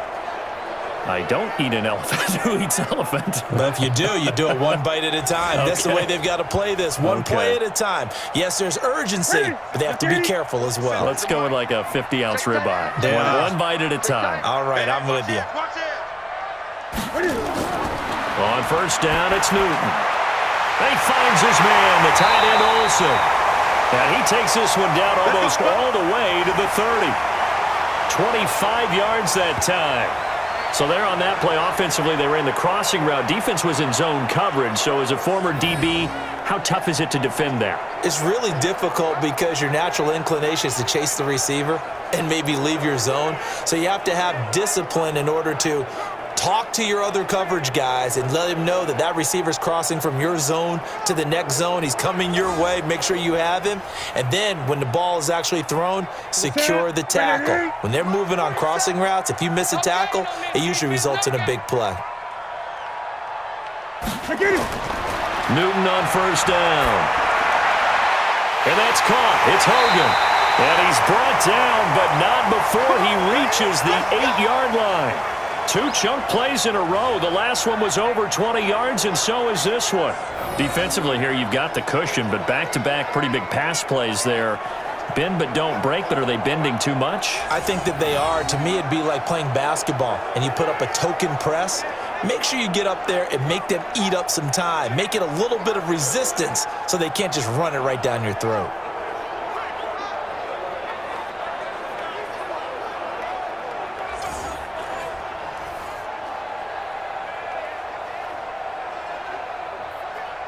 Two big plays in succession. Not sure this D knows what hit him, but now they got to get ready. It's 1st and goal.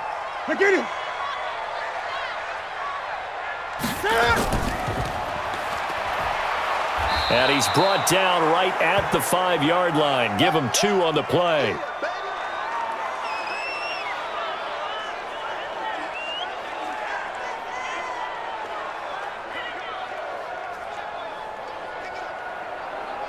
And the ball smack dab on the 5-yard line. Here's 2nd and goal.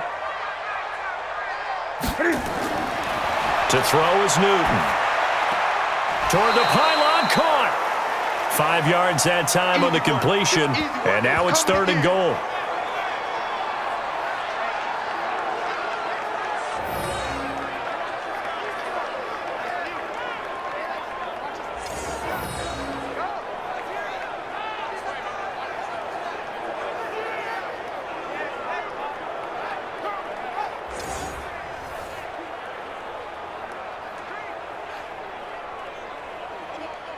A lot of tired bodies on that field, but this is a big play. 3rd and goal. McCaffrey. And he takes it into the end zone for a Panthers touchdown. Christian McCaffrey, his 2nd touchdown of the afternoon, as they are able to cut into that lead. Able to punch it in on third down makes it easier for those guys on the sideline. They didn't have a fourth down decision to make. Yeah, could you feel the exhale? Because they were already thinking ahead, as all the good coaching staffs do. Anticipating, will we have to make the call? They already had it lined up, never even got to it. So a big play coming for the Panthers. They'll go for 2. Here's Newton. He's going to take off with it. And he will get into the end zone to shave 2 more points off the deficit. And that almost makes it a brand-new ballgame. Now it's a one-score affair after they get the 2. And you have to know they were holding their breath on the 2-point play because they had to have it to get it within the range that you just talked about. Dialed up their 2-point play. It worked. Now they're feeling like they've got a shot at this one.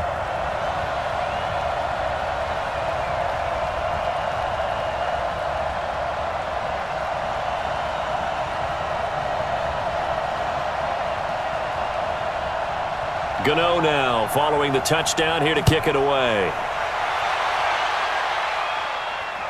Fielded about a yard deep. And he'll get it up to about the 26-yard line, just across the 25. Here comes the Jaguars offense as they get set here. Right now clinging to a one-score lead, Charles, and I think operating within that 4-minute offense with a little less than 4 minutes to go applies here, right? It certainly does, and that means the playbook is still wide open.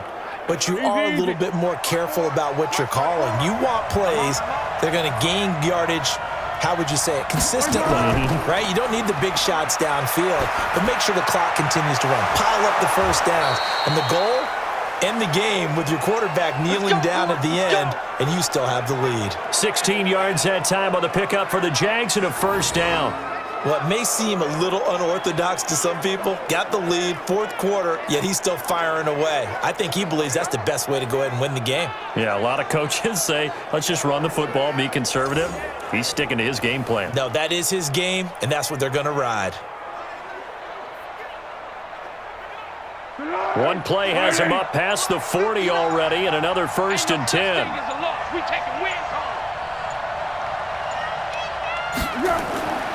They'll set up to throw. Into the hands of his tight end, Jeff Swain. And he'll be brought down right at the 45-yard line. That throw good for 4. It's 2nd down. I think it's okay there. They didn't get a whole lot on that play, but it's nice to have a safety valve that's built like this guy. Big target, guy you can spot pretty easily. Put it on him when your other targets aren't open. 4th quarter, down to the final 2 minutes, and we've got a one-score game.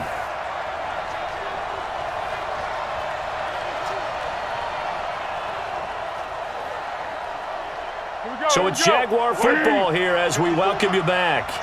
And let's see what they've come up with offensively after having time to talk it over. This is Fournette.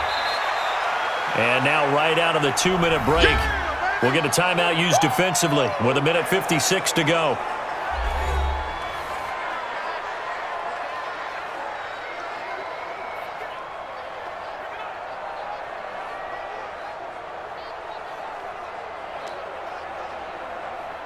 Now, this is a big 3rd down, and you'd have to think we'd see a timeout right away if they can't stop him here. Again, it's Fournette, and he's going to be taken down here still a couple yards short of the 1st. And now with 1:52 to go, we get another pause in the action. A timeout here defensively.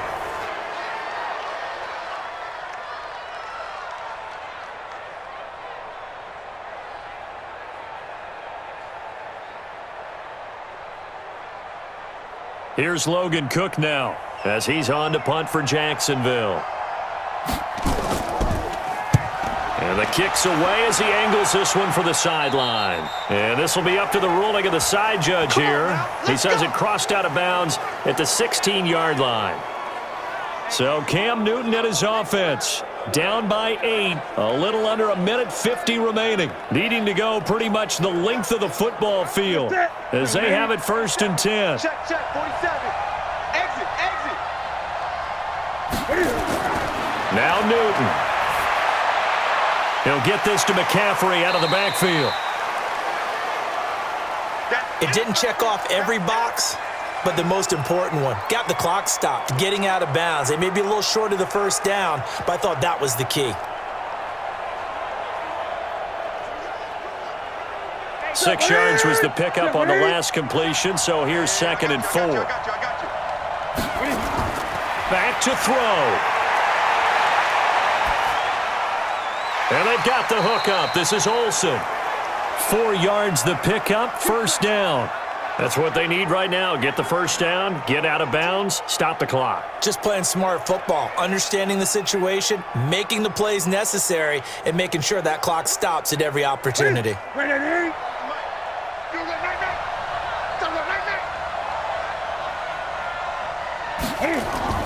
They'll look to throw. And he's going to find Hogan here, complete. And this will leave him a yard short. Nice pickup of 9 yards on 1st down.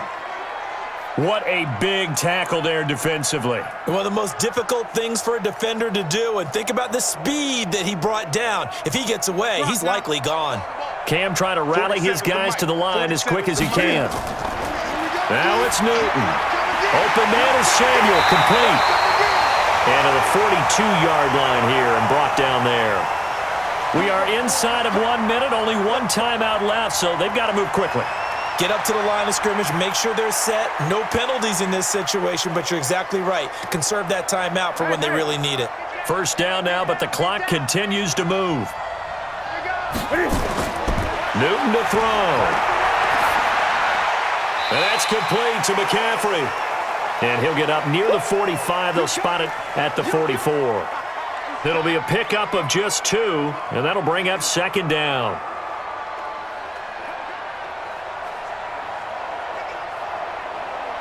The Panthers got to go quickly. They're moving with a sense of urgency right now.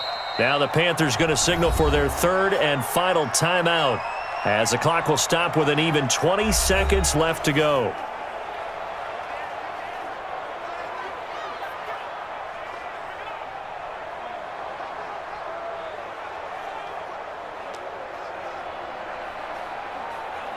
Here's a 4-receiver look now. 3 of those guys out to the right side on 2nd and 8. He'll look to throw. He's going to let it fly. And that will be incomplete with a clock down now to 13 seconds.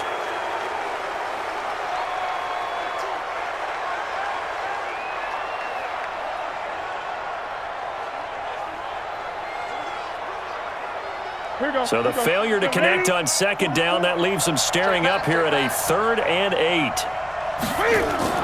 He's back to throw. Now a desperation throw deep downfield. And, a crusher there as it's intercepted. Picked off at the 14. And he's going to return it to the 21-yard line.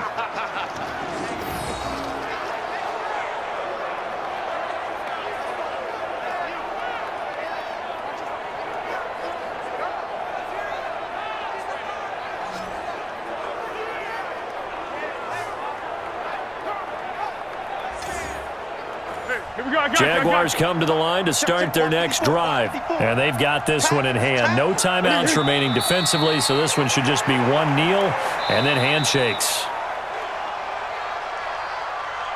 A road win in the National Football League. Charles, you never take that for granted, no matter who you're playing, no matter where you're playing. You take it and you run with it. And you know you primed the pump all week in your own home facility. No one thinks we can do this. Only people who believe are right here in this room. And then you go on the road, band together, and get it done.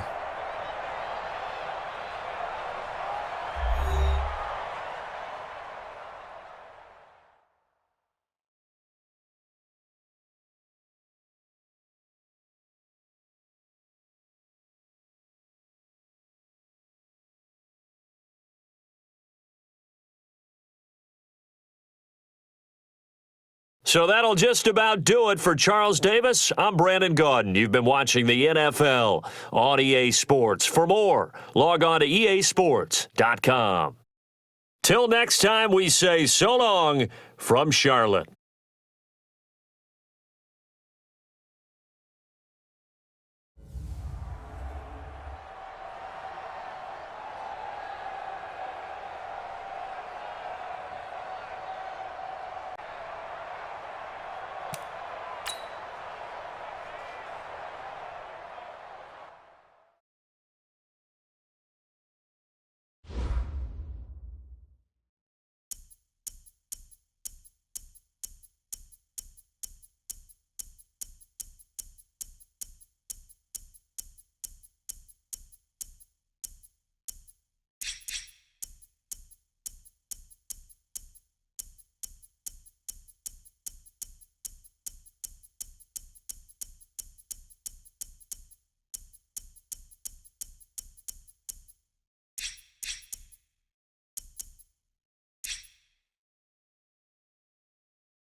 Hello, everybody. I'm Jonathan Coachman, and this is Super Bowl Sunday on EA Sports.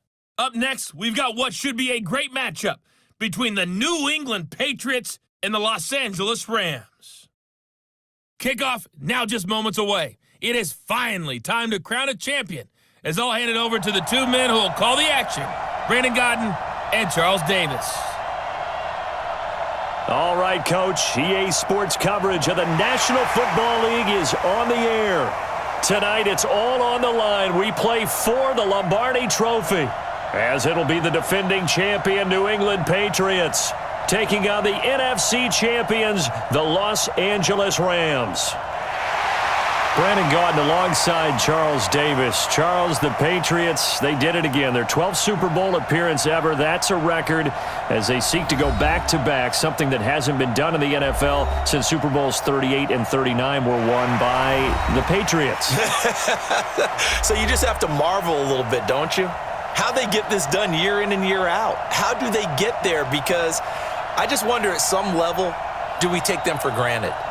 Their excellence, you just kind of count on it, right? They're going to win the AFC East. They're going to have the home field advantage through the playoffs. They're going to get to the Super Bowl.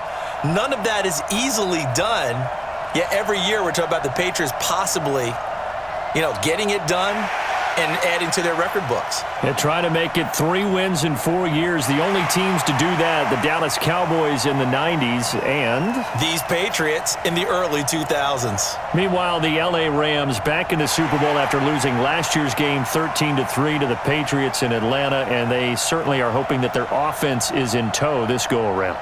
And this is a franchise, having lost last year, all they talked about was getting back to this game and getting some redemption. And there have been teams who have done it in the past. The Cowboys did it Super Bowls 5 and 6. The Dolphins did it in Super Bowls 6 and 7. And more recently, New England did it in Super Bowls 52-53. You lose the first one, win the second one. The Rams believe this second one will be theirs.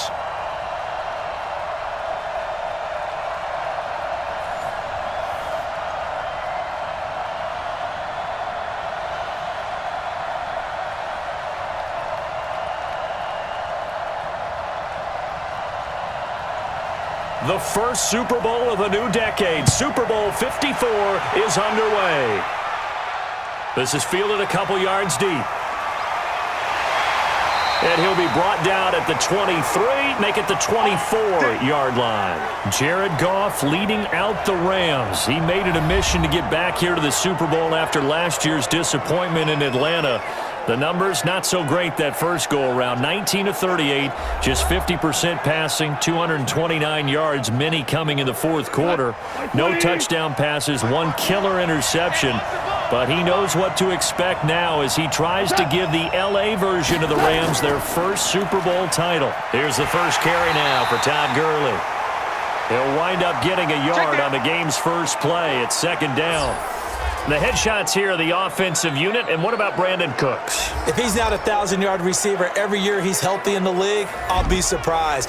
Came out of college wanting to be a pro, studied all the best receivers in the NFL before he even got to the league. Here's second and 9, just a yard on that last run. Goff going to hand it to Gurley. And he is met at the line of scrimmage, and he goes down right there. Call it no gain on the run there, and now they'll be looking at a third down. And quickly, let's check out the New England defense. Dante Hightower is a prototypical run-stuffing inside linebacker who has the ability to go to the edge and rush the passer, and there's no better example than when he had the strip sack against Matt Ryan in Super Bowl 51.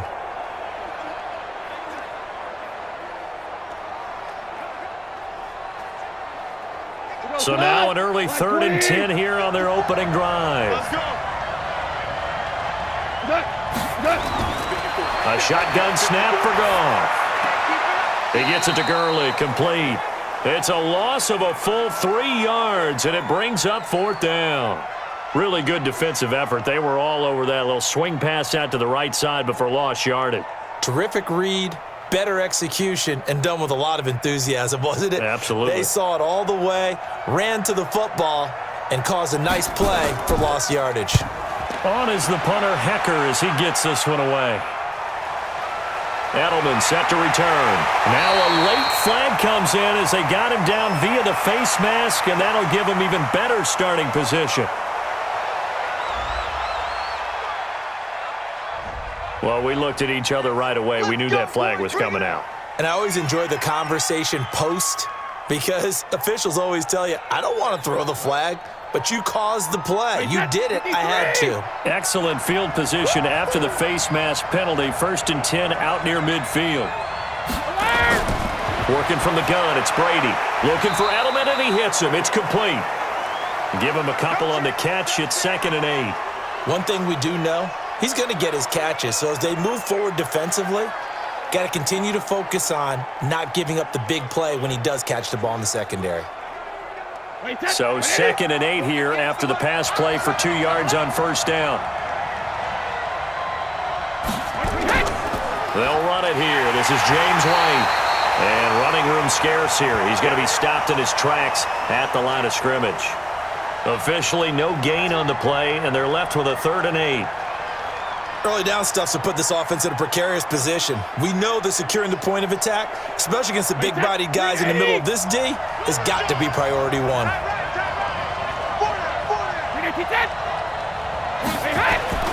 Throwing is Brady on 3rd down. And that is incomplete.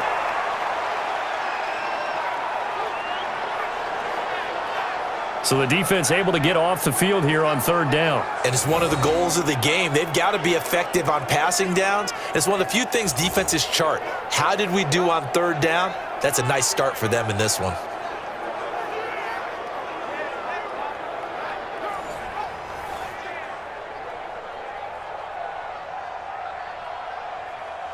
On 4th down on now is the lefty Ryan Allen to punt. JoJo Natson back deep for the Rams.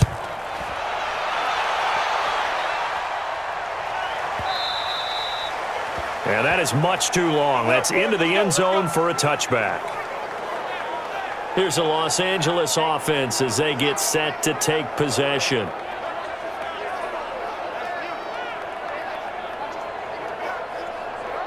Goff will lead the Rams up here 1st and 10 at their own 20-yard line. They'll try and start the drive with Gurley. And they'll get 8 out of this before being stopped at the 28.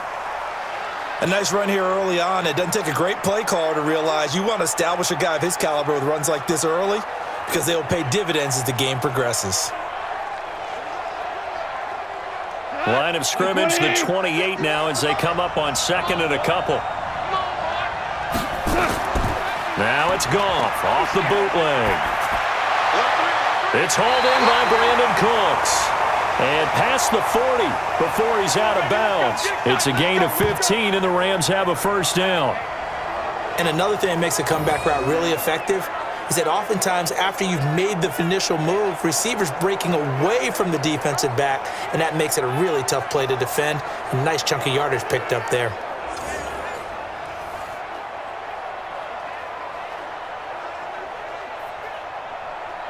Back-to-back good plays have them on the move on 1st down. From the gun, here's Goff. And that's complete to Cooks. And the result here, a pickup of 8. Leaves him with 2 to go on 2nd down. A good pickup there, 8 yards on the 1st down completion. Never make the mistake that the slot receivers, especially the little guys like we're watching here, are just quicker than fast. A lot of them combine quickness and speed, and they catch a lot of footballs, as we just saw there.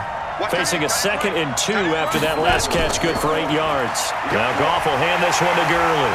And he'll take it down shy of the 45 at the 46. 4 yards the pickup, 1st down. 2nd and 2 is prime time for a little bit of a gamble, isn't it? Open up the playbook, go play action, toss that bad boy deep. But in this situation, go ahead and give it to your back. Let him pick up a 1st down, keep the sticks moving. It's just me and you. Check. Gurley again here on 1st down. And he gets it inside the 35 and just shy of the 30. 1st down Los Angeles there with a pickup of 14 yards. That's his longest run of the 1st quarter. And, Charles, we talked before the game about them needing to establish the run game. They'll be looking for more of that. And they got to the perimeter. So that tells me that that's part of the game plan of what they want to get done today. So they'll have some complementary runs where he'll run it to the inside. But it appears that when they want the big yardage, they think they can get to the outside and make it happen. Line of scrimmage, the 31 now on 1st and 10.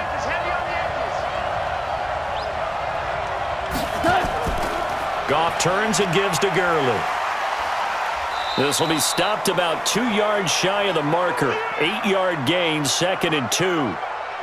Well, they're making an effort to get the ground game going tonight. So far, it's working. I like what we're seeing from the offensive line. They seem to have the leverage going, and they're controlling things and reestablishing the line of scrimmage, moving that defensive front backwards. But also like what the runner's giving us, too. It appears that he's been waiting all day long to get out here and take off. They try to throw on 2nd down, but this one is incomplete. He was in search of his tight end, Tyler Higbee, and it's 3rd and short. He released that awkwardly. It almost looked like a pitcher who gripped his fastball a little too hard and let it go late, and it bounced in front of the plate. Yeah, one of those fastballs that ends up at 57 feet, not 60 feet, 6 inches. Just a little short with the arm, which is unusual because we saw him in warm-ups. He's got a big, strong arm when he delivers it with confidence. And he's going to have a 1st down here as he gets this one to the 17-yard line. Give him 6 yards in the 1st down. The first drive this unit had, they punted. This drive, much more polished, just looking crisper, aren't they, moving the ball? Maybe the first drive was a little bit of a wake-up call. Probably a little bit angry that they had to punt the ball away the first time they had it. Got motivated, got to the sideline, said, okay, let's not let that happen here as we take over again. Hey, what? 180. 54. From the red zone now, Goff into heavy traffic, and it's intercepted. Devin McCourty picks it off. And a big turnover there as his guys will get the football back.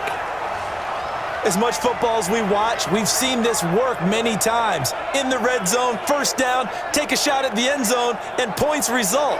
In this case, though, give credit to the defense. They outguessed them, were prepared, and intercepted the pass.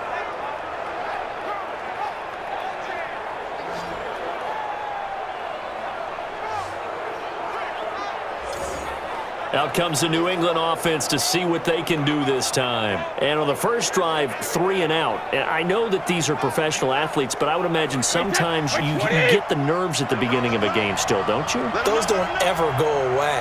And typically what I've heard from guys and what I remember from playing, if you don't have nerves at the start of a game, it's not going to be a great day for you. You're not really ready to play.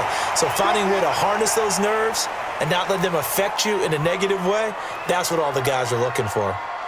No luck whatsoever there on the draw. Yeah, they're supposed to use their aggressiveness against them. That was the hope. But maybe they had too big of a meal last night. A half step slow, and he ends up running right into the meat of the defense. On play action, it's Brady. Oh, he can't get away, and Brady will go down. Samson Abukum able to run him down for a loss of 12 that time. Okay, you know my bias is about to come out here. A lot of people think that the offense is just moving in the wrong direction. I'd say they're moving in the right direction because the defense is pushing them back. Former defensive guy. Now, as a quarterback 3rd and long, you really got to rally the troops here, don't you? Yeah, you do in a big way, and what else do you have to look out for? More pressure coming at you because it seems to be working pretty well.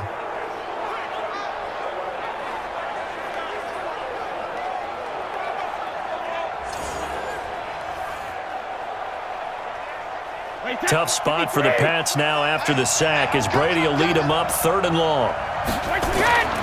From the gun, it's Brady. He's going to air it out for Dorsett. He's got a man complete. And all the way down to the 37. A big play there for New England. 55 yards. I've got to make sure that I don't take Tom Brady's greatness for granted, that we make it routine. How about that throw right there? Yeah. Another great completion. And you know one area where he honed his throwing? He was a catcher in high school. He was actually drafted by the Expos in 1995 in the 18th round. Wow, that would have been something to see him behind the dish. Think he's gunned down a few guys? Gunned down a few guys trying to steal second. That would have been fun to watch. So a slight improvement in field position, you might say, from inside their own 10 to this as they come up on 1st down. Brady he gives to Michelle. And this play will be blown up. He'll lose yardage back at the 38. The defense showing some anger after giving up the big play. This time they'll lose one or two. Anytime you call an inside running play, you just know there should be a lot of congestion there. You're counting on your offensive line to take control of the line of scrimmage. That didn't happen in this case, and that play got bottled up.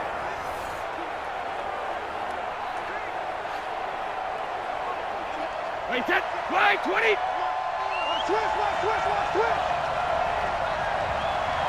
Sugar. On 2nd and 11 now. Brady complete to Watson, the tight end. And this is going to be another first down as the tackle's going to be made at the Rams' 25-yard line. I got a kick out of that one, partner. You and I talk often about trying to hide receivers in certain situations, but a guy of his size, you can't really hide him. But the tight end drag route, definitely an effective way to sneak him across the formation for an easy completion and a first down. They will get 4 yards here on the first down run, and that'll make it 2nd and 6. And give him 4 yards there. It'll be 2nd and 6. When you find that kind of yardage, you couldn't be more confident as a ball carrier. And guess what? You're going to go back and tell your offensive coordinator, I'd like to keep carrying it, thank you. To throw on 2nd and 6. Brady caught by the tight end Watson. And they'll bring him down at the 18-yard line. Only 3 yards on the catch. It's 3rd down. That was an okay hook up there with his tight end, but unfortunately, they didn't get the kind of yards they had hoped for. That's going to bring up 3rd down. 7th play of the drive now as they come up on a 3rd and 3.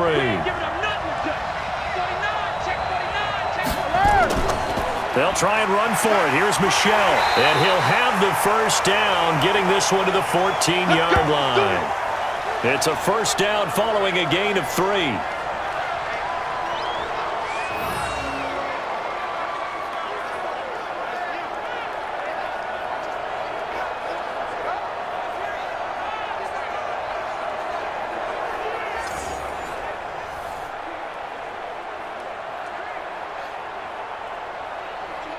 Try to get one more in here before the quarter breaks. No score after 1 on EA Sports.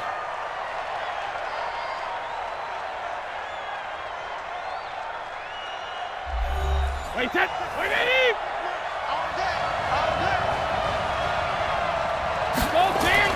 On 1st and 10, here's Brady. This will be caught just inside the 10. And now they're inside the 10 as he's brought down at the 9. 5 yards on the catch there, brings up 2nd down. Not a big window to throw. Coverage wasn't too bad there. Yeah, they had him under wraps pretty well, but somehow able to muscle his way open and catch the ball. 2nd and 5 after the 5-yard completion on 1st down. Hey, Alabama. They'll run it. This is Michelle. And he'll be brought down here at the 3-yard line. The 6 yards on the pickup, and it leaves him with a 1st and goal. This is a very impressive drive, especially when you consider where they started from to now be set up 1st and goal. Yeah, and some nice running right there. That's what got them the first down. But at this point, I suggest open up your playbook. You can call just about what you want. A chance for the first score of this Super Bowl. Here's 1st and goal. Now, meanwhile, the throw by Brady knocked away, incomplete. Julian Edelman, the intended receiver, but it'll be 2nd and goal. And that's one he's got to be happy to have back. There wasn't a hole open in the zone. You'd have to think on early downs like that first down there, need to be a little bit more careful. Yeah, fortunately for him, got a couple more downs to play with. They'll go again from the 3 here on 2nd and goal. And they will run it with Michelle. And he keeps fighting his way into the end zone for a Patriot touchdown. With the first touchdown of this Super Bowl, as his guys are on the board first here tonight. Second effort there, he was determined to find pay dirt, and he did. I think that's a great example of what coaches talk about, a back that runs behind his pads, and he uses pads to get him into the end zone.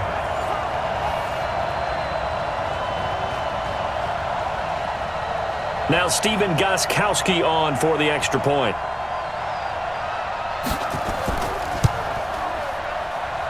And he gets it to make it 7-0 Patriots. So that drive, 12 plays in length. And it was Sony Michel's touchdown scamper that polished the drive off.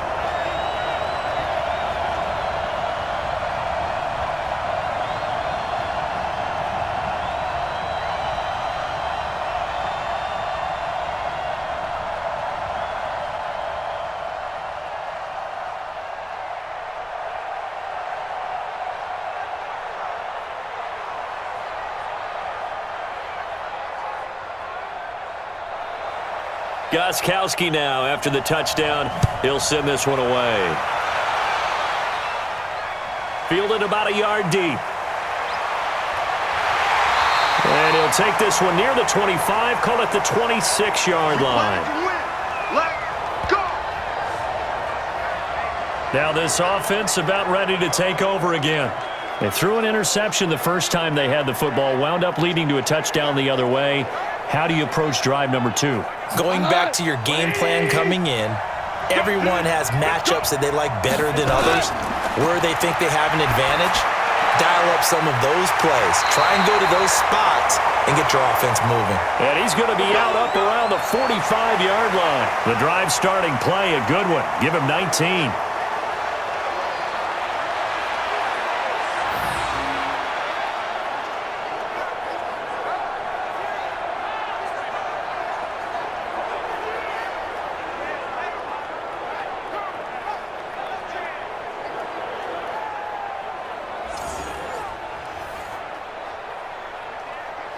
The big play to start him out. Has him at the 45 already. Out of the gun. Gone. And that one's complete to Gurley. That good for 21 yards on the catch and run. Here we go! We always talk about having to read defenses and how complicated that is. Well, this was an excellent read. Read the pressure and got rid of the football before it even got to him for a nice game. And when they're blitzing like that, running back usually a good spot to go with a football? Without a doubt, because he's right in your sight line or he's near you. So you're able to just get it to him easily. And once he gets in space, that's usually a good matchup for him. This offense finding its legs now. Here's another 1st and 10. Back to throw. Gone.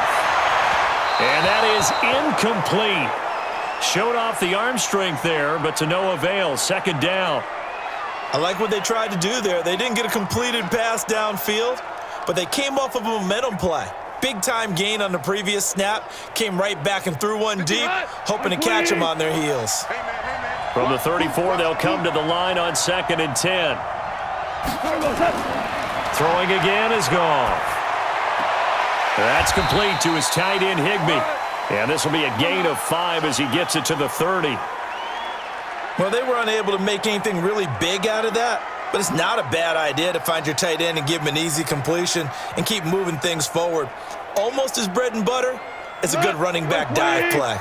The last play on the completion got him half of what they needed. Now here's a tough 3rd and 5. Now gone. And he's going to be taken down. Pressure gets there back at the 39-yard line. Lawrence Guy drops him for a loss of 10, and it's going to be 4th and long. And we say it all the time, have to be able to get rid of the ball sooner than that. You have to help your offensive line out. They're going to protect you as best they can. And if you're getting 3 to 5 seconds to throw the ball, they're doing a really nice job. But when you hold it and give up a sack, you're really almost discrediting their work.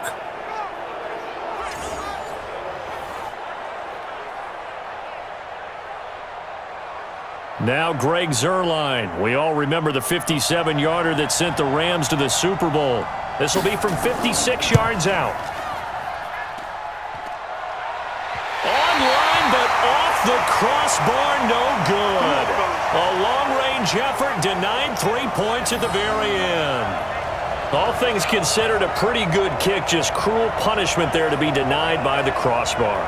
If you're going to hit from that distance, sometimes you're going to need a little luck, and unfortunately for him, This time, the break goes against him. Out comes the New England offense to see what they can do this time. Things progressing to plan so far. Their defense has been solid, and they've got themselves a 7-0 lead after the touchdown the last time they had the ball. And this is no time to even think about, hey, are we going to milk the clock? Hey, are we just going to do ball control?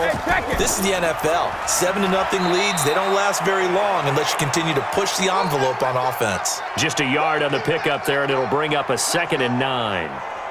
They tried a quick hitter inside, but that one was swallowed up because what they're hoping, those big defensive linemen will take the bait and move laterally and open up a crease that they can run through. Didn't happen on that play. On 2nd and 9, Brady.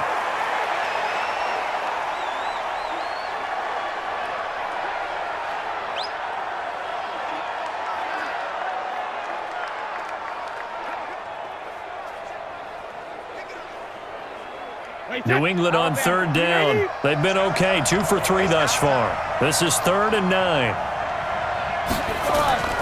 Now Brady. This is White on the screen. And this won't be enough. A good secure tackle, and they stop him a few yards shy at the 46. The screen good for 6, but it's not enough as it leads to a 4th down. Instead of throwing it downfield, Charles, they just tried to dump it underneath there. You like the call? I do. I think it's a high percentage play because you get the completion, and what you're counting on is your back to use his legs and his elusiveness to make people miss and pick up the 1st down. In this case, it didn't happen.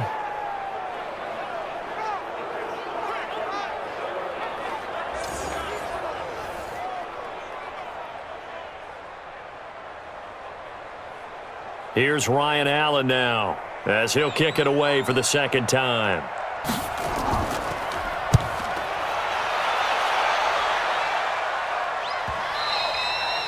And that'll hit in the end zone. Much too much leg there. That'll be a touchback. Todd Gurley and the Rams offense set to take over. He's been good. They've utilized him well, but they're losing here in the 2nd quarter. What might they change offensively? I think that what you try and do is expand how you get the ball to him a little bit. Get him out in open space, maybe swing the ball to him. What's that they used to call it in the West Coast offense, the long handoff? Yeah. Serve as your running play that way, as well as continue to feed him the football. Some of these runs now may pop bigger later in the game because of the effects of running it. Sometimes people, after a while, they don't want to tackle him anymore, or they get tired, or they get out of position, or he runs through tackles. Continue to feed him the ball. He's having that kind of game. Yeah, might they get him the ball in some space in some different ways here.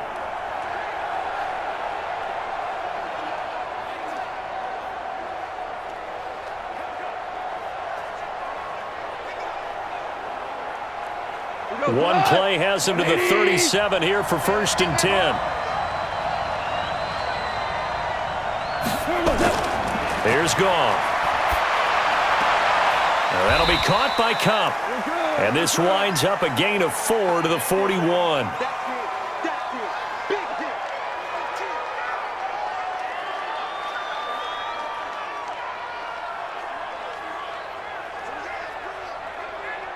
Four yards on that last completion, so that sets up 2nd and 6. Goff, a quick throw, complete to Cooks. And he'll go down, but not before getting this inside the 30. A very nice pickup of 33 yards. For an offense that has not found the end zone yet, that's a big play. There's the spark right there. The big play that they needed. Now they've got to go ahead and finish this drive and put this ball in the end zone.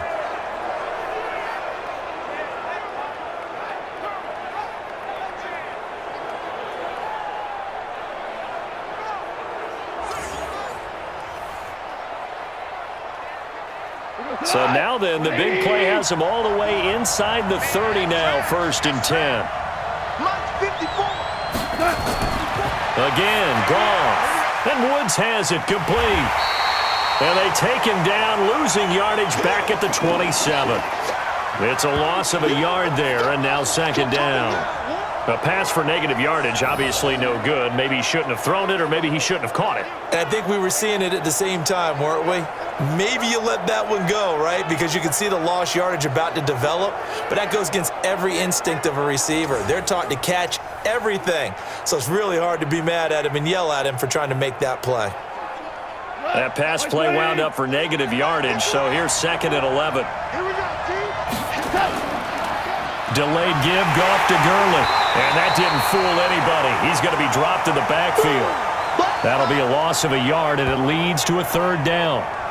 Brandon, one thing about blitzes, they really confuse offensive linemen at times, and what you have to do is lock in on the guy right in front of you. If you don't, you saw the end result. Defensive tackle ended up making the play.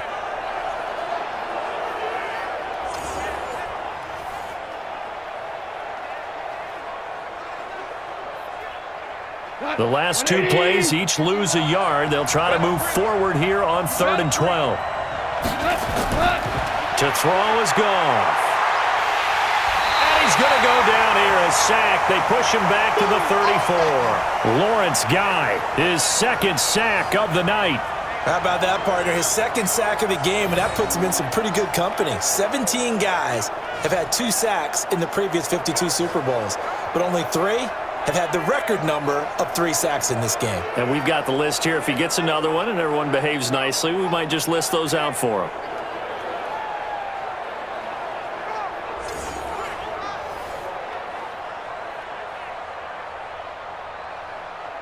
And for the 2nd time tonight, this field goal unit comes out here. On the left hash, officially, it's called a 51-yard attempt. And his kick is absolutely perfect. And they are on the board, but still trailing. It's 7-3. Now, that's something of a pick-me-up. The offense certainly has struggled, but they do get the field goal before half to put 3 on the board. Yeah, you don't want to be shut out, but let's face it, those 3 points, that's not going to solve all their problems either.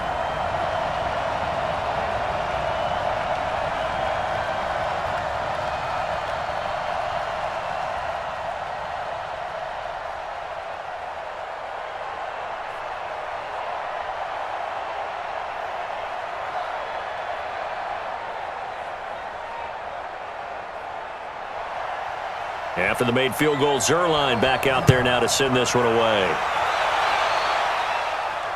This fielded a few yards into the end zone. And no run back here. This will be a touchback, and it comes out to the 25-yard line. Julian Edelman gets ready to take the field again here on offense. 2nd quarter here, he has only 1 catch, but they have the lead. You got to think there's going to be more involved at some point. That's what you would expect, but sometimes what defenses do to take away a player of his magnitude, it costs them in other areas. And right now, with them losing, they may have to change their focus, and maybe he will open up a little bit more as the game goes on. Yeah, well, so far, just the single catch. They tried a quick hitter inside, but that one was swallowed up because what they're hoping, those big defensive linemen will take the bait and move laterally and open up a crease that they can run through. Didn't happen on that play. Here's 2nd and 7 now from the 28. On 2nd down, they'll run with White. And he is going to be stopped cold behind the line of scrimmage. That backs him up 1 yard and brings up 3rd down.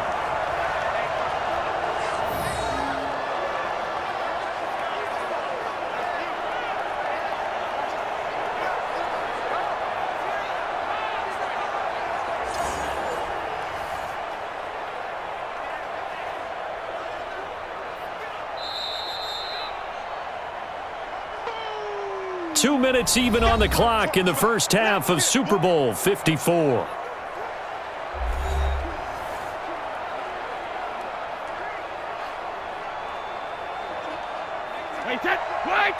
A reminder, coming up at intermission, we'll get highlights of this Super Bowl from Jonathan Coachman and the crew in Orlando for our EA Sports halftime report. But he will have a man, Demaryius Thomas. And they're able to get this one across the 35. That'll be a New England first down, a gain of 12. Throughout his career, Tom Brady has made a living with the quick pass, hasn't he? How about that one? A little slant inside, and I think his arm's gotten stronger throughout his career, too. Yeah, you can just see one of many examples of why he's made more trips to the Super Bowl than any other quarterback. Footwork, intelligence, competitiveness, that's Tom Brady in a nutshell. Brady now 7 of 10 here in this first half, and he's got a 1st and 10. Shotgun now for Brady. Oh, he can't get away, and Brady will go down. Samson Abuka able to drop him that time for his 2nd sack of the evening. And plays like that really hurt play calling. They had a really nice gain on the previous play, but gave about half the yardage back on the sack. Excellent pressure up front, nowhere to go with the football. Down he goes.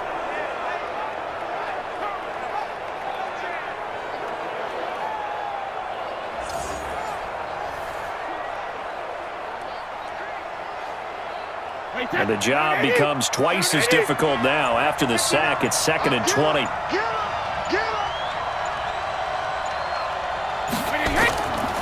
Here's Brady. He's going to air one out for Anderson. And that will be incomplete. Tried to dial up the long one way out there, but it'll be 3rd down. Well, partner, they're not content to run this one out as we head towards the half, trying to hit a big chunk play right there and add to their score. Yeah, this is a confident group. At the very least, they're thinking field goal. Yeah, and I don't blame them one bit. I don't think you sit on the ball going into the half when you have a chance to put some more points on the board. On 3rd down, Michelle. And they will bottle him up behind the line, and now will they use a timeout? The Rams going to go ahead and use the first of their timeouts as the clock will stop with 37 seconds to play in this first half.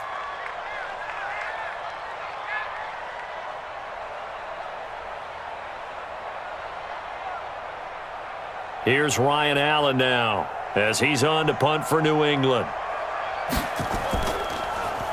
46 on his first kick. This one in that neighborhood as well. Here's Natson.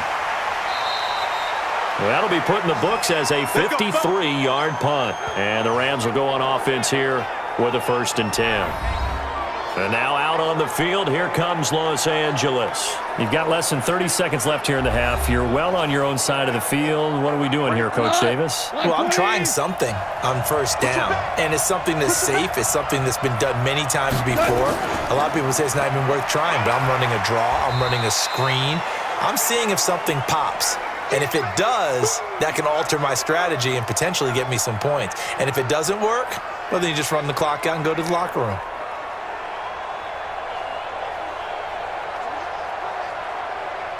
The 1st down run got 5. Here's 2nd and 5.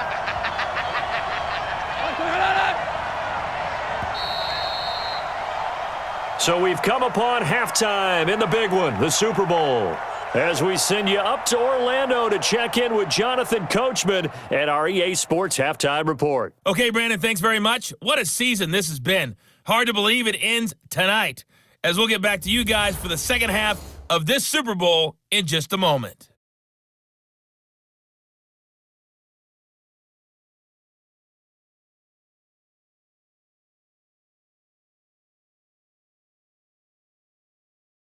All right, Coach, thank you, and we welcome everyone back for quarter number 3.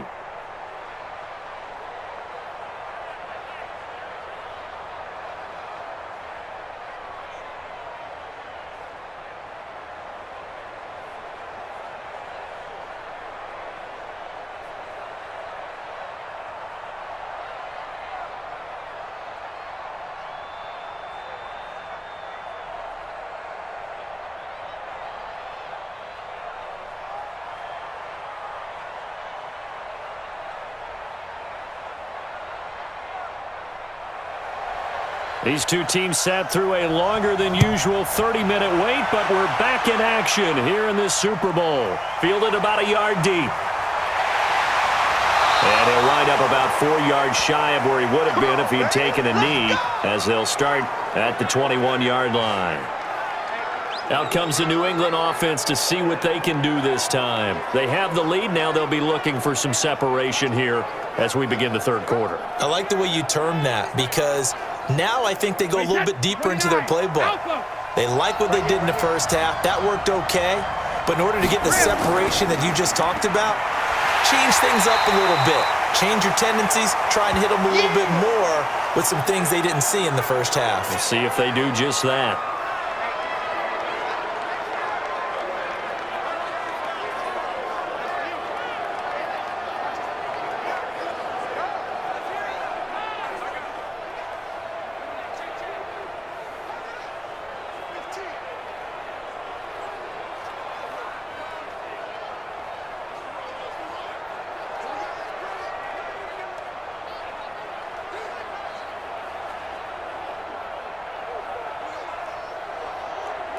First play of the drive goes the wrong way. Here's 2nd and 12. Brady deferring to White on the draw. He'll get about 3 as he's taken down at the 23. I'd say they've got to find a way to get him going. He's such a big part of their offense. I wonder if they might throw it a little and come back to the run. Anything, because you're right. He's pretty much been completely neutralized. The Rams go nickel here defensively on 3rd. Working from the gun, it's Brady. And that is incomplete. So it would appear they will not be able to add to their lead on this opening drive in the second half. Yeah, if another touchdown was scored there, now we're talking about a 2-score game, and they're probably on their way of creating an excellent gap between them and their pursuers. But how about the defense there, able to step up and keep themselves in this one? Averaging over 50 yards a punt so far as this one's away. Good open field tackling there. A 50-yard punt followed by just a 1-yard return. And possession will switch hands, 1st and 10. Now the attention turns back to the Rams offense as they get ready for their first possession of the second half. And with the way this offense has played thus far, to be frank, they got to feel pretty grateful to be in the ball game. I would agree with you totally, because they've done all of nothing offensively in this game, yet they still find themselves in a position on this drive where a touchdown can give them the lead. They need to take advantage of it. Yeah, they're still looking for that first touchdown here in the 3rd quarter. All they have so far, the field goal. Well, they certainly got dented with that first down run, so now they've got to be back on their heels a little bit as a defense. 180. I don't think you got it, son. From the 27, Goff gets this into the hands of the tight end Higbee. And brought down, but not before reaching the 45-yard line. It'll be a first down for the Rams there on a pickup of 18. And there's another completion to the tight end. And let's face it, it is hard to overthrow a 6'6" target. It is indeed. Quarterbacks like their speed guys. They like that huge 6'6" target that they've got in him. They really do, and it reminds me of what one great tight end told me once. He had told his quarterback, just make sure you throw it up there. You know, kind of like put up on the top shelf where the kids can't get it. 180. You can't block me. You can't block me. On first down, it's Gurley. And he'll take it across the 50 and into New England territory. It's a 6-yard gain on the ground, and that'll make it 2nd and 4. And that looked like some pretty easy yardage there right up the gut. And he's a guy that has some height to him, so when you don't have to drop a shoulder or create or get through contact or trash, makes it a lot easier to stay upright, see the field, and make a run as we just saw there. From just shy of midfield, Goff. Open man is Higbee, the tight end. And he's got another first down as the tackle's going to be made at the Patriots' 29-yard line. When this offense can get their tight ends involved, they can move the football. Here, a nice route, able to look it in, and picks up the first down.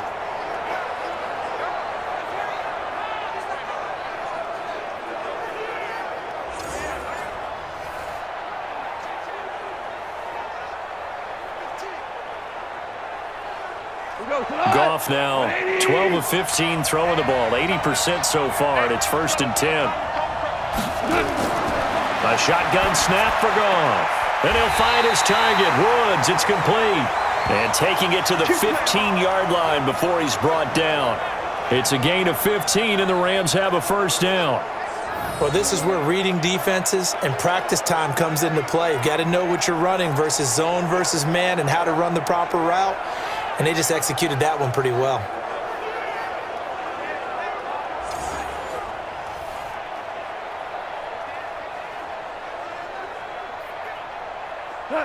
Mike 20. Right there, 54 Mike.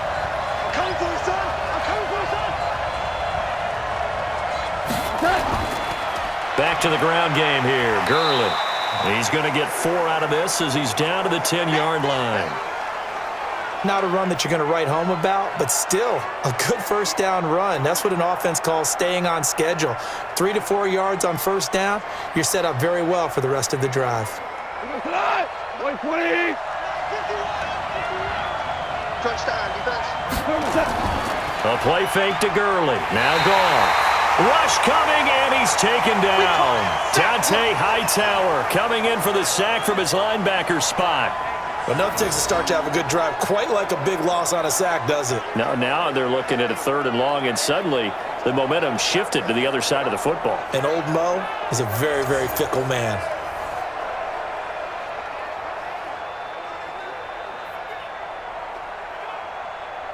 So Goff, he'll try to refocus after the sack. The Rams now set up with a tough one, a 3rd and long. From the gun, here's Goff. And the throw there going to be incomplete. You can tell they were hoping for a flag there offensively. Several on the sideline motioning, hey, why not a penalty? Why not a penalty? What did you see? Yeah, I think you've got to let them play, and the officials are instructed, if there's contact coming from both sides, no flag. Let them fight it out. And forces 4th down.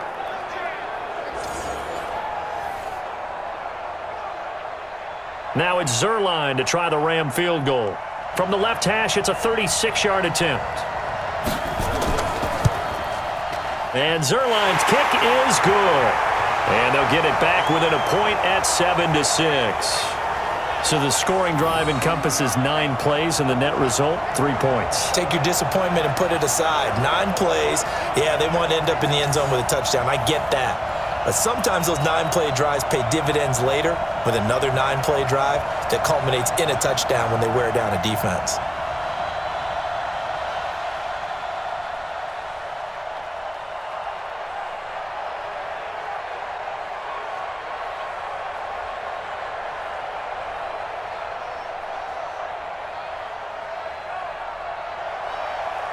After the made field goal, Zerline back out there now to send this one away. This is fielded at the goal line. They'll bring it back to just about the 25, call it the 24-yard line. Let's go. Let's go. Out comes the New England offense to see what they can do this time. And right now these guys, they're shuffling a little bit, maybe doubting, because 3 straight drives have ended with them punting the football away. Yeah, so you start pointing fingers at each other a little bit, asking a lot of questions. What are you seeing? What are you getting? Maybe trying to narrow down your playbook a little bit.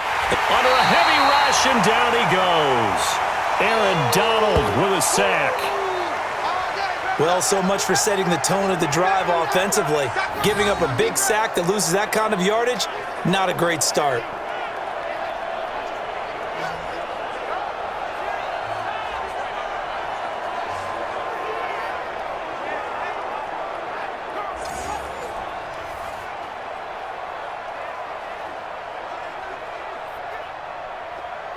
So now 20 yards to go on 2nd down after the sack. Work to be done. Hey, 66. Brady gives this to White, and it's been like this all night long. Nowhere to run as they stop him behind the line. Officially, it will go as a 1-yard loss, and that's going to lead to a 3rd down. To say they've kept him under wraps running the football, that's an understatement. He's been completely neutralized. Yeah, they've essentially taken him out of the game, haven't they? And you know all the teams say, we're not going to let him beat us. Well, that's exactly what's happened here. They've lived up to that.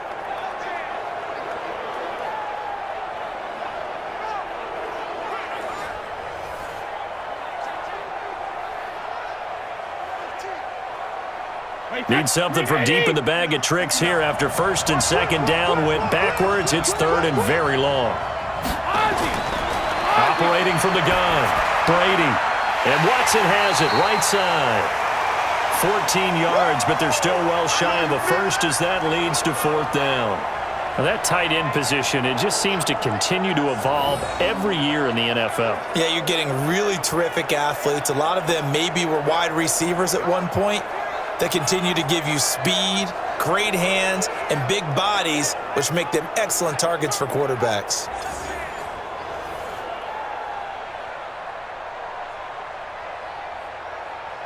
Here's Ryan Allen now. He's been terrific so far. And he deserves a bronze leg as he gets this one away. So possession goes over here on the punt. And out will come the offense as they take over.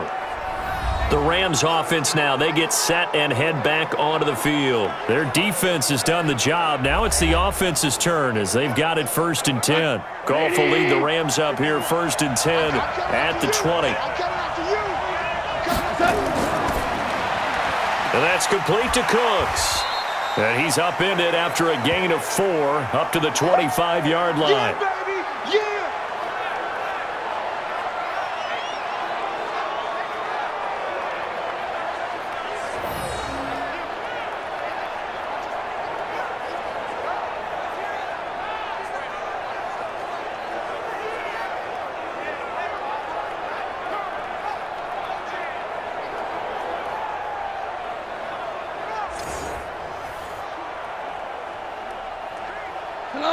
By 20. It's going to be a long day. From the 25 on 2nd down. Goff, open man, Higbee, the tight end. Got to give credit where it's due. Really nice defense on that play. The pitch and catch was successful, but not any run after it.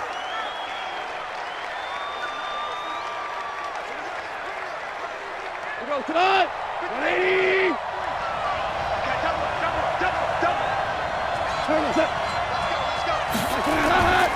They'll try and pick up the first with Gurley.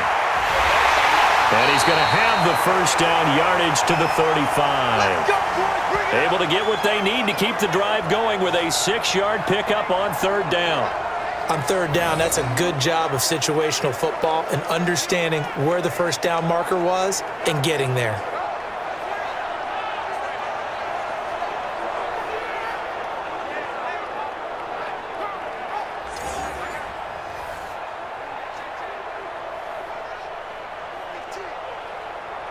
Ball up to the 35 now as they come up on 1st and 10. Here's Goff. And he's got the hook up here. It's Woods. And he'll have it past midfield almost to the 40 before being taken down. 23 yards on the play.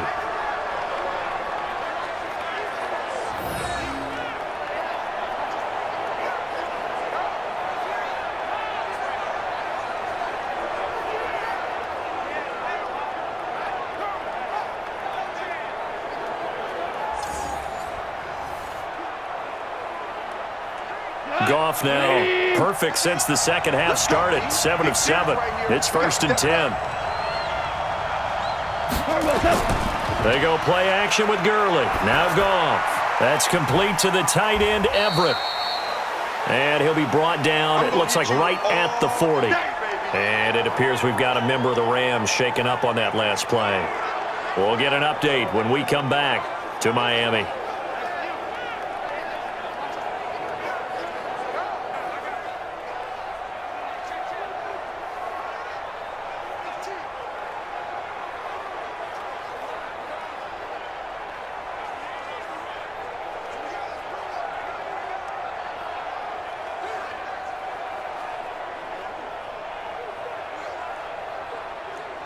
So 2nd and 8 here after the pass play for 2 yards on 1st down. Goff. He's going to dump it off to Gurley. And they'll get this to the 30-yard line before crossing over out of bounds. It's a Rams first down on a pickup of 10.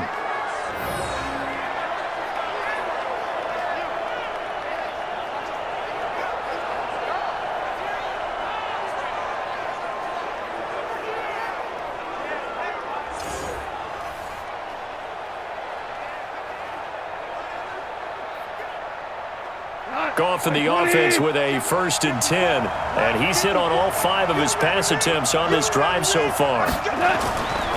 Here's Gurley. And they'll get him down after a pickup of 8. 2nd and 2. That's a strong pickup right there on 1st down. And as this drive goes on, we're seeing an offensive line and running game imposing its will. 8 yards the gain on that last run. Here's 2nd and a couple.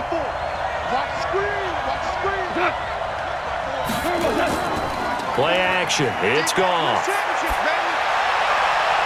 That is caught inside the 5. And he's going to take this one in for a Rams touchdown. A 22-yard touchdown grab. And the Rams have taken the lead. And that drive we just saw that culminated in a touchdown, exactly what many offenses are looking for. Sustained ones that can impose their will on the other team.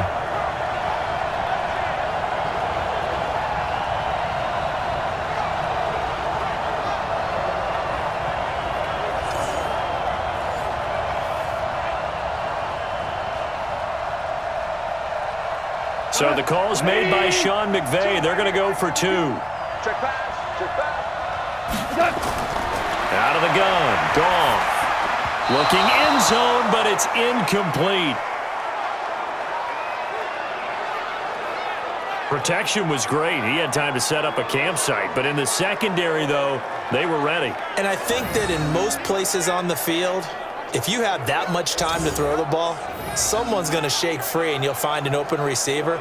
But condensed near the goal line on a 2-point conversion, all that extra, there's not any extra field. So it kind of closes in on them, and that allows you to cover a little bit better.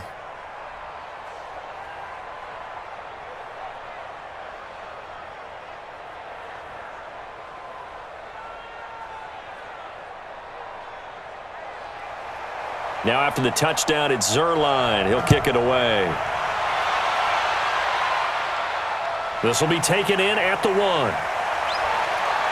And he'll bring it a few past the 20 to the 23-yard line.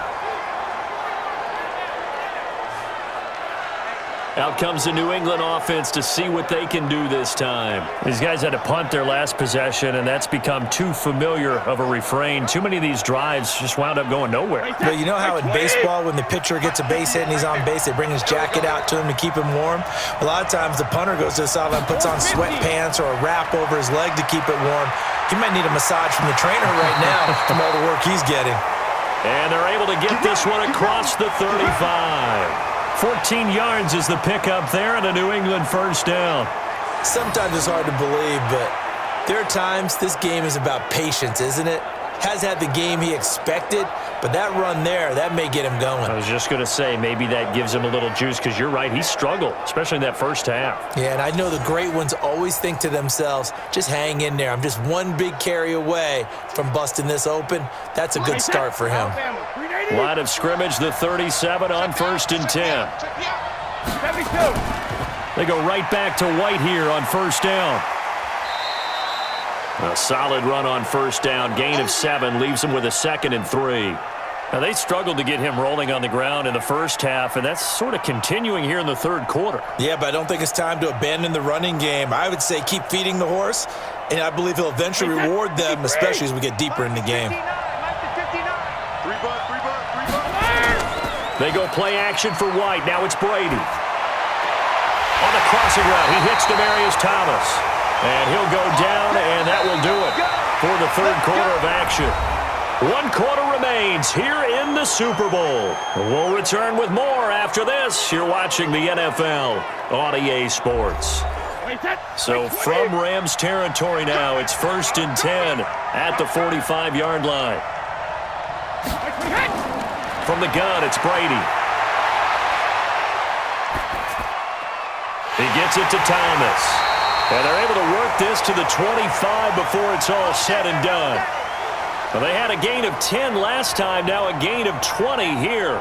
He's come a long way since his time at Georgia Tech. What did he run at Tech? He ran hitches and go routes, essentially. Yeah. I mean, but he ran them really well. He averaged well over 20 yards a catch while he was there. And he still creates downfield in the NFL. That big body and that willingness to go catch the football. He's pretty impressive. And his friends call him Bebe, the nickname his uncle gave him back in the day. Brady hitting on 2/3 of his passes, 10 for 15 so far. 1st and 10. From the gun, Brady. And he's going to be taken down here. A sack back at the 32. Come on, lad. We better than that. Defense went 3-4. They got some push from the inside. And this is something in a 3-4 you don't normally get because the nose tackle who got the sack, he's usually responsible or PS4 ends up getting double-teamed and sometimes triple-teamed. How about him working his way back and putting the big guy on the ground?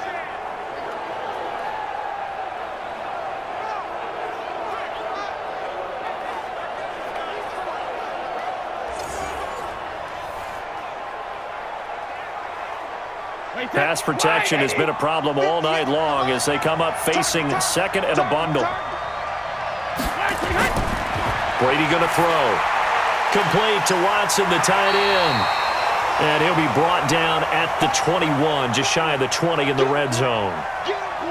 Tell you what, he's been able to put the ball in some tight spots all game long. That throw, no different. Yeah, a lot of people would call it a gutsy type of a throw.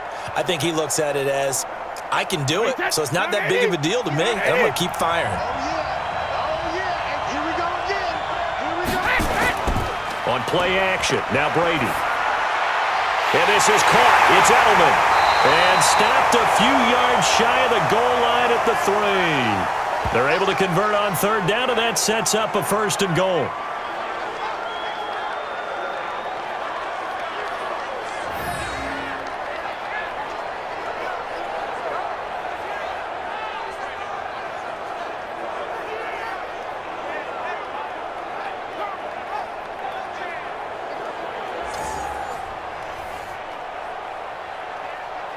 Only way to get the lead here, of course, with a touchdown, and that's what they're gunning for on first and goal. Operating from the gun, Brady. And this is going to be intercepted. Picked off by the safety, Eric Weddle.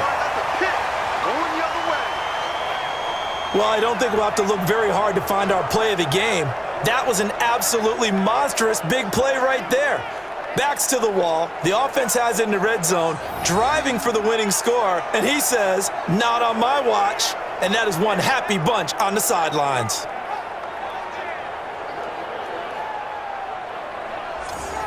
Here's a Los Angeles offense as they get set to take possession. Now listen, it's a team game, we know that, but where would these guys be right now, Charles, without their defense? They take over here following the turnover. Defense did it again, but on offense they have to feel like, hey, we need to do something. You're exactly right. You just mentioned it. The defense did it again. They bailed them out on a number of occasions. Brandon Cooks. He gets it to Cooks. 20, 10, touchdown LA.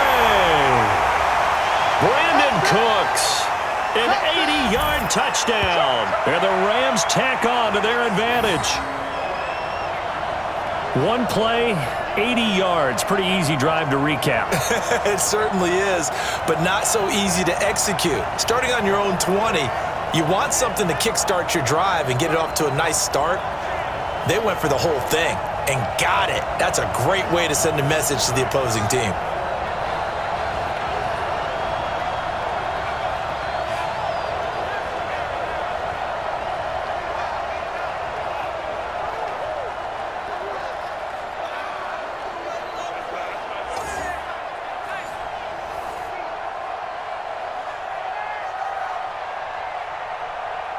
Now Greg Zuerlein on for the extra point.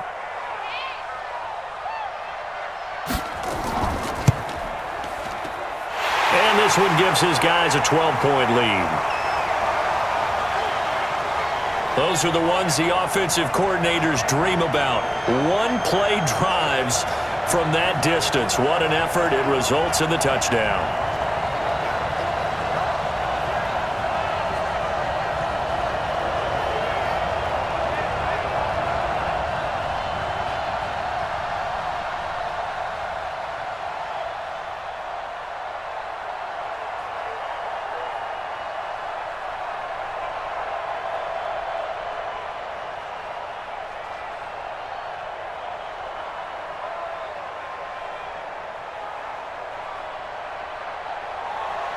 Now after the touchdown, it's Zuerlein. He'll kick it away. This is taken at the 3. And he'll take this across the 25. Couple extra yards up to the 27-yard line. Here comes Tom Brady and the Patriot offense back onto the field. With his guys trailing here in the fourth, he can ill afford a repeat of the interception that ended the last drive. Yeah, you're 2 scores down. You take it upon yourself now to play perfect or near-perfect football if you want to get your team back into the game. But it's also tough to do when you're trying to avoid errors, yet still play perfect football. Well, here's a good way to kick off a drive, complete over the middle. And they get him down, but not before he takes it across the 40-yard line. 14 yards is the pickup there and a New England first down.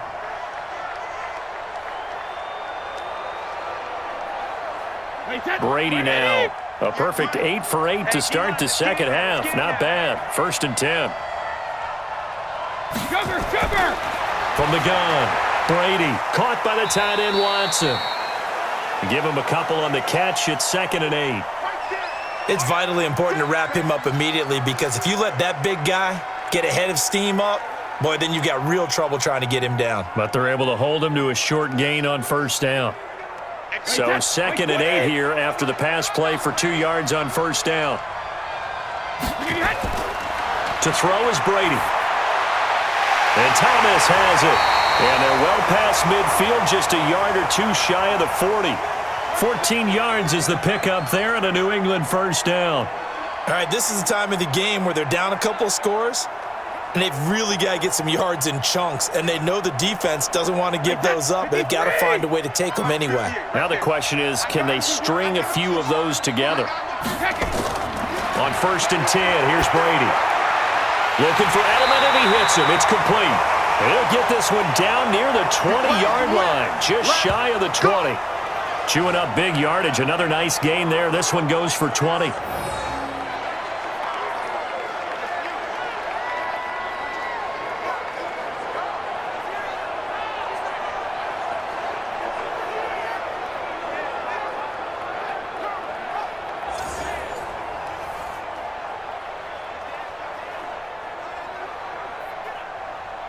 Brady now rebounding nicely after the interception. He's hit 4 straight to start the drive. It's 1st down. Again, they'll throw with Brady. Nowhere to turn this time, and he goes down. Sacked back at the 29. Corey Littleton leading the surge there as he drops him for a loss of 6. My man, it's been a rough night for that offensive line, and it's only getting rougher. 5 sacks now that they've given up in this contest so far. It feels like the witching hour out here, doesn't it? Okay, stupid question. What's the witching hour? Yeah, the witching hour. That's when everything goes haywire late at night. Pass protection has been a problem all night long as they come up facing 2nd and a bundle. Now Brady. He hits his target, left side, Watson. The reception good for 7. It's 3rd down. Let's not quibble about the gain there on 2nd down. That was a positive play because that was a take-what-you-can-get situation. Got out to the tight end. Now it gives them a much better opportunity to convert on 3rd down. New England on 3rd down. Not quite 50%. 4 for 9. This is 3rd and 9. Shotgun now for Brady. And he will have a man, Demaryius Thomas. And this is going to be another 1st down as the tackle's going to be made at the Rams' 12-yard line. Now, correct me if I'm wrong. You're down 2 scores. I don't think you need to rush just yet, but you can't take your time either. Yeah, even if you don't want to commit to full 2-minute offense, you have to up the tempo, up the urgency. Maybe you're starting to call 2 plays in a huddle each time you snap the ball.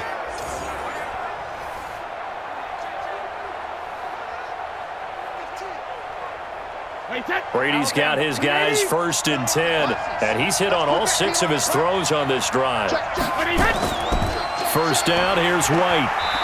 And he'll get this one down to about the 10-yard line. 2 yards on the pickup there. It'll be 2nd and 8. That's a good play by the guys on the defensive side of the ball. Held him to a gain of 2. And that changes the playbook a little bit now for the guy calling plays. 2nd and 8. Now he's got to probably think about going to the air instead of maybe staying with the ground game.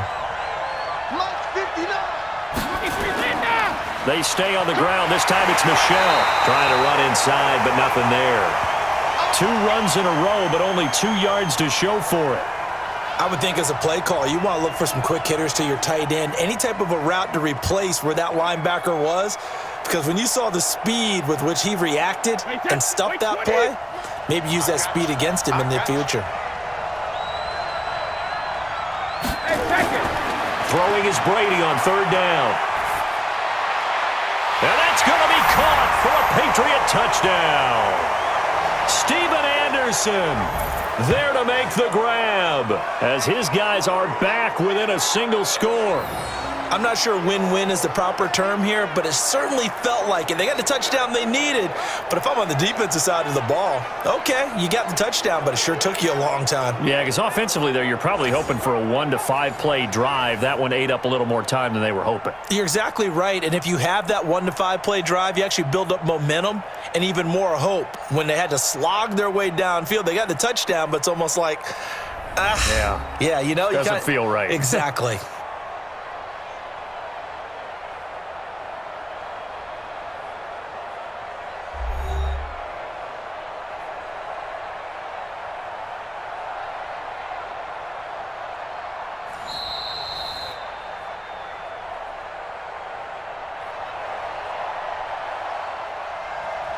They had to go to the monitor, get an extra look. That's what the technology is for, and this touchdown will count.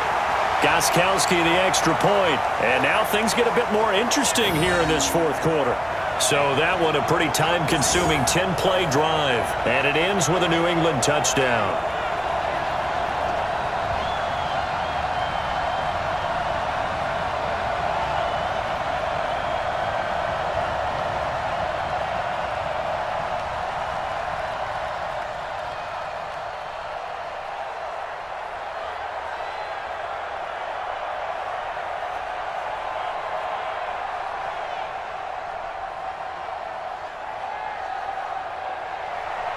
Gostkowski now, after the touchdown, he'll send this one away. This will be taken in at the 1.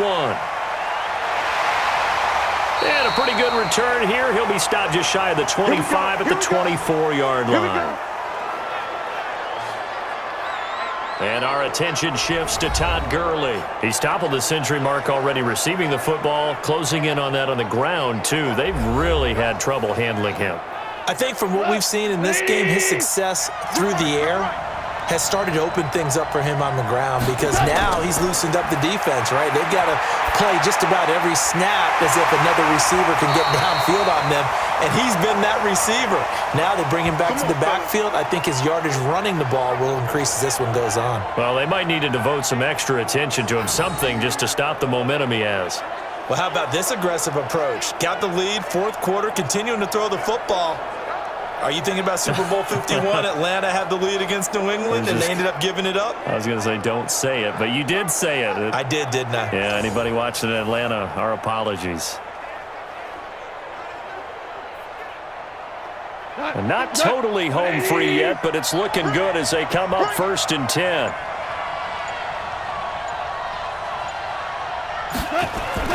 Here's Goff. And that's complete to Cooks. And he'll be taken down, but not before he works it past the 50. Less than 2 minutes remain here in Super Bowl 54.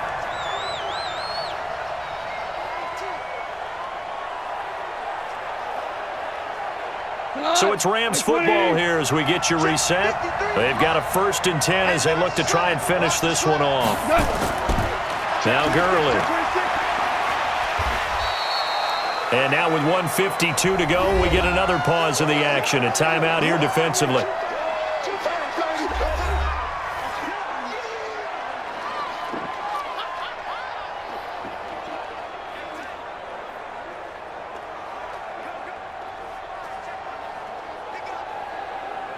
So they come up on 2nd down. If they can get another run like we just saw, would likely put an end to this thing.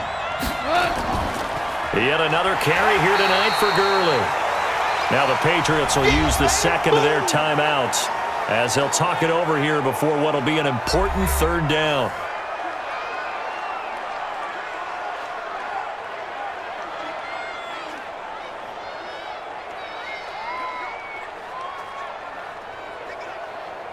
Here we go. Black 20. Hey, let's get some penetration here. Let's get some penetration. Now it's Goff off the bootleg. And that will be incomplete.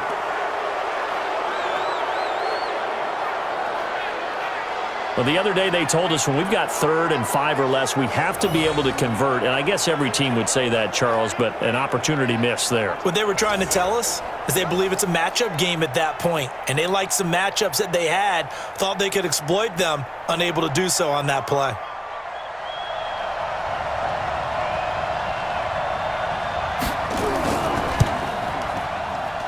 And this kick is not going to be close. It's well short, well right to boot. And this score will stay right where it is. Now, this was still going to be a one-score game either way, but still, that's a potentially harmful miss here in the 4th. It certainly is, because if you consider that now if they give up a touchdown, they give up the lead. So he might be getting the side eye by the defenders coming out on the field now as he goes back to the bench after that miss. Tom Brady in the offense. Down by 5. 1:39 to go. A touchdown could win the Super Bowl as they've got a first down. To throw is Brady. He's got a man complete. It's Julian Edelman. That one good for 13 at a New England first down. They got exactly what they wanted there. Out route, catch, get out of bounds, stop the clock. And I have to criticize defense here because you know the situation. You want to keep them inbounds and have the clock run. So I'm sitting on the outside portion of the field and not letting them throw an out route. Throw anything inside and I'll make the tackle. An out route? That's not the way you're supposed to play it. Now left side, a completion to his tight end. 5 yards on the catch there, brings up second down. We've had some wild Super Bowl finishes recently. 49 in Arizona, 51 in Houston, now this one. Now the Patriots moving quickly, hustling up to the line. 26 Mike. All right. Regular. Back to throw, Brady. And that'll be incomplete. Good protection that time, and they couldn't hook up on the long one. Now it's third down. So he's unable to complete it there, and just not the game that you would expect from him. He's been off the mark really start to finish. Yeah, it makes you wonder what exactly is going on. Is he a little bit dinged up here, or is it just off just by a bit? Maybe he can get it back in this situation. He'll need to. He'll look to throw. And inside the 20 before he's brought down. And this is going to be another first down as the tackle's going to be made at the Rams 16. All right, let's just put it on the table real quick here. This is 2-minute drill. You got to know they're looking for their number 1 receiver. Yeah, you think they'd be ready for that? That time they weren't. First down now, but the clock continues to move. Into the red zone, it's Brady. It's complete. James White. So a nice job to break the 1 tackle, but not much daylight after that as he's brought down. It'll be a 2-yard gain, and it'll make it a second down. The Patriots will take their 3rd and final timeout as the clock will stop with an even 20 seconds left to go.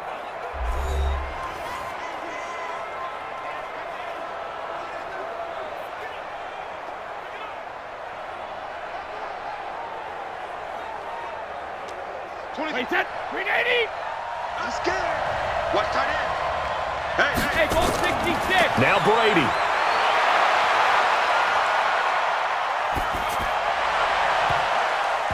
To the goal line, but it's incomplete. Philip Dorsett, the intended receiver, and it's third down.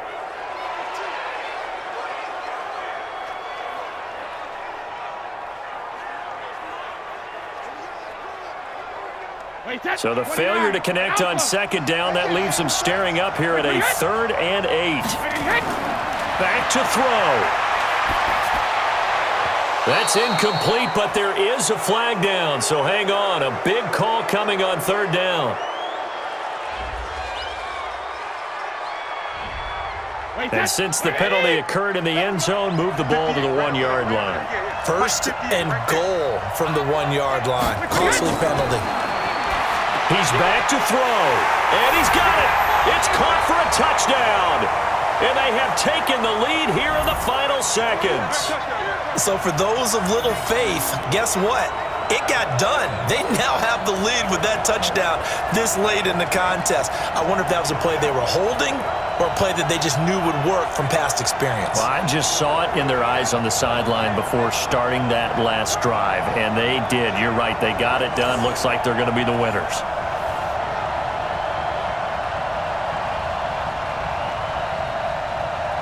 And now they'll empty the backfield here as they elect to go for 2. Brady to throw. And this... So that effort gives them a 3-point cushion and guarantees that a field goal going forward won't beat them. Yeah, that's really good strategy because that's all you care about. Not getting beat at this stage. At least give your team a fighting chance.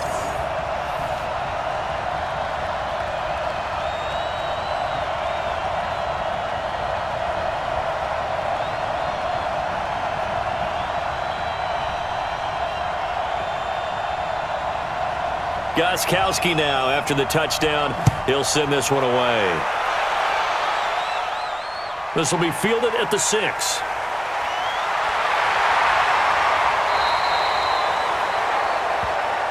Let's go, fellas. And it's another Super Bowl title for the New England Patriots.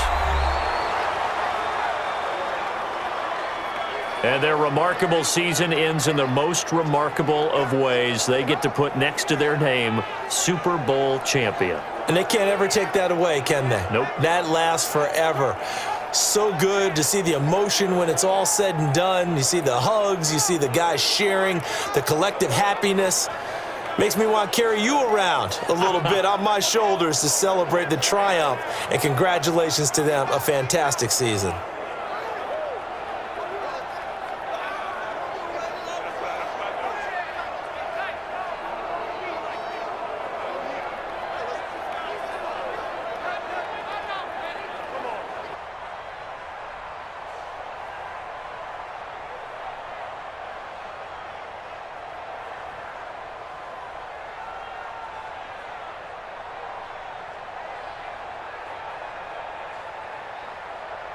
And they end this year just how everybody wants to end the year, holding the Lombardi Trophy. What a season for them. What a ride it's been for us as well here in the booth. For Charles Davis and our entire crew, I'm Brandon Gaudin. Thanks for watching, everybody. We will see you next season right here on EA Sports.